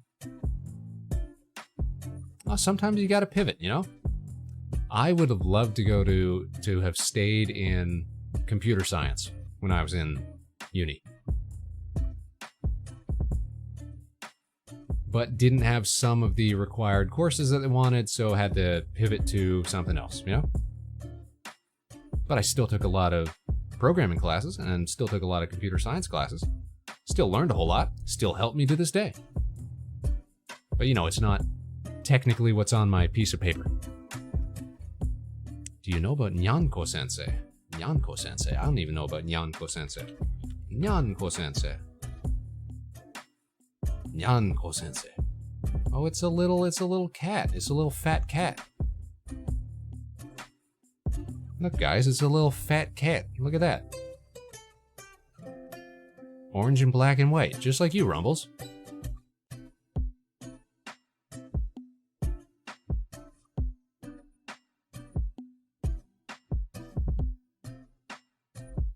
Yeah, I feel like that's made for merch. Just a couple big circles. Orange stripe, black stripe, ready to go. Natsume Book of Friends. I've heard of that show. Haven't gotten around to seeing... I haven't seen basically any anime in a hella fortnight now. The last show that I got into, which is presently airing, is City the Animation, which is like a companion piece to Nichijou, which aired like 10 plus years ago. Same author, same animation studio that picked it up for adaptation, KyoAni. And yeah, just good slice of life goodness, man. That's what I've always been about. Cyberpunk anime. Oh, okay, so I didn't even consider that. Probably because I think I saw it in English. So I didn't even consider it. But I did see that show. Loved that show. And that's not a surprise, of course, because I'm a sucker for the Cyberpunk series as well. That's another one that we got to get around to finally doing. You know what? I blew it, because that game was on sale for like 20 bucks the other week. And I kept putting it off. It's like, it's still on sale. I'll get around to it. And now it's like 80 bucks again. No, sir. No, thank you. Wish list. We'll wait for it to come around again. They always do. They always do. Very good, very good. It's like I was trying to say, we're going to take a break so I can go get some eats. Then we're going to come back around like 7 or so. Do some No Man's Skying. Continue living out our spacey dreams. I know, they're working on Edge Runners too. I'm stoked. I'm going to be all over that.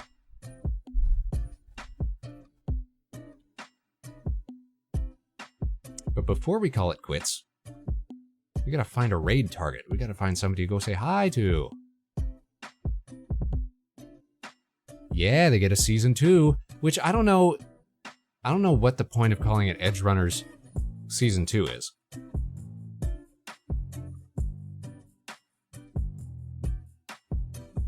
Because not to spoil anything, but it can't possibly be a continuation.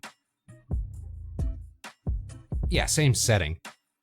But you could have like Cyberpunk Edge Runners, and then you could have Cyberpunk something else. You could have Cyberpunk da-da-da, you know? Just change the identifier up a bit, you know?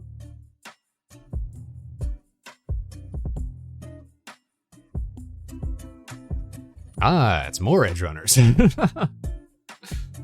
Cyberpunk Edge Runners, but not those Edge Runners.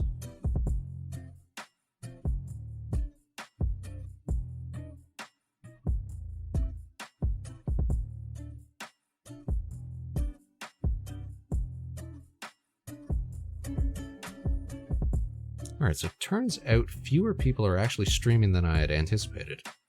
Probably because it's 5 in the afternoon.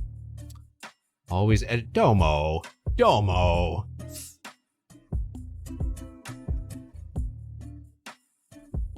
Cyberpunk, the other Edge Runners.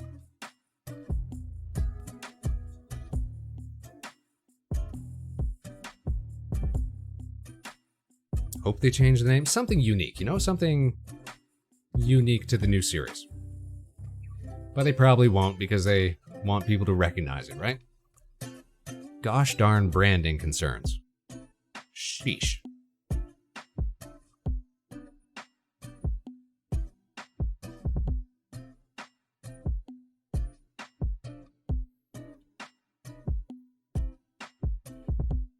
Okay, so because so few friends of the show are actually streaming here, you know what? We're going to send you, and you don't even have to stick around. We're just going to drop in. We're going to say hi. And we're even going to peace for a minute, you know, so we can go get my food on. We'll be back around 7-ish, something like that, with a fresh new stream. We're going to go say hi to Codename Echo. Codename Echo is a very fine illustrator and self-produced VTuber who just recently was a participant in one of Koryojo's latest VTuber concerts. Which, you guys, I got to be there. Not in person, but remotely. I got to go down to Matsuri-con because one of the moderators, one of Corey's mods, was carrying around a little iPad. So I got to appear on that, got to go say hi to the booth, got to walk around, see some stuff. Super duper. We couldn't get time to actually get into the concert, unfortunately. Like, to be a participant this time. But we're always getting asked to be in that, so one of these times we're gonna actually make it work. One of these days we'll actually find the time for it, where everything lines up properly. Because, listen, nobody is a harder worker, a bigger go-getter than Koryojo. And in fact, we'll do a little shout out here. Koryojo, who, by the way, is going to be debuting their 3.0 model, more raccoon-inspired, on September 20th, so definitely tune in for that. Longtime friend of the show. Like, honestly, one of the first people that we ever interacted with when we got started streaming. Always been a friend. Definitely worth checking out. But we're going to go say hi to Codename Echo, who was a participant in the concert. So we could say nice things. We could say, hey, Echo, great job in Corey's latest concert, or something like that. You know, we could be positive. We could be good, upstanding space cadets. And if you got time, go check out those VODs, because Corey did a great job, as always. Here's to the new model and new musical projects in the future. Right now, we're going to go say hi to Codename Echo. So we're going to set up that raid. Looks like we are good to go. And they're just doing some art right now. So if you like art, you can stick around for art. If you don't like art, you can dip after we do the raid. All right. Sounds like a plan. Everybody got that? Everybody on board? Super duper. You guys are so great. Now, until we see you next time, Space Cadets, that's all for us here today. We're going to be back around 7-ish this evening for some more No Man's Sky. We'll see you then, if we see you. And if not, then we'll catch you on the other side, Space Cadets. We'll be back same time, same place, regular show, 8 p.m. Eastern on Tuesday, right here at Harbor Station. We'll catch you on the other side, Space Cadets. Until we see ya, no matter what life throws your way, good luck and Godspeed. This is Vector Spaceman signing off for a minute. We'll catch you on the other side, Space Cadets. Stick around for that raid, because we got some more great content coming for your evening. Check this out. It's Codename Echo. Stick around, say hi, and then dip. Or, hey, enjoy the art. We'll be back later tonight. See you guys so soon. Bye-bye.